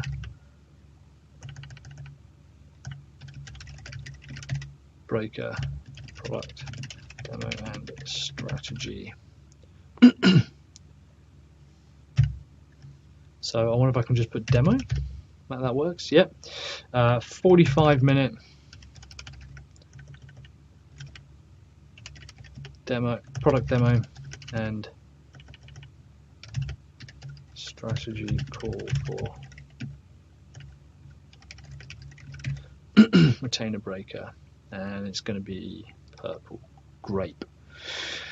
Here's what I do. Custom. I actually put in the meeting location. I put that Zoom link, which means that it will be through Zoom, but it means that it's just a super easy method for me to jump in and out of calls, right? Save and continue. Now that has been created. Slot duration is 45 minutes. Slot interval is 30 minutes. I'm actually going to put this as an hour. Appointments per slot is 1, maximum of 5 per day, and I want a buffer of... No, I don't need a buffer between them. Minimum scheduling notice. I want 1 day's minimum scheduling. So someone on a Wednesday can only book on a Thursday at the earliest, but they can also book 9 weeks in advance. And I don't work Mondays, and I don't work Fridays. So let's click save and continue. And if we need to scale this out, I have a sales team now who can do a lot of this stuff. So custom form, we're going to ignore all of this for the time being. I'm going to come on to that in a minute. Let the calendar auto confirm, custom code, and then submit redirect URL. This is going to change. I'm going to put something in here just for the time being, just a hashtag, but we're going to put a specific thank you page with a welcome message in a minute, and I'll talk about how we can go ahead and build that. So that's going to be fine as is. I might sometimes put a qualification call in here or like a form, but I'll show you that in a second. So I'm going to click complete. Great. Now I'm going to come over to my funnels. We're here on sites, and I should have one called call booking already. Here we go, freedom call booking. And I'm going to clone this. Oh. And you guys should have access to this as well. These funnel templates you should have access to. So I'm going to clone that. Retainer, breaker, call, booking. And I'm going to put it in sell your service, clone funnel. Let that generate. All right, cool, here we go. So, first we want to change some names. Publishing, step name is going to be retainer, or even demo, and this is going to be demo. Update that step.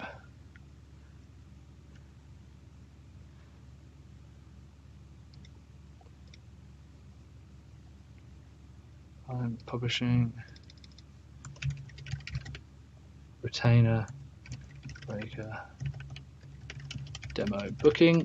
I'm going to tell you why I do it this way around in a minute. Demo booking. Just refresh this, make sure it's working.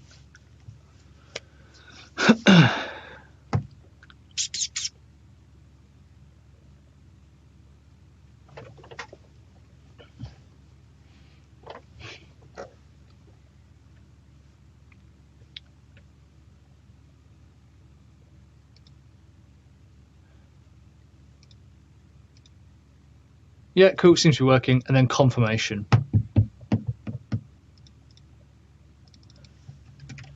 Retainer, breaker,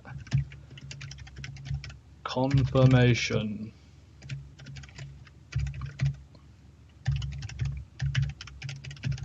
Confirmation, cool. There we go, awesome. Here's why we do it like this. You'll see I have 2 pages. So we had like this. Demo, and then something like demo call, and then demo confirmation.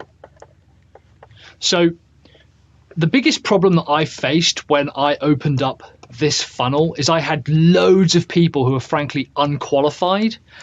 And so what I have done now is in high level, I've created a survey that actually qualifies people out and asks them to answer a few questions.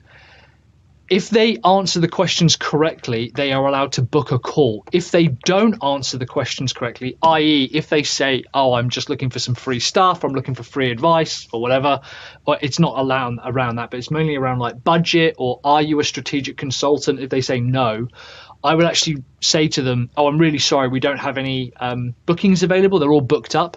If they do, I want them to go through to the demo callback page where they actually can book a call, right? So this is where they could select the times. The reason I do it like this is because /demo is a really easy one for me to give out. If I'm giving a huge webinar, I don't want to give everyone the chance to book a call with me. I only want to make sure that people who are like qualified can go through. If I'm having a chat with someone, I'll just say, great, yeah, go ahead to demo -call, or you might even change the link again to be one word so it actually redirects them, and then after they've booked this, it will redirect them to another page, and this confirmation page will have a video. It might display the link, I can't remember. It will tell them to join the Facebook group and the YouTube channel, and it will tell them some of the questions they're going to go after. And so I'll say, look, here's some free content for you. So if we go back, if I go into Retainer Breaker Demo and edit this page, this will be a survey. And I'll create a survey at some point that will say something like, are you a strategic consultant? Are you currently looking to grow your revenue? What's the number one thing standing in your way? How much are you spending on services at the moment, right? In this case, I actually just want to edit the booking page. I'm going to come over here. So, retainer, breaker, book a one-on-one demo and strategy call. On this call, we will create a plan to scale your time and income. See how quickly we can get you to $10,000 per month. List out how much you could save on tools. And then I'm going to choose a different calendar. So I'm going to select the calendar here. I'm going to scroll down and it's going to be Retainer Breaker, Product Demo and Strategy. Cool. And then the redirect action is go to next step. And in this particular case, it will be going through to a confirmation page that's out of date, but will still work. I'm going to click save. The title is going to be Retainer Breaker Demo Call. Click save. And then update metadata, then click save with my dumb face. Cool, and now that is good to go. So what I can now do is, if I jump back,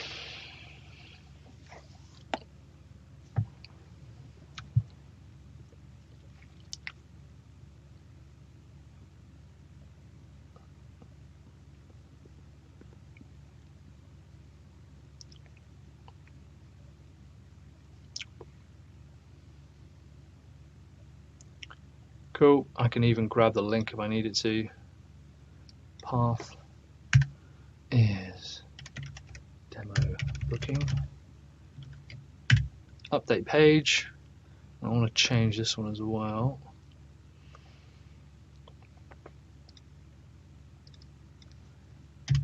/demo.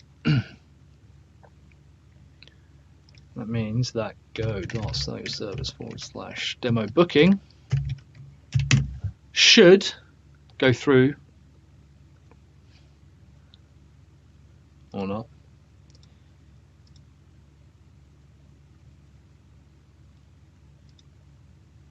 Yeah, demo booking, publishing, demo booking, update step.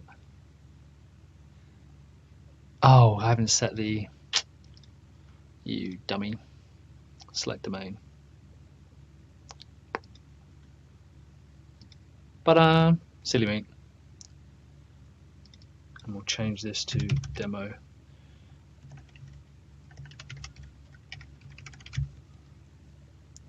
Yeah. There we go.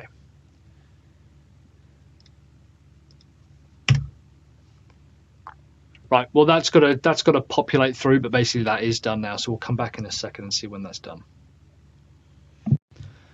Here we go. On this call, create a plan to scale your time and income. See how quickly we can get you to $10,000 a month. List out how much you could save on tools. There we go. Cool. So the next thing for us to do is to set up reminders. So come back over here. I'll change the confirmation and stuff later. It's not necessary right now. It's not the thing that I need to worry about. What I want to make sure is we have our automation set up. So I have a folder called Call Bookings, and I'm going to clone this 45-minute strategy one, and I'm going to call it 45-minute Retainer Breaker Demo Call Reminder. Click Create, and again, you should have this in your snapshot. Open this up. Custom booked appointment. The first thing I want to do is select the correct calendar, and in this case it is the demo call here. Click Save Trigger. I'm actually going to change this as well.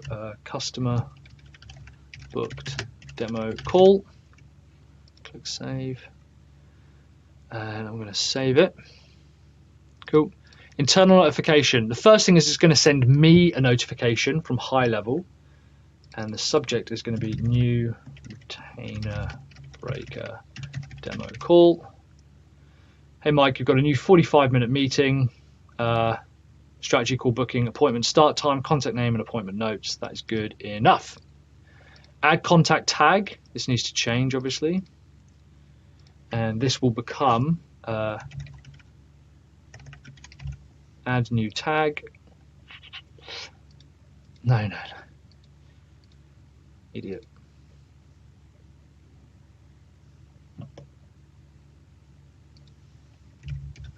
Retainer breaker demo. Add new tag. We're going to do the pipeline and stuff later. At the moment, it will go into the wrong opportunity. That's fine. Confirmation email.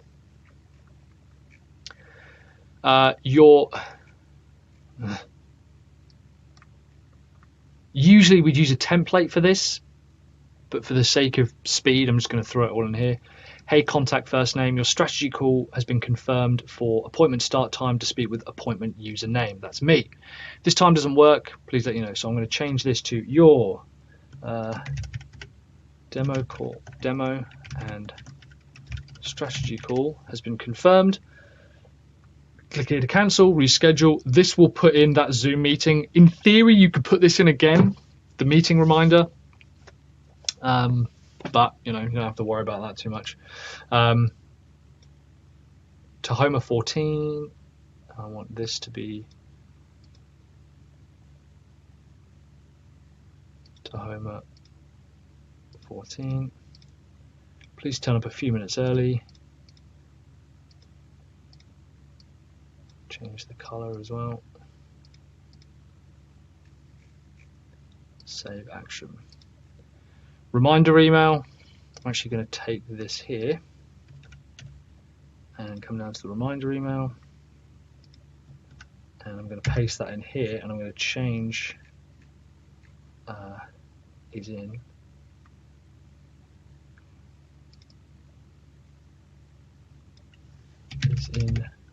24 hours.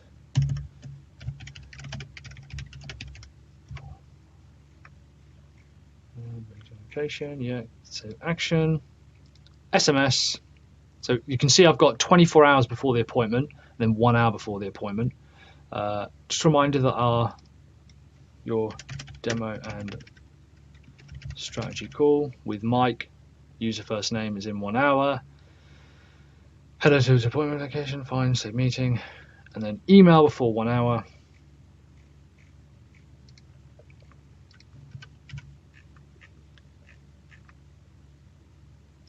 Is in 1 hour. 1 hour. Cool.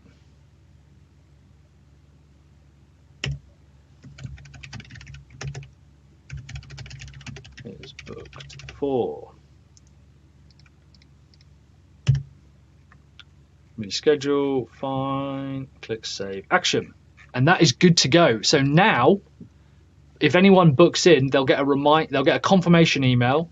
We'll create an opportunity for them, and we'll do that in a minute. Confirmation email, reminder email, SMS, and an email an hour before. So I'm going to save that one more time because I can't remember how many times I've done it. Here's the next thing we need to do. Missed calls. This is critical to do. What I'm going to do is click here, 45-minute strategy call no show. Clone it. Retainer, breaker, demo call no show. Thank you to Chase from High Level for helping me create this. Here we go, retainer breaker.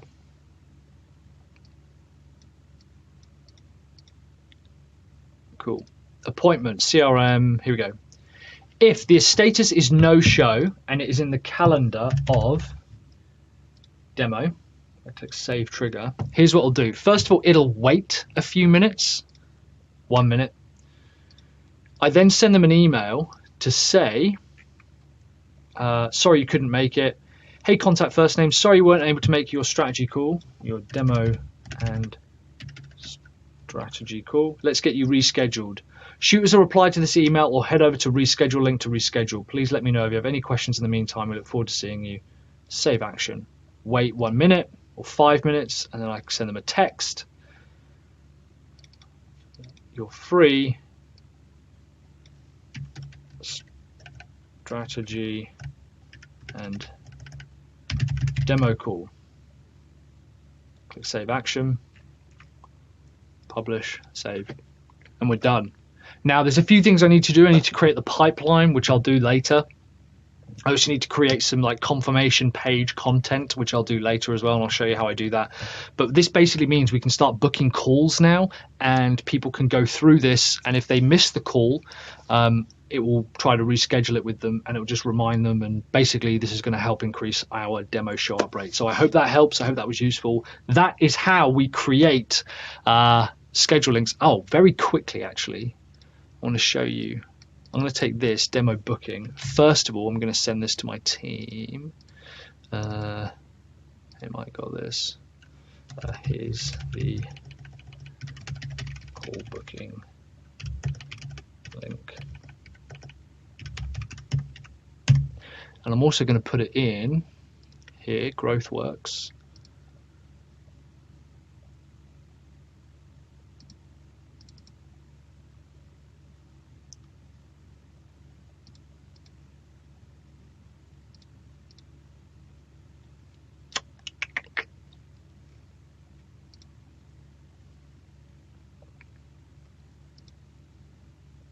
Now what this means, if I ever send this out to anyone and they download it as a PDF,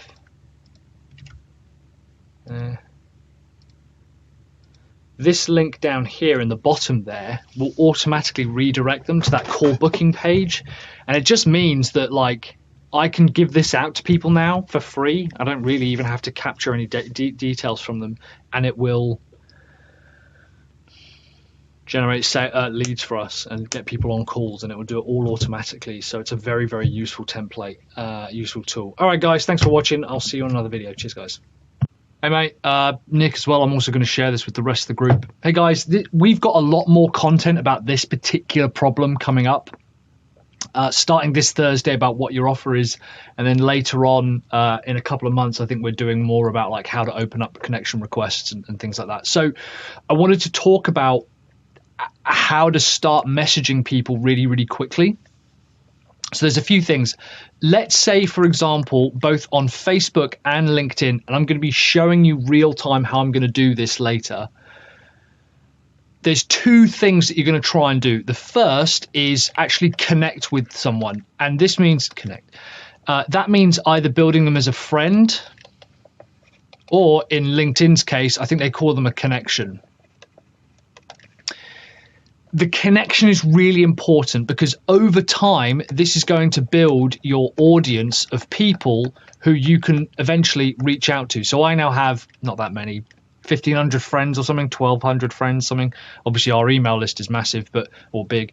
So you want to build up these connections because eventually, when you start putting content out in front of them, one person's going to see it, and then in a few weeks, because you're trying to add 20 people a day or whatever the situation is, 10 people, and then 100 people, and so on and so forth.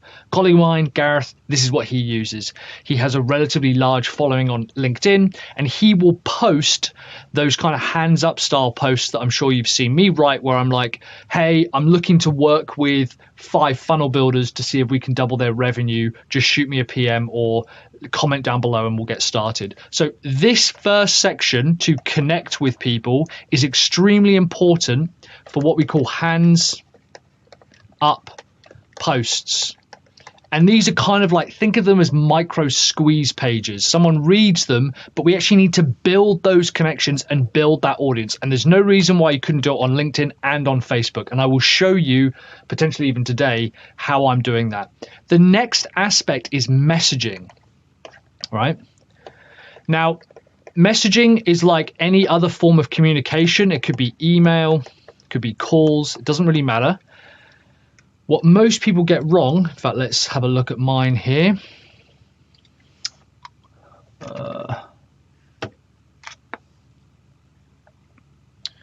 I might not be able to find one immediately.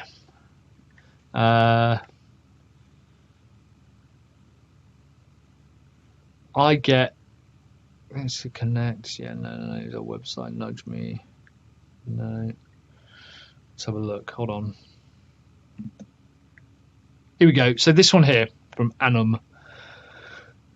Hope you are good. If you could have a team of sales setters and appointments filling your calendar with sales, nothing with your clients, would that make your life easier? This is exactly what we do, Life Worth Conversation. These we get dozens of. Dozens and dozens and dozens and dozens and dozens of. I get them via email, phone calls, although not phone calls much anymore. This, LinkedIn is fucking filled with this shit. And it's killing your conversion rates for a few reasons. First of all, let me look at this. Not Amar. Here we go. Hi, Michael. Good to be connected. Hope you don't mind me asking, but are you looking to remortgage anytime soon? We have the best of the... We have the best of the best when it comes to mortgage brokers. Can you share your details below? Yeah, I'm just going to give you my mortgage information and my phone number. I have no idea who this guy is. I've connected with him, right? We need to do it differently. These are the scripts that we are using. So Insights and Outreach is a sales organization that we use, and this is what we use. I will literally be like, hey, so-and-so, do you work with coaches? So I'm qualifying first. Love the picture scuba diving. Where was that? Appreciate the engagement on the post. So if someone writes on the post saying like, I'm in, we obviously send them some messages saying, hey man, I saw your comment. Here's some information. Here's the link. And I'll try to catch up with them later. If I'm doing cold outreach with them, I want to qualify them first. Hyper small micro niche, micro commitments. And this is what most people get wrong. Most people try to move straight into the pitch or the sell first, and we can't have that. So if we have the close here and then we have the sell here, we have the pitch, most people will try to put all of their content into sell, and they'll say, hey, I'm gonna show you how we can, halve your mortgage rate. Why don't you give me your mortgage number? I'm like, what the first thing you need to do is qualify. When I used to do cold calling a lot, if you want to get through, and I'm talking like door-to-door sales, so knocking on doors, the first thing that we were taught to do, which by the way is grueling, if you think that cold messaging people on Facebook is grueling, I can assure you door-to-door sales will, and for all businesses, homes, businesses, whatever, you need to qualify. You first need them to say, yes, that's me. So you'll notice the first message I send is really quick rapport building, like, hey man, how's Canada treating you? Hey, how's Ontario treating you? Hey, how's Florida treating you? Hey, how's London treating you? Or if they've got a photo, I'm like, hey, I do paddleboarding as well. I love that. Or oh, I love the look of your dog. Or good to see, I like your profile pic. Something like that, right? Just really quick rapport building on their side. Thanks very much. Now, ideally, I am only messaging them after they have connected with me, either via a friend or whatever. I've drawn that already to the wrong place. Right, and then the messaging needs to go to qualify. And what I need to basically see is, are you in the market? Earlier, I talked about the common question that salespeople say, sales managers and people love to can give kids and people, they're like, sell me this pen. And that question is a loaded question, because the person takes it on and they go, well, it's a good pen. You can see it's a dry erase marker. The irony is that the person often giving that as an instruction, the sales manager who says, sell me this pen, the sales manager doesn't know what the correct answer is. The correct answer is, great. Are you in the market for a dry erase pen? No, I'm not. Okay, fantastic. Move on. That's the most important part. If they go, oh, yeah, I am. Go, great. Tell me how you use marker pens at the moment. You go, oh, well, I'm writing on whiteboards all the time. We do YouTube videos. Oh, do you find that they're a bit too thin, the ones you're working with at the moment? Yeah, I do. Yeah, they don't really show up on camera. Great. You qualify. Are you in the market? So, hey, I love your, profile pic. I love the look of your business. Don't bullshit people. This is why it's a numbers game. And you simply say, hey, do you work with? Are you an agency? Are you a leadership coach? And you want them to go, yeah, we actually are a leadership coach. Awesome. That's when you want to then launch into, look, so I don't know if this is useful. Let me show you. Hey, do you work with coaches? Oh, you guys doing any ads? Obviously, this is slightly different because this is not specifically for us, but I go, great. Look, I'm not sure if this would be helpful, but we work with funnel builders and agencies to help double their revenue so they can focus on what's important. And we are changing this pitch, tweaking it.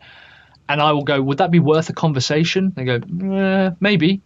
Go, awesome. And then we continue to qualify them. Go, great. So what's your offer? That is how you want to message people. That it is not a case of just launching straight into the pitch.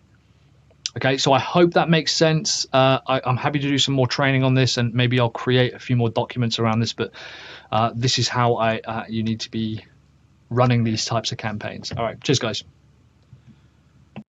Hey team, how are you doing? Nick has asked a question. In fact, a few of you guys have been kind of asking about this, like lead generation. And I've often talked about, and you've probably heard in the past of this thing like the Dream 100. So basically, the idea is if you go out and research those customers within your niche, if you don't have a list of ideal customers that you want to work with, you're going to find it really hard. And it's actually relatively easy to get in touch with people if you have a Dream 100. So here's the methodology that I have used in the past to generate customers after I have a list. So the first stage is to research and to actually get a list of people who you think, yeah, these are 100 people that I think I would want to work with, or 100 businesses. LinkedIn, Google, whatever, doesn't really matter. You just need to have 100, even just 100 business names. The second thing, and now this is going to sound a bit woo-woo, but one of the first things that you need to start doing is you need to make a statement of intent to yourself. And you say, I am going to land one of my dream clients in, let's say, 30 days. And that needs to be your focus. This stuff isn't difficult. It's extremely simple, but people overcomplicate it, and that's what makes it difficult. The third thing is what we call public outreach. This worked surprisingly well. I basically used my network to land us a client. So what I would do is I would take 5 clients. No, I don't know which of the 5 best clients to go with first. How would I know that? You don't know that. How the hell would I know that? Just take 5 clients, start doing it, start walking, and say to people, put a post out, email, text, Facebook, Twitter, LinkedIn, phone calls, WhatsApp, whatever. I am looking to work with the teams at company X, company Y, company Z, company 1, company 2. Does anyone have a connection?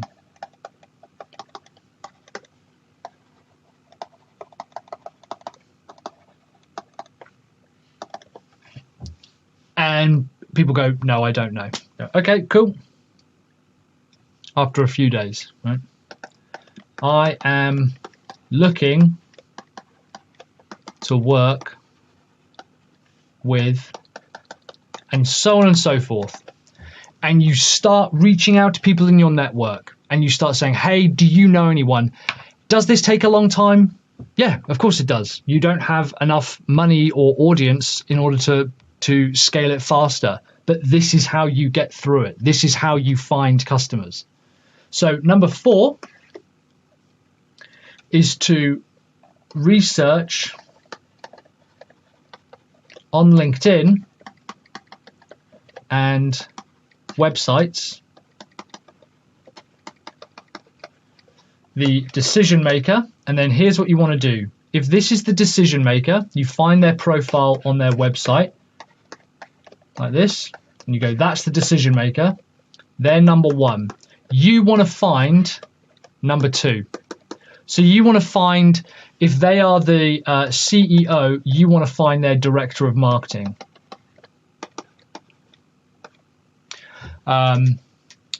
If you want to work with their director of marketing, you need to find their marketing manager or a marketing team member and connect with them.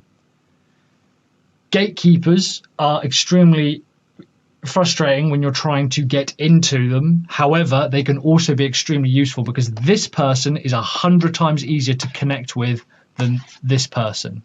By connecting with this person, you simply have a conversation with them. You say, hey, Marie, I know that you work with ABC Core. It's really good to connect with you. You continue it. We work with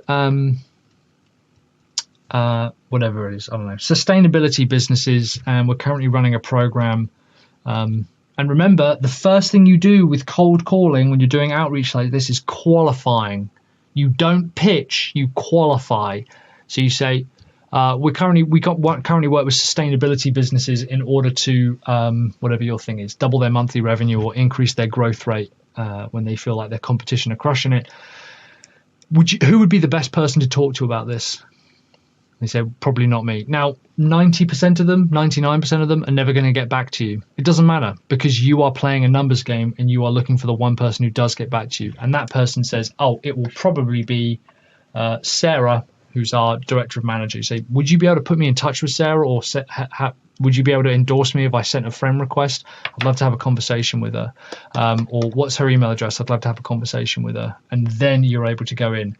If you have someone who says, yeah, I actually know Sarah, who is the, CEO or director of marketing, you go, great. Would you be able to endorse me with a recommendation, or would I be able to send an email and copy your email address in and just say, hey, I'd love to reach out to you?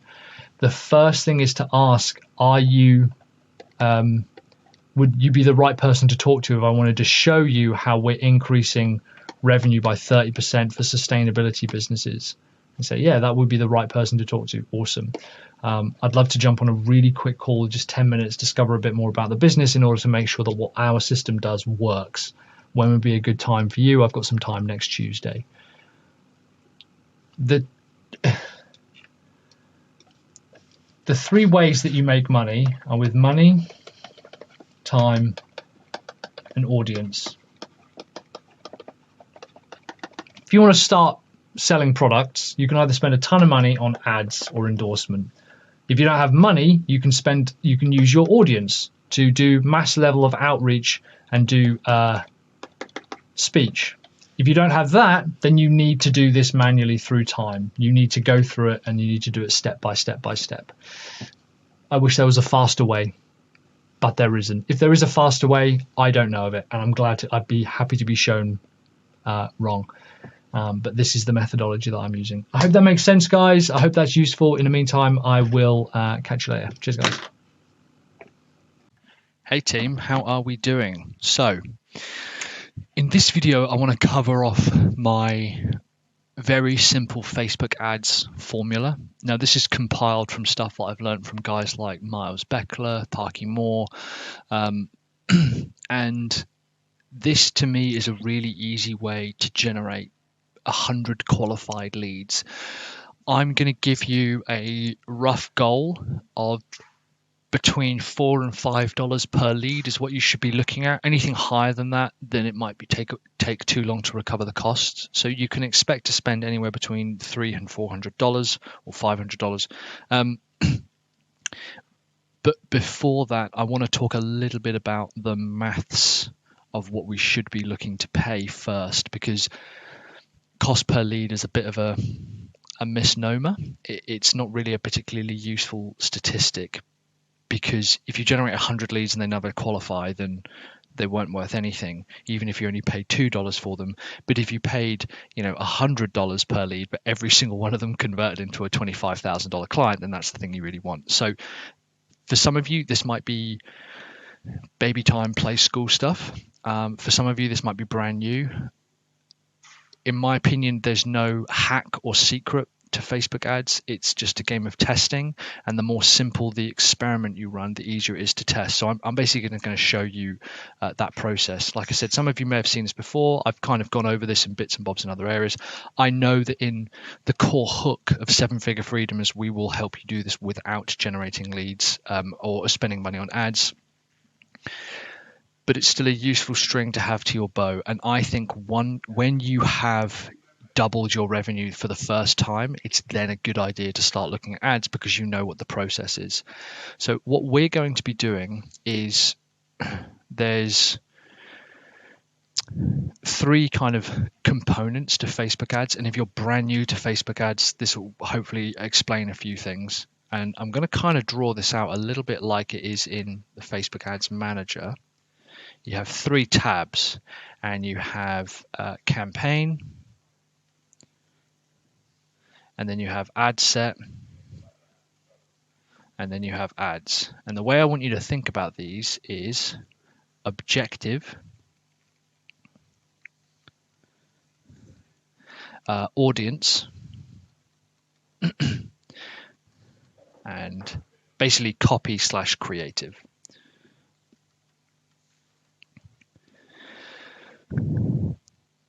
In my opinion, people spend too much time on the copy and creative part, and it actually doesn't need to be that fancy. It doesn't even need to be that good, to be honest with you, as long as it's clear and obvious. My immediate advice would be, don't say, if you market towards coaches, for example, don't say, are you looking for more coaching clients?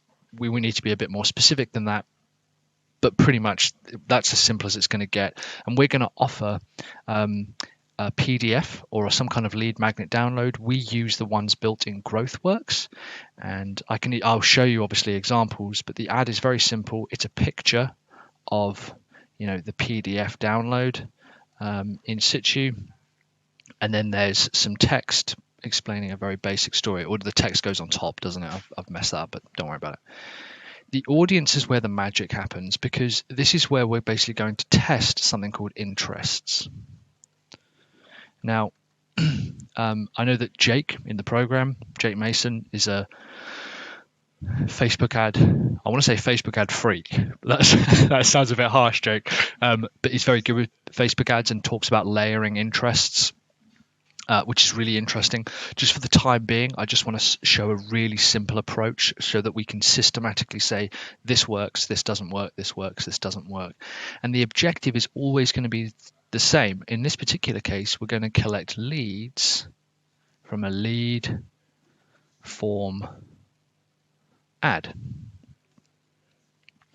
So this part, the ads, is relatively simple to create. We'll do that in another video. You'll even see my example. It's very, very basic. The audience for the ad set is going to be based around interests, and I'm going to show you how to do that, and then I'll show you how to set up the campaign. What we're going to be doing, if we kind of zoom out a little bit, is we're going to be placing all of this stuff in front of people, in front of audiences, and it's going to be the same ad each time. So the way that you could think about this is the objective stays the same. So I'll put a target or a crosshair for the objective, and then we have a different interest each time. So those are different interests, and then actually the ad creative itself stays the same. And so while this all branches out, because we'll be testing a different audience each time, each audience will be getting the same ad copy and creative. The goal is threefold. First of all, we want to see if we can generate leads for under $5 per lead. I'll talk a little bit about the maths of what we actually want to measure as well. And if you're worried about things like attribution and things like that, in my opinion, don't worry about that too much, because we're going to be dealing with small numbers to start with. The other goal is to see if we can find a targeted interest that works. And we say, okay, this was $4, this was $5, this was $20, this was $4, and this was $10.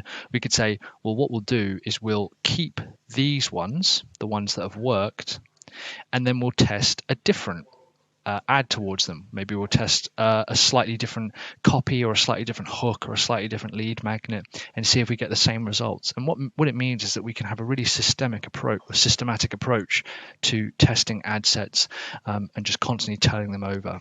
So that's the other piece there, is to be able to find targeted ads that work really well. And the third thing is I want to generate us 100 leads. If you were given 100 people who had opted in, who are qualified, what would you do with those people? And I said, here's just 100 of them. And I gave them as like flashcards. Would you nurture them more? Would you try to have more conversations with them? We're going to be trying to get a name, an email, and a phone number from them, because they'll be slightly more qualified. Your cost per lead will be slightly higher, but you'll get a phone number. Yeah, they could put a fake one in, but ultimately we've already had calls come in within days of running these, where we have run calls and sold programs to people. So that's the process that I want to go through. What we're going to be doing is all of this is the Facebook side, and all of it is going to be done inside Facebook. You will need to use your CRM to capture the data, but you can also download the leads. It's not ideal, but we've had to do it a couple of times when things haven't been connected. And with the CRM, you can send emails, you can send texts. High level connects beautifully with Facebook ads, does a really, really good job. And we can also send them to call booking pages. So the way that I like to run this is I have the ad, and again, I'll show you examples. They click on the ad, they say, yeah, I like the look of that. And that opens up a lead form inside Facebook or Instagram, wherever they are, and they have to answer a few questions. And then it takes them, and this is all inside Facebook, it then takes them to a well done page. And on that well done page, I like to say something like, would you like to get your bonus training, or click here to download your guide? And then inside that, that is when they will leave to come over to our website. And in our website is where we then have a booking page. So we'll have like a headline, you'll have your calendar link to try and get on a 10-minute call with you guys. And what you actually are going to want to measure is the cost per call. And at the moment, our cost per calls are about $140. I'm not too bothered about cost per lead. It's a good indicator to see how expensive something is. To me, cost per lead is a way of measuring how close we are to the audience, like how well we're connecting with them. But cost per call is the thing we actually want to measure. Let's say we generated 100 leads, and on average, they cost us $5 per lead. That's obviously $500 we've spent.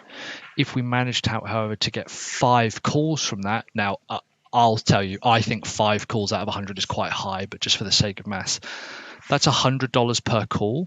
So now you can start thinking, well, if I'm converting 1 out of 5 triage calls into a sales call, and 2 out of 5 sales calls into a sale, we know that it takes 10 calls to generate to 1 sale, so it's $1,000. So you now know that, roughly speaking, you're spending $1,000 per customer acquisition for a $25,000 product.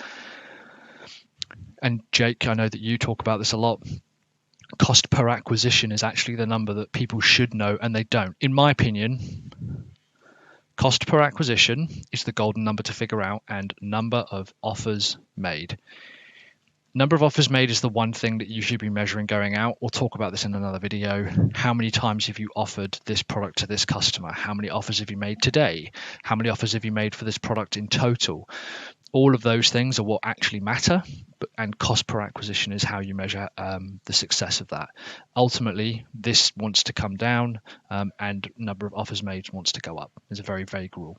So I hope that makes sense. Let's jump into some actual real-world examples. So the first thing I'm going to do is I'm going to create a list of audiences that I'm going to want to advertise to. There's a few ways we can do this.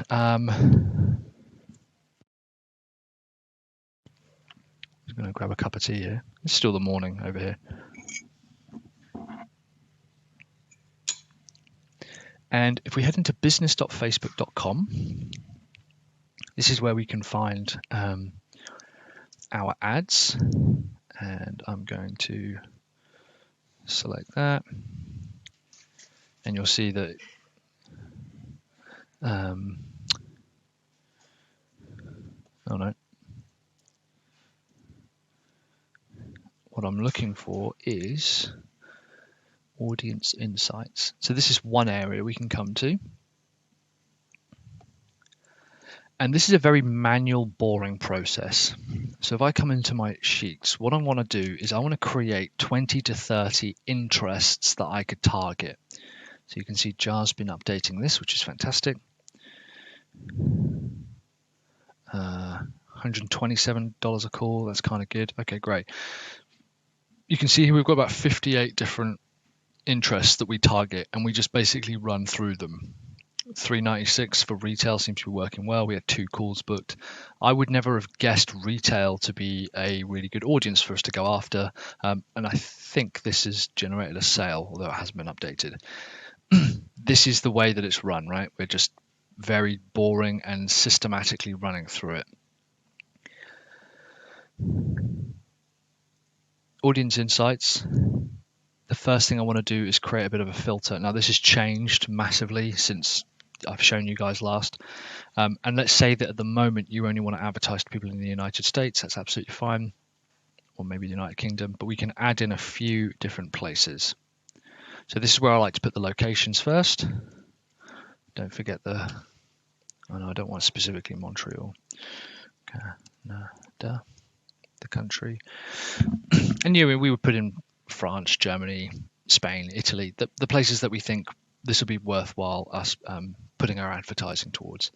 Age, have a sensible guess. Like realistically, what is someone likely to be able to, who's going to want to buy from you? Let's put this in. Gender, all. You can see here already we've got an audience of about 165 million. And so I want to type in one interest. And at first, so the analogy that I want to share with you guys is a golfing analogy. Let's take golf.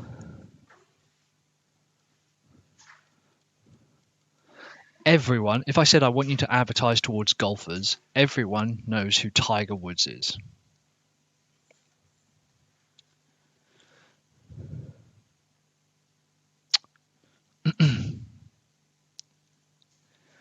So if we were to advertise towards Tiger Woods, that would capture a way bigger audience, but it wouldn't necessarily be people who are super into golf. The other person we could then think about, someone who's slightly closer to it, would be like someone like Jack Nicklaus or Nicklaus, Nickklaus. Very famous golfer, but chances are, unless you've watched a little bit of golf or spoken about or know someone who knows golf, you might not necessarily know who he is. And then right in the center, there's someone like Jesper Parnevik, who I've probably butchered that, but he's Swedish, I think. Unless you play golf regularly or were around during the mid-2000s, like you wouldn't know who that is. So personally, I would want to advertise towards people whose interests are Jesper Parnevik. However, I will test all 3. That's ultimately what I'm trying to get at here, is don't try and make assumptions about your audience, because I'll guarantee whatever you think will crush it will actually end up being wrong. So we'll make a list. So I'm going to start saying interests, and let's say that I am, I don't know, an agency that works specifically with online course creators. I might try Thinkific.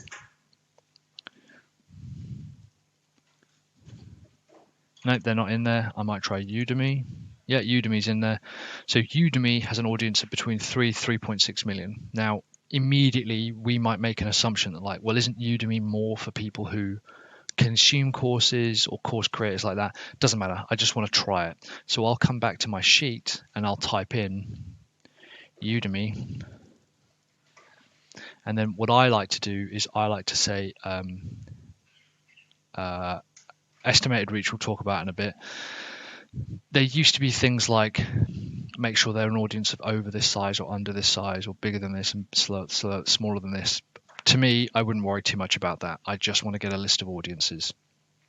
Now, there is a much faster way of doing this. I use something called Audiencer. And there is a free plan. And what I do is I will come in here and I will create, let's create a new audience just for this one.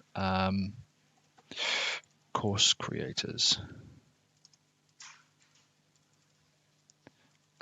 Course creators, there you go. Course creators.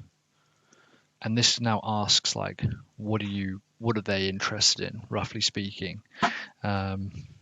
Course or digital marketing course, launch a course. There we go. Click save and continue.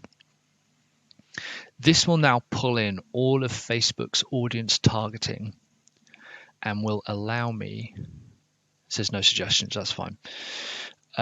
This will now allow me on the audience's suggestion to say, well, I want to start targeting these people. So online advertising, 184 million, that's huge. However, I will still test it. So I will add to audience. Something like smart passive income with Pat Flynn has only got 70,000, which is great. Marie Forello, yeah, content marketing, email marketing, digital marketing, Frank Kern, yeah, life coaching. These are all like examples. And then I'll come back here to saved interests and you can see that they're all listed here. I can select this button at the top left to select all of them, copy them, and then if I paste these in, I think it does it as a CSV. Yeah, we can then do, I forget what it's called. Is it extrusion or something? Data validation. But anyway, this then gives us that, and you can then list them out in a column, so you can start testing it. This is how I create the audiences that I'm going to test. So what we then do is inside FaceEB is, and I'm not going to go into the nuts and bolts just yet, but I'll show you the basics. Set up Ads Manager, or come into Ads Manager.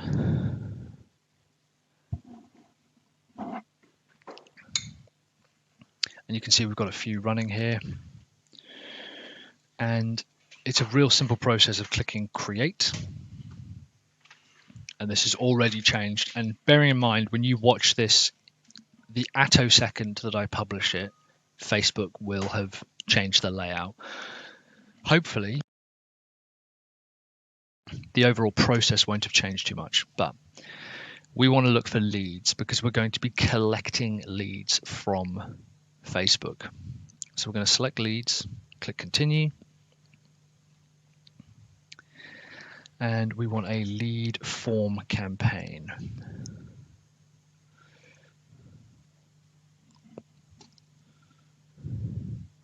Maybe this is just leads, that's fine. You'll want to create a name. I wouldn't worry about it too much. Chances are you guys aren't creating hundreds and hundreds of campaigns. I'm just going to call it something really simple like 100 lead form. And then lead form. And then I like to put in the date as well, but that's about it. So what's this? The 26th of July, 2022. So that's our objective done. If you remember this here.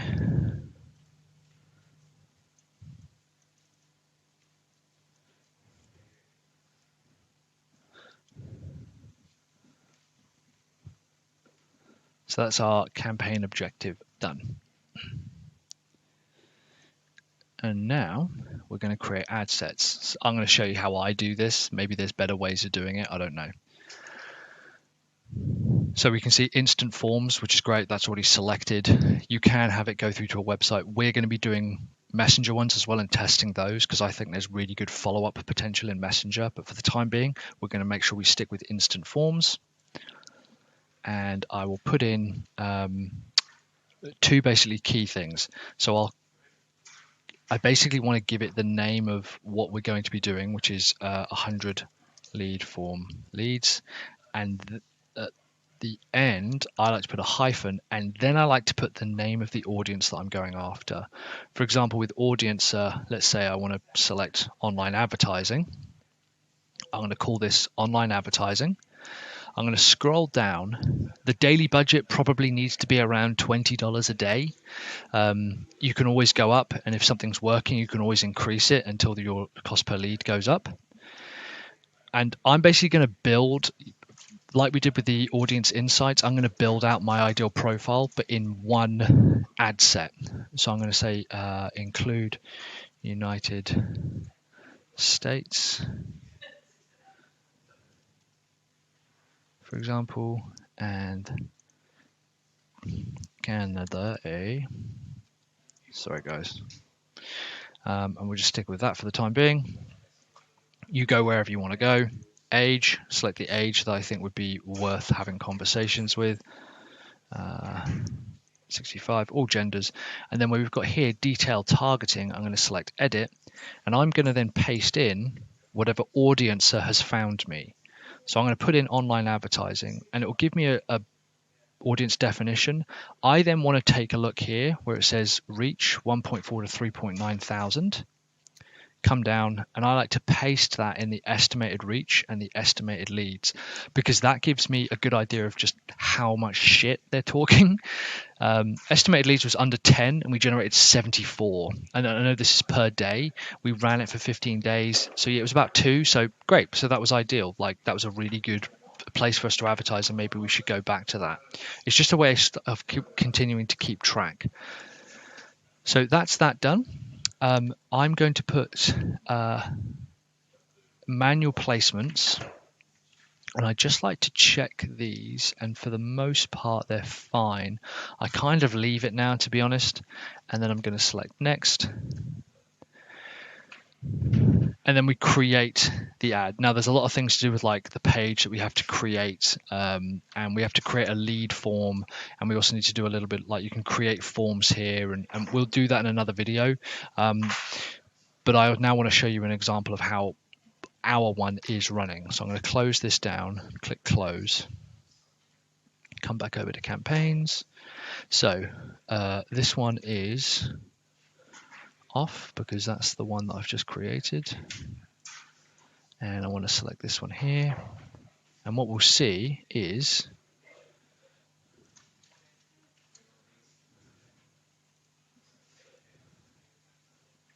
I want to get rid of that and get rid of that, and put the filter to be on, basically. Delivery, campaign delivery is active. There we go. So this is our current one that we're running. I might not be able to see all. There we go, because Jar runs these now. But you can see that these have all been put into draft, and we only run one at a time. This is 2 Facebook leads since yesterday, $6.60 a lead, so it's quite high. So maybe we should go back to management consultant or retail. I think retail went up, yeah. Anyway, 108 leads in total over the last, I don't know, few weeks, 2 or 3 weeks or something like that. So you can see that the ad sets are all different. However, you'll see that the ads themselves are all the same. And what I do with the ads is I will say what the worksheet is they're downloading. And then again, you can see it says small business owners or advertising. That's the name of the interest, because that then informs me, well, where are these calls coming from? Which audience is performing really, really well? And then if we have a look at them, you'll see they are very, very, very basic. It's 2 paragraphs here. Go away. New worksheet, how to double your agency clients and land more client projects, even if you have no idea where to find them, without making any cold calls, without networking events, and without spending a cent on advertising. And then it's like a picture that we created in Smart Mockups.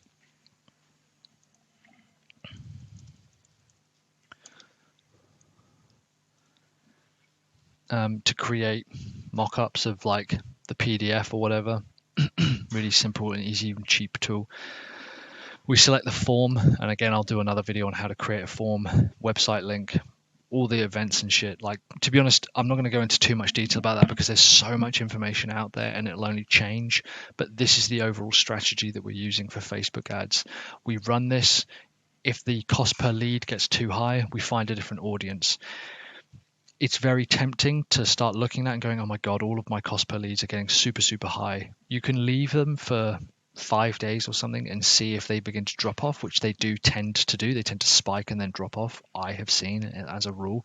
But if they continue going up, just move on. You saw how many different audiences we could test with something like audiencer. Like, you're not going to run out of audiences. You can always go back, you can always change them. And as Jake has alluded to as well, we can do audience stacking or interest stacking, which is where we'll take like Amy Porterfield and online advertising to create a much smaller market, which typically drives the cost down. I hope that makes sense, guys. I hope that was valuable and useful. Let me know if you've got any comments down below. In the meantime, I will speak to you later. Cheers, guys. Hey guys, let me make myself a little bit bigger there. How are we doing? So, part of 7-figure freedom is, and kind of the two core concepts is, we'll help you double your revenue without content marketing and without having to spend money on ads. And I still hold that to be very true. The reason for that is because an enormous amount of your sales are sat in your current customers, your previous customers, and people who almost bought from you. That's where we have consistently managed to double our revenue.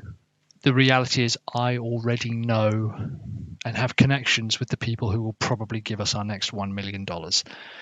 It's just the nature of how that kind of stuff works, right? However, a few of you are starting literally from scratch, or you have changed your niche or your market and you're looking to generate leads from scratch. So we're going to bend the rules slightly. You are going to need to do a little bit of content. You're still not going to need to do ads. I still stand by that. And if we do, I will show you how we do that. I'm currently running a couple of experiments to see, can we buy leads and just pay $500 and then we have a bunch of leads? But I want to make sure we go through the sales process first. This is going to rely on you doing a couple of things. Creating a group,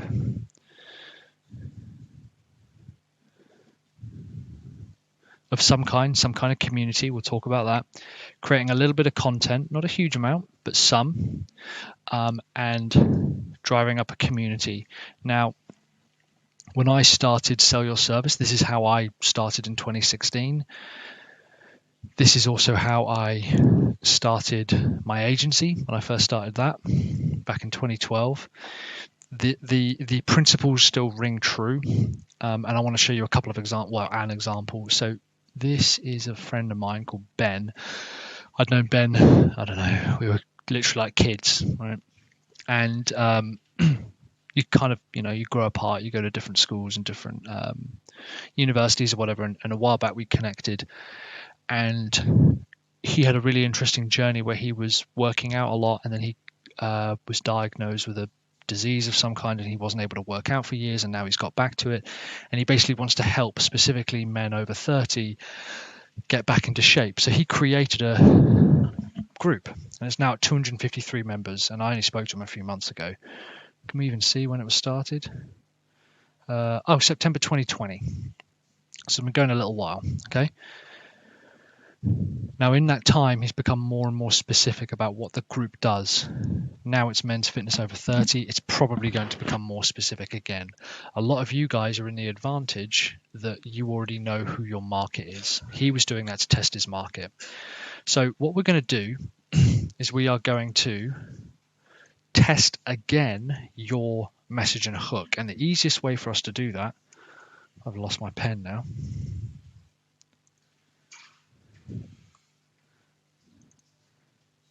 There we go, is to essentially try to bring people into our group. So we have a few options. The easiest one is Facebook. It's 100 times easier to set it up. It's cheap, it's free, it's not 100% perfect, but it has 99% of the things you have going on. You can do it on LinkedIn. There are LinkedIn groups, of course. The principles will still be the same. And we can also do it on WhatsApp. You can just set up a WhatsApp group or a thread or whatever it's called. pros and cons, right, to all of them. Or you can use something like we use, which is Circle, which I wouldn't recommend until you're making money. But I do know people who have done that. They've set up their community on Circle and they've driven it from there. Most of you now are slowly building like a personal audience, which is kind of like followers.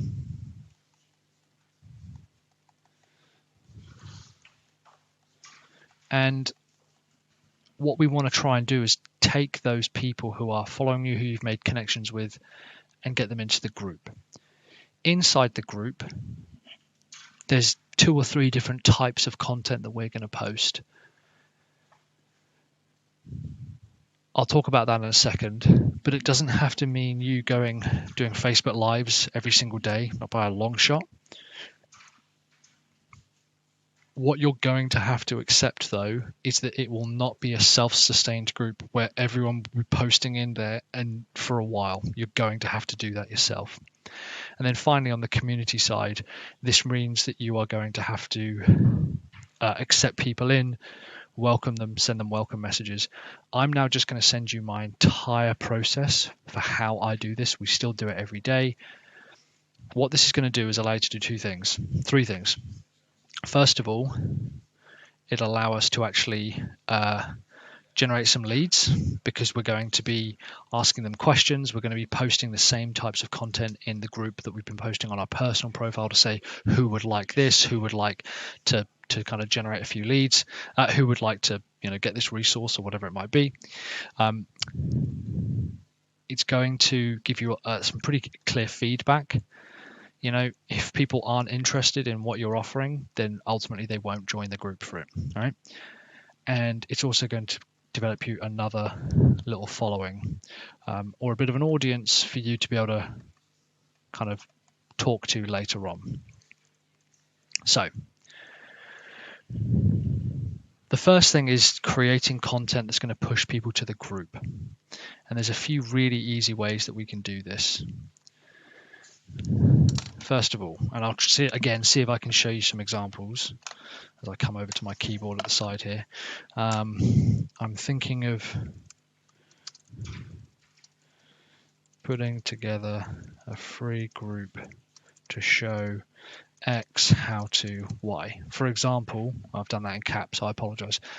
Mark, I'm thinking of putting together a free group to show e-commerce owners how to generate, or Shopify owners how to generate 1,000 customers for free. Who would like the link, or who'd like access?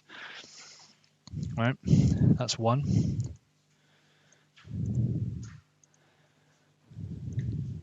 Another one is I've got free group for X to show how to Y without Z.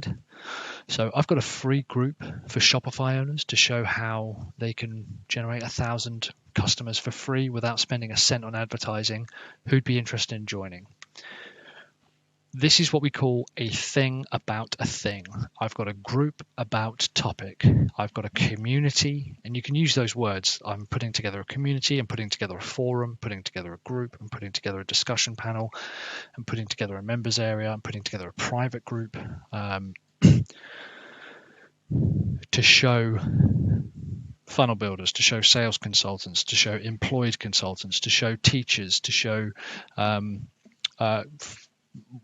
Christian women entrepreneurs, to show coaches, to show audio engineers, to show Shopify owners how to X, how to Y, sorry. So how to generate 1,000 leads for free, how to triple your income, how to scale your income, how to generate more income, how to remove yourself from your business, whatever, without Z. So without hiring an expensive project manager, without spending a cent on advertising, without working 60 hours a week, without learning a new piece of content, without buying another course. Who'd like the link? So there's a bunch of ways that we can create these types of posts. And the idea is that we still do the same process that we've been doing, adding friends or adding connections via Facebook or LinkedIn. And now the lead magnet is the group. And then when we put them into the group, people will say, yeah, I'd be interested. Great. So if people comment, what we do is we do a few things. Now let's say, now I will not be able to find a good example. We'll take this one, for example, right? This is a bad example because it's a piece of content, but I would click on Stefano and I would send a message and I say, hey, Stefano, I saw that you wanted to join the group. Here's the link. And we send them the link to the group so they can join. That does two things. First of all, it opens up the conversation. The second thing it does is obviously actually gets them in there. And then inside the group itself, you want to have a few what they call joining questions, membership questions. Biggest thing you're struggling with at the moment, what's your email address, and would you like us to reach out to you to see how we can help you X within Y? Now, the reason this is important is because eventually Facebook is going to go, okay, inside this group are a bunch of people who identify as consultants, Shopify owners, whatever. Let's start pushing this group out to them, and you still want to be able to qualify them without having to ask those questions manually. This question here is really important. If I can see if I can find an example. Good to connect. Here we go. Welcome to the group. You asked us to reach out about doubling your revenue. What kind of agency do you run? This is again them saying, yes, I would like to have a conversation with someone. So we're just trying to have as many of those touch points as possible. You're not only going to post on your personal profile or in your emails or whatever that you have a group, but this is a really good way to slowly start building up an audience. And yeah, at some point it's only going to have 3 people in it, and then it's only going to have 5, and then it's only going to have 10, and then it's only going to have 250. But that doesn't matter. That's 250 people who have essentially put their hands up to say, I am interested in this. I am an X who is looking for Y without Z. What we then do, now bearing in mind I work with Rachel Bates, and I'm sure I can get Rachel on at some point to record some content about the types of content that we push into the group. I don't think we do a particularly good example of this. I think we do a very good example of generating leads from the group, but I know I need to put more engagement in. But a very high level framework that you can use is C, C, C, C, C. So the 5 C's, we have connect, and then this one is conversion,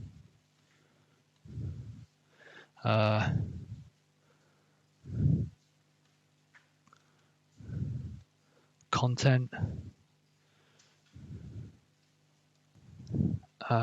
conversation, and the last C, I cannot remember. It's something like behind the scenes. So this is your potentially daily content calendar. Conversion is where you post things like the 5-1-30. Are you interested in X about Y?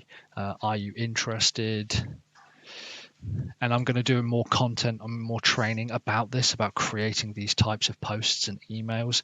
These ones don't need to be complicated though. The connect ones, these are really dumb, low convert, like low touch point, easy community based ones. Like yesterday it was, do you prefer coffee, or do you prefer buy your coffee or make it at home, right? So we just think of a bunch of questions that are relevant to the people, the human beings, not necessarily the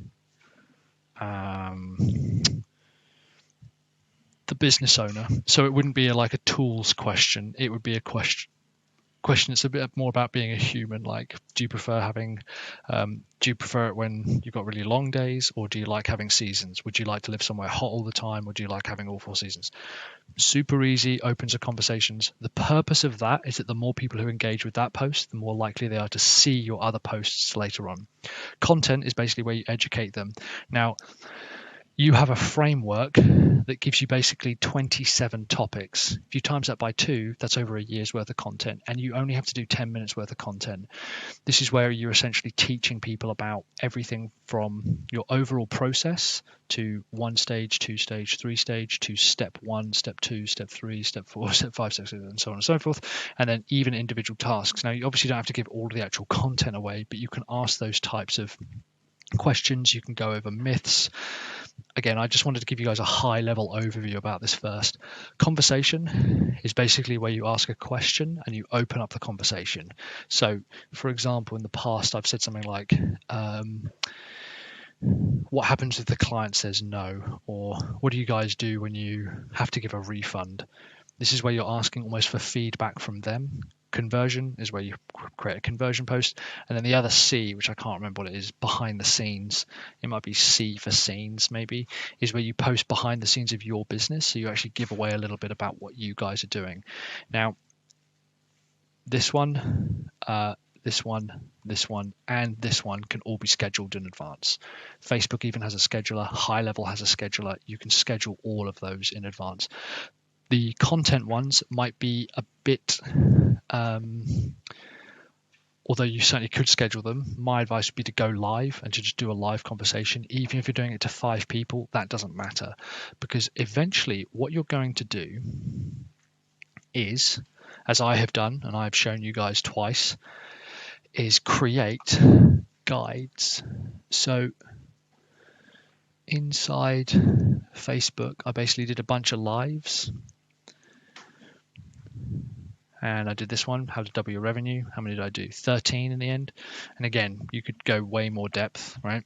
I did 13 lives, and it now means that when someone joins the group, or if I say to someone, I have an entire library on how to double your revenue in 2022, or, hey Gift, you asked us to reach out to you about doubling your revenue. So what is the kind of agency have you run? I can now say, have you checked out our guide on doubling your revenue in 2022?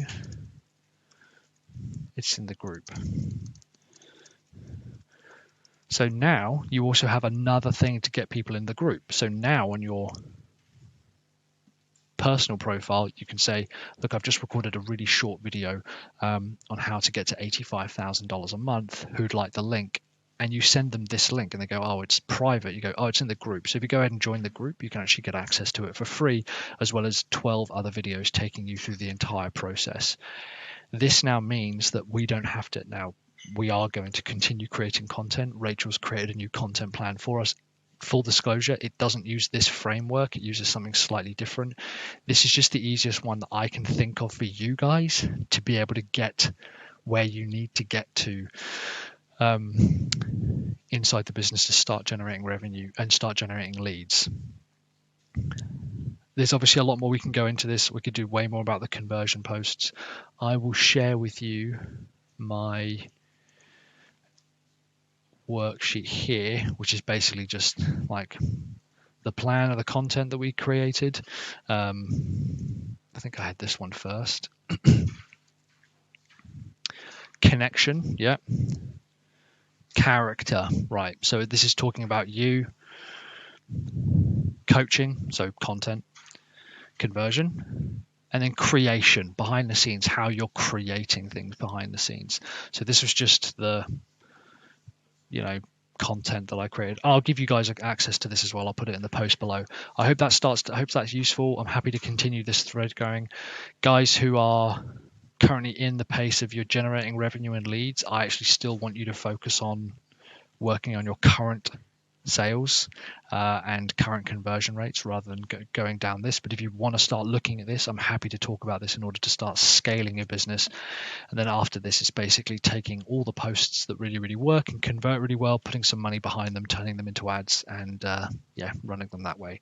I hope this makes sense, guys. I hope you're giving you something to think about. I'll see you in another video. Cheers, guys. Hey, Nick. There we go. And anyone else watching. So Nick's got a really interesting question here regarding basically getting people on the hook to have a conversation with you. Now, I know in your particular case, Nick, you're working on LinkedIn for your audience building, but here's how I think audience building should work. Okay, so I'm gonna make myself smaller. I don't need to be that big.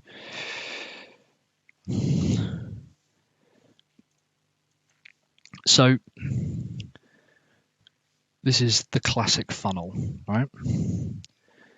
And at the top, we are adding,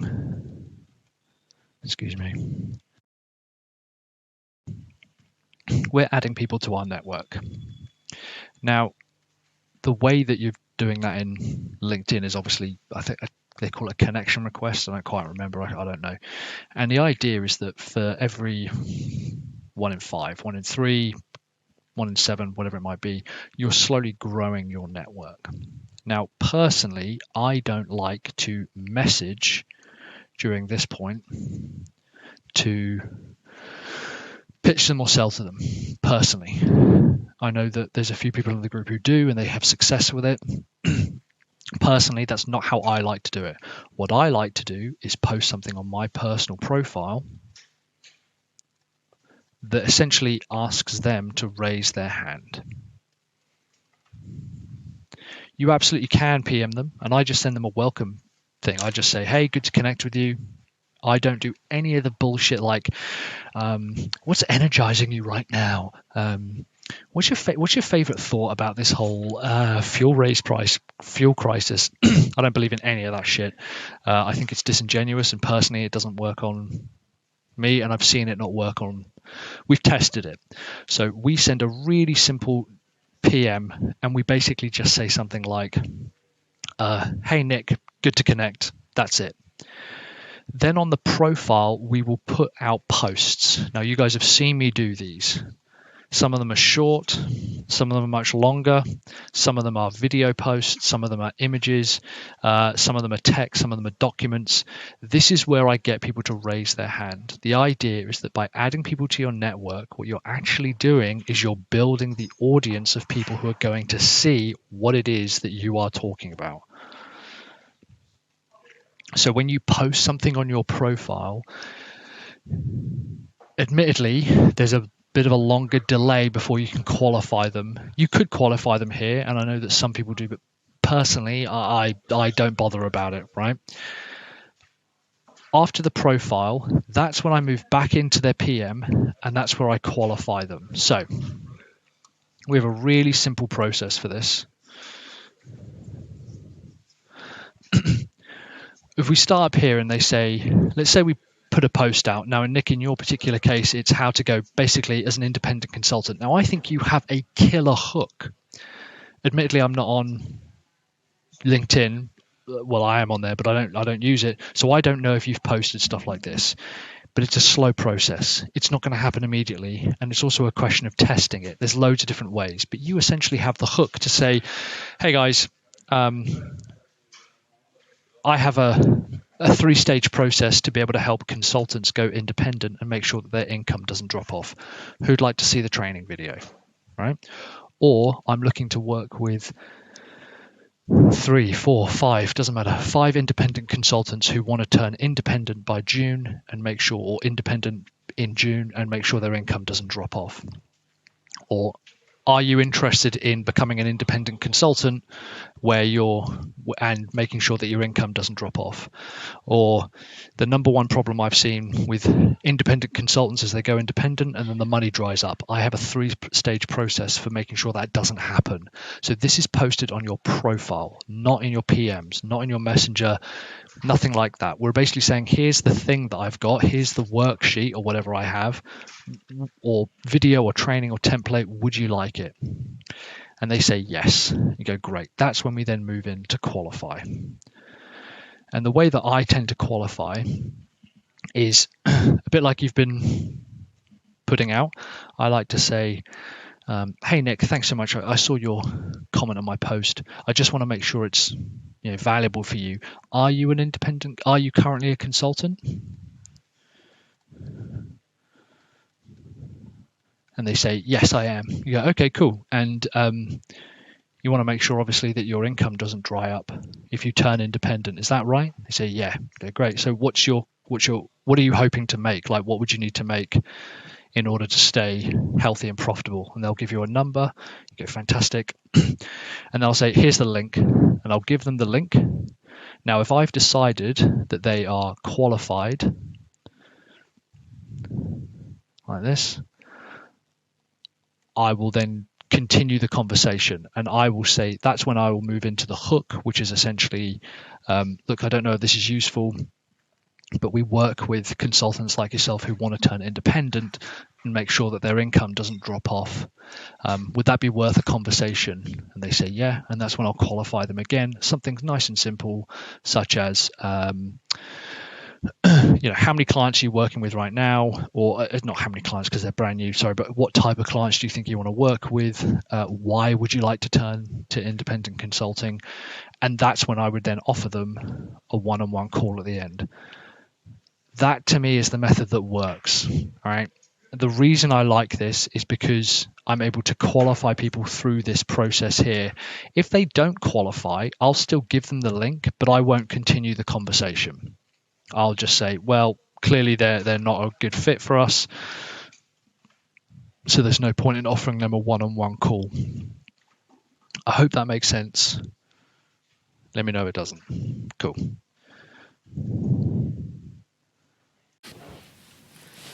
Hey team, how we going? Mike here. So I've promised you this for a while now, and I've talked about it in a few other videos, but what I thought would be really useful is if I compilate all of the email-based stuff on lead generation, hands-up emails, and do a quick overview, but also I will share this whiteboard so that we have it. So there's two things we're going to cover off in this video. The first thing is, that is really, really thick. So the first thing is basically how to use email and where and when in order to move people forward through the lead generation process. So how to use email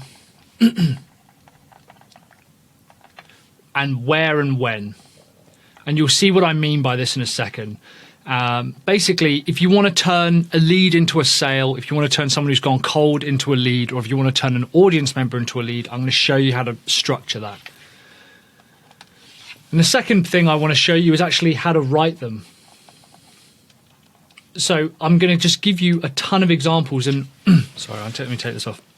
What we tend to do at Sell Your Service, and what I tend to do, is I will brainstorm a bunch of these every few weeks, and we'll go through them and test them. And it's about figuring out and meshing together the different types of emails and the context and the content and what the offer is. So the first thing is how to use email and where and when. And this is really simply divided up into three categories. Now, for those of you who are new, I love a 3x3 grid, so you're going to have to get used to it. We have hot leads, or we have lots of people. Maybe you go to an event, or you've got an email list that's really engaged and active. You have warm, and you have a medium amount of people. Now, medium and lots is subjective. You know, some people would say hundreds of thousands of lots is lots. Some would say 10. I want you to really think of it as percentages. If you had 50% of your list are hot or engaged, or they open your emails and they engage with you, that's lots. It doesn't matter if it's 10,000 or 100 or 50. It's more about percentages. So the proportion of people on your list. What I want you to think about in the back of your mind as well is, yes, you could use this for your business, but this is how you should be using it for your customers' businesses going forward.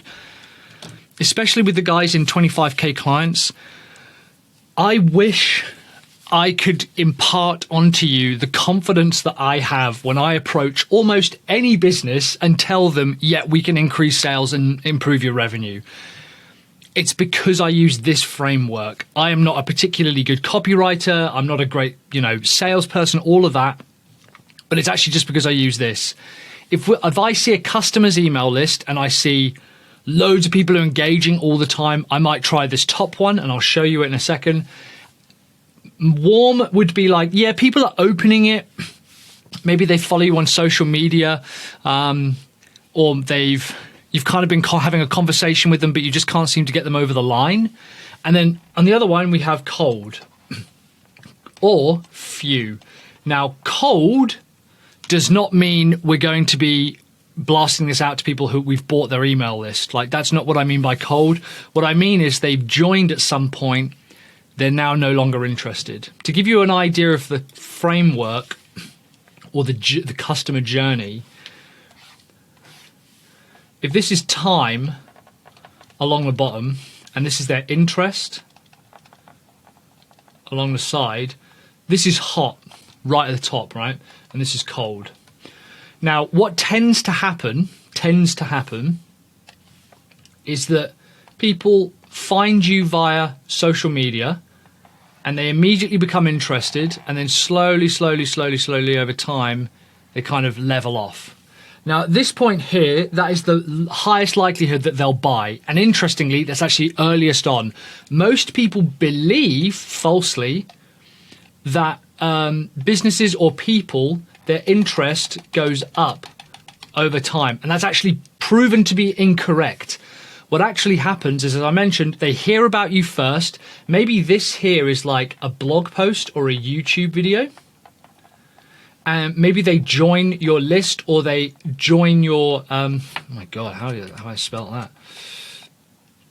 They join your audience and your world, and very quickly they go, oh my God, I'd love to work with this person.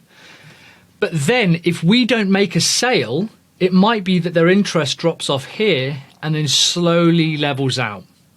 They are never more likely to buy than when they are closest to making a sale. I know that sounds obvious, but once you understand when they are most hot, that's when they're likely to buy.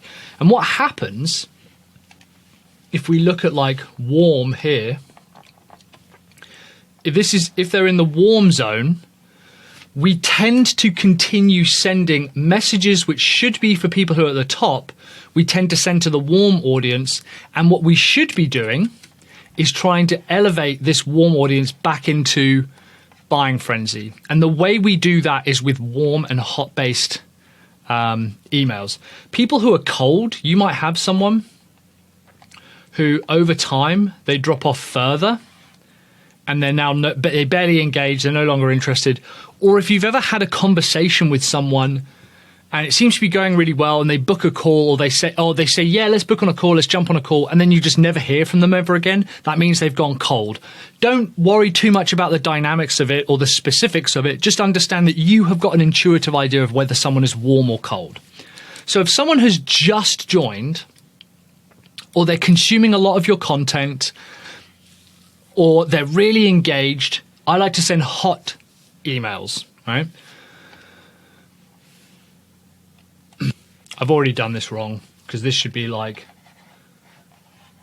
this. Hot, lots, some, few. Now what I like to do with this bit, this first bit, is decide, where are these people? I might realize that actually the people who are like the most engaged with me and they're super hot, they're in my email. And people who I've got lots and lots and lots of engagement with are on YouTube. People who are somewhat lukewarm might be under email again, but they are maybe over 6 months old. Or maybe they joined ones that I really like to do. The people I really like to do a target in the warm category is post-webinar. But people who have signed up for a webinar like 3 to 6 months ago. So people who have taken some kind of action but didn't get over the line. Basically, if they were hot at one point, and you'll see here in the offer part here, like they've gone through that part of the process, but then they haven't like converted. So people often cycle between hot and warm and hot. We have a lot of international customers, so I apologize. Warm and hot might seem like the same thing, but I'm not trying to be patronizing. What I mean by hot, I mean like red hot fire. Like they even appear good to go. And then warm would just be like so. And then cold is like they're not interested. It's supposed to be an ice block, an ice cube. There you go. And obviously if someone kind of drops down from hot, they can then drop down into cold as well. And we want to elevate them back up. Let's say you have a small group, like a small Facebook group. This is a really good place. Like you might have some engagement. And then when you have very few people, maybe you've just started like a LinkedIn following. Or what I like to do with this section here is people who have gone cold is usually they're inside like Messenger or something. Like I've had some kind of conversation with them. So that's how we divide it up. And we literally sit down, make a list, hot lots, warm some, cold few. And I go, and 99% of ours is email and YouTube now. But I say, actually, we've probably got a lot of cold people inside Facebook Messenger. And then these are the campaigns that create. And then what you want to think about the overall offer, or actually kind of the hook, is dependent on what they are. For the cold people, I simply like to ask, are you still interested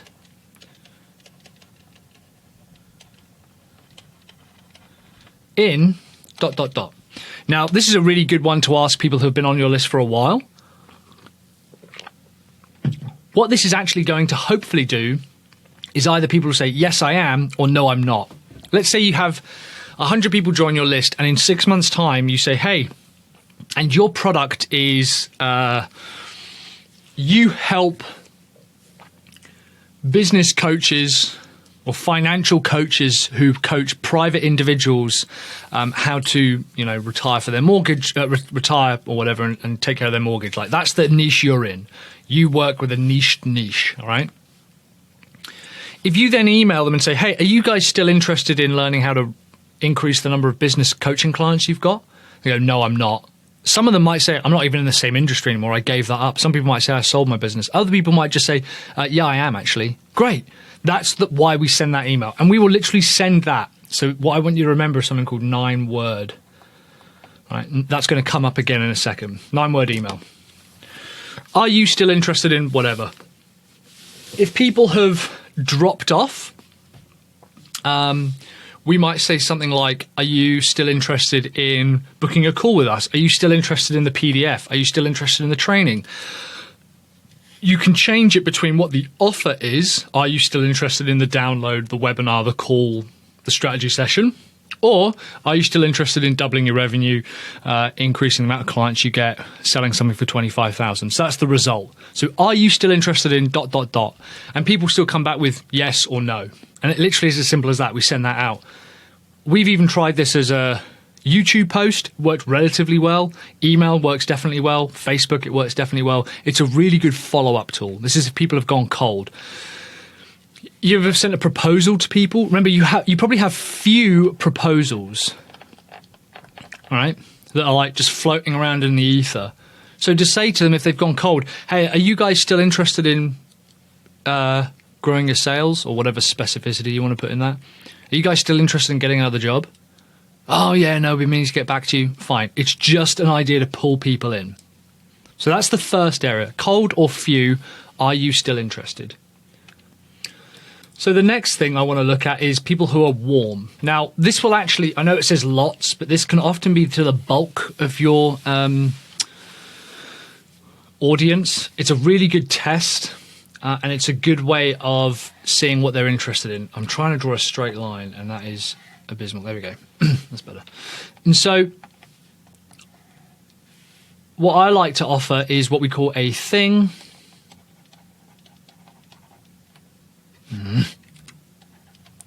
About a thing.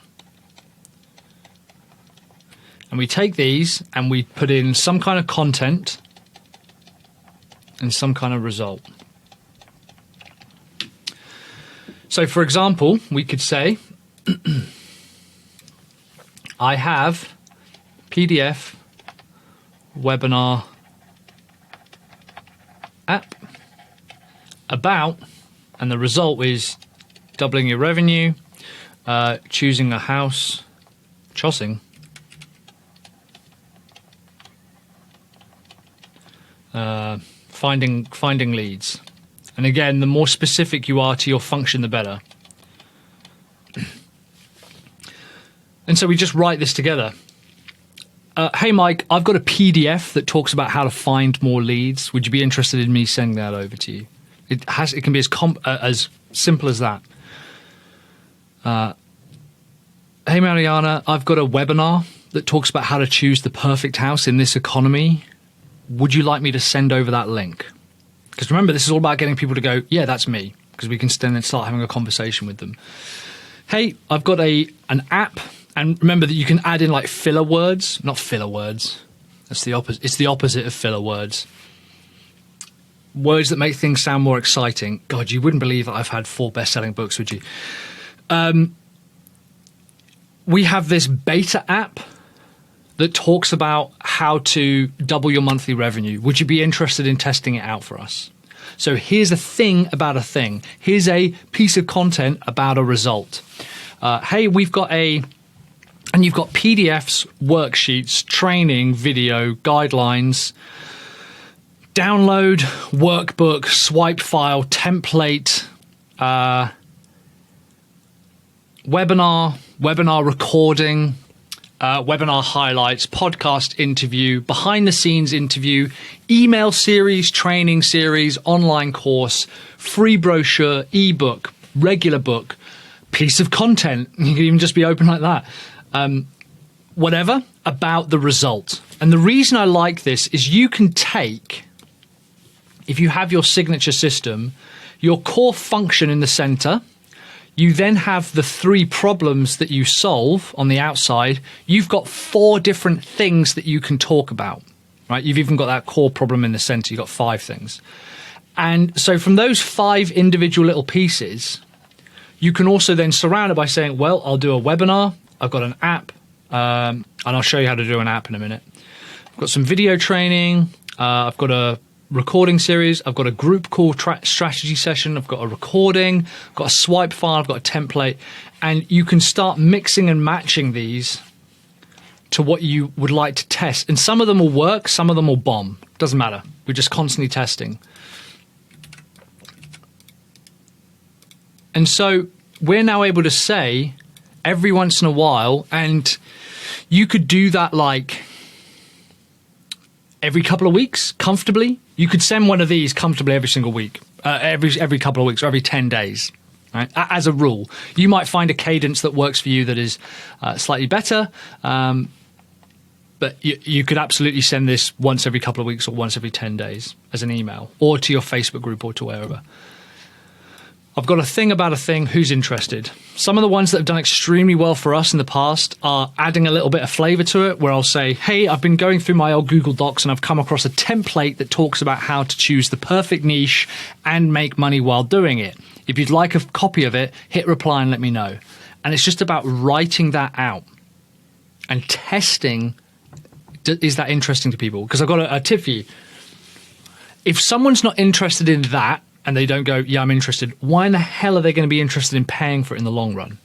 And what's interesting is you can begin to test the language and the angles and the hooks and the copy and the content that you push towards your market. The reason we looked at doubling your monthly revenue for agency owners is because we tested so many different ways of putting this out here. And I think I even said, look, I've just got some free training about how to double your monthly revenue as an agency owner.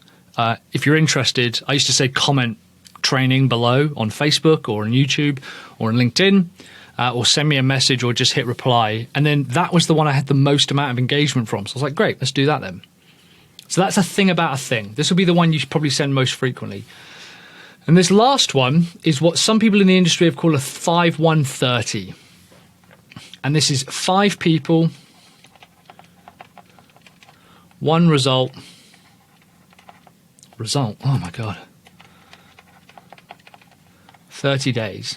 Now you can edit this round, but this works quite well. This is who you send. This is what you send to people who you think they have just engaged. So if you're doing this on automation, right after they join is actually a pretty good time to send a 5130. After, this is a good time to send a thing about a thing. And then down here is, are you interested? That's AYA, question mark. And then we want to get them, I suppose if I'm being pedantic, we would actually send that here, right? Thing about a thing, to get them interested again. And then when they spike, we might actually be able to get them onto a full call, and that's fine. Who are the types of people that you work with? And again, this is why I like this method, because we can test it. You can say business coaches. And you might say, actually, maybe we're going to talk to financial coaches. Okay, maybe not. Financial experts. And trust me, we're going to go into this in more depth in a minute. Financial experts. I say agency owners, funnel builders and funnel agencies and marketing agencies. So I test those 4 and I swap those in and out. One result. Again, what is the thing overall that you could promise them? Now, don't get too het up on your function right now, because while that can work, double your monthly revenue and halve your working hours. Or it might be how to generate $10,000 leads. For example, one result is sell 25K funnel, right? One result. So I'm looking for 5 business coaches who want to sell a $25,000 marketing funnel. I'm looking for 5 financial coaches who want to attract 10 new leads in the next 30 days. Now, timing is an interesting one, because you could go down to 24 hours, but you could also go up to 90 days. If you were to say, hey, I want to show you how to pay off your mortgage in 25 years, people would be like, that's not at all interesting. If you said, I want to show you how to pay off your mortgage in 5 years, people go, fuck, that's pretty interesting. If I said, I want to show you how to generate 10 new leads in 5 years, you'd be like, that's not interesting. If I want to show you how to generate 10 new leads in 24 hours, that is interesting. If I said generate 10 new leads in 30 days, that sounds like, oh, there's a plan here. So it's about testing that middle ground. 30 days seem to be a bit of a sweet spot for the majority of agency and business style work that we do. But test 45 days, 90 days, 7 days, or 6 weeks, right? Test a few different things. This is perfect to send to people who you basically want to get on a call with. So very quickly, the process, and I've talked about this previously, is if we have an audience, or subscribers as I call them, these could either be on your email list, social, so maybe you like have a LinkedIn following, or maybe they are just out there in the audience somewhere. So for example, like if people were just coming across your content for the first time, but they haven't subscribed, I'd say they're in your audience yet. Don't get too het up on the specifics of the language that I'm using for subscriber here. Just they're out there. If we then put a hands up, which is what we call a lead, and remember, a lead is interest, and contact. If someone is on your email list already and you think they're going to be relatively interested in this, I'm going to test this, we might send a thing about a thing email, and we have a bunch of people come through who are interested. They go, yeah, that's me. I'm interested in that. That's when you might go, fantastic, here's the link. And then you might try and follow up with them afterwards. Maybe you offer them a call straight away. If they sign up to the link, the thank you page offers them a call, for example. Maybe you put them into an automation sequence where you offer them a call afterwards. Maybe after they go, yeah, that's me, I'm interested, you go, great, here you go, here's the link. By the way, and in a day's time, remember, because interest drops down, you send them a 5130. And then if they say, yes, that's me, you go, great. You qualify them more via email. I think there's actually something wrong with my pen. That's why it's acting funny. Qualify via email.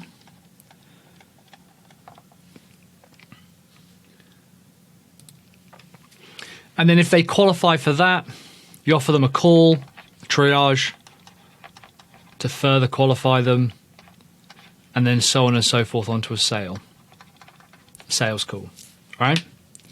This is how you start to pull people through, because if you send them, are you still interested? And they go, yes, you go, great. I've got a thing about a thing. Would you be interested in that? And they go, yeah, I'd be sending it through. I'd send it through.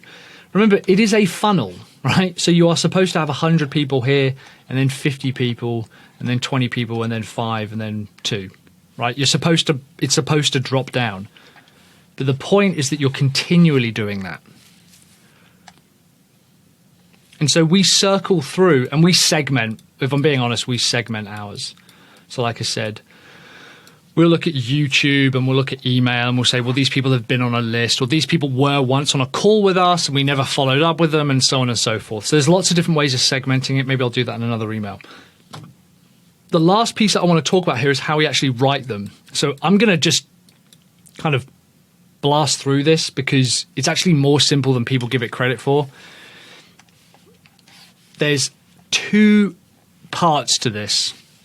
There is what I call the framework, which is kind of like the structure of the email, and then there's the offer. The offer is the easiest piece to figure out, because the offer is only going to ever be the same handful of things. So for you guys, you are going to have some kind of lead magnet. That's one thing. You're going to have a triage call. So that's your qualification call. You're going to have a strategy call, which is your sales call. You can have the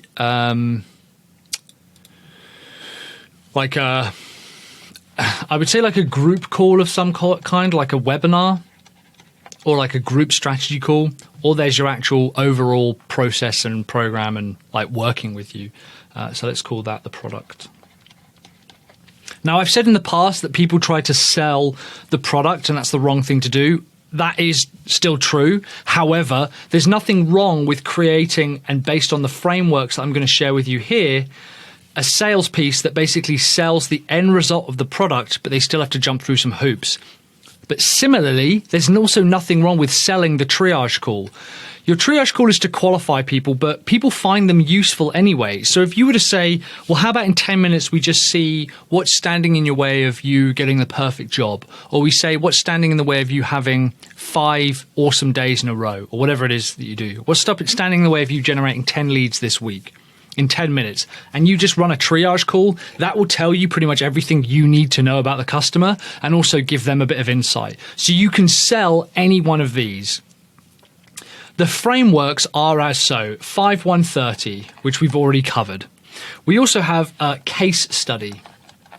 So what I'm going to do is I'm going to include a bunch of ones that I've written, and I'm just going to paste them in here, and you can kind of go through this. A case study one is something like, hey there, I'm starting a new case study group this month, and I'm looking for a few people to join it. So if you are easily coachable, you don't steal other people's ideas, you like to turn up and contribute, and you can handle fast growth, and then a few other qualifiers, like you already have at least 100 people in your email list, or 1,000 people in your email list, or you're already making $25,000 a week, or whatever it might be, reply to this email and I'll send you the details over.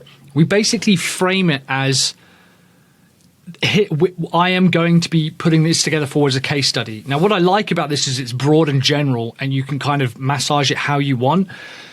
But we have had people watching this now who have responded to this case study style email, and we then say, fantastic, you've joined the case study. I just want to ask a few questions before we get into it. What's your turnover at the moment? How many clients are you working with right now? And why do you think you'd be a good fit for the case study? And if they reply back to that and go, awesome, let's set up a triage call, and we'll move them through that way. case study doesn't mean free, but it does get people to go, yeah, I'm interested in this. I am these things. You then have what we call a specific result. This is something really simple whereby we pretty much just tell people, hey, we've just helped someone raise $10,000 in or $100,000 in JV funding for their product. Would you like me to show you how? Or is that something you'd like to do? Or it might be something like, we're looking for 10K a month agency owners, or we're looking for 6-figure agency owners who want to double their revenue in the next 90 days. Now, admittedly, that's a bit like the 5-1-30, but again, I'm trying to be specific about the result that they want to get. Would you like to join us? These are super open. Personally, I don't have a huge amount of results with these ones, but I do know people who do. So if you can give a specific result, kind of in a way related to the case study maybe. So maybe you have had someone go through and you say, I want to show you how James tripled his prices and still had the same number of sales. If you're interested in that, let me know. If you have a specific result or a function and you simply say to people, we help coaches launch a high ticket product that will generate them $100,000 a year within 90 days. That's a specific enough result. It's basically talking about what do you get people, and then you say, hey, we got this thing for someone, we've got this specific result. Would you like to learn more? Right? Nice and easy. We've done training. Oh, I like to offer a call. So I like to offer a specific type of call. So I might say,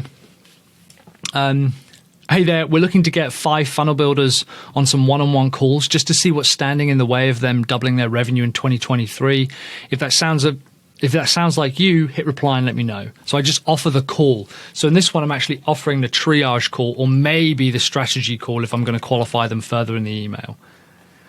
What else do we have? Oh yeah, beta programs and beta apps work really well. Similar to the case study, hey, I've got a beta program running where we're going to try and double the revenue of 5 agencies or an agency in the next 90 days. If that sounds like you, hit reply and let me know. Now, again, you're not trying to get people to put their hands up and qualify them and sell to them and close them all in one email. You just want people to put their hands up for the time being. You want a big pool of people for you to individually say, yeah, I want to hook you, I want to hook you, and I want to hook you, and I want to hook you. And everyone else, you're just not suited and not qualified for it. I talked about an app. If you guys want to create an app, I highly recommend going to scoreapp.com. So this is my specific link, and I think if you go to sellyourservice.co.uk/scoreapp, it redirects you. This is an affiliate link, but I think this also gives you a 30-day free trial as opposed to a 2-week trial if you want to get that.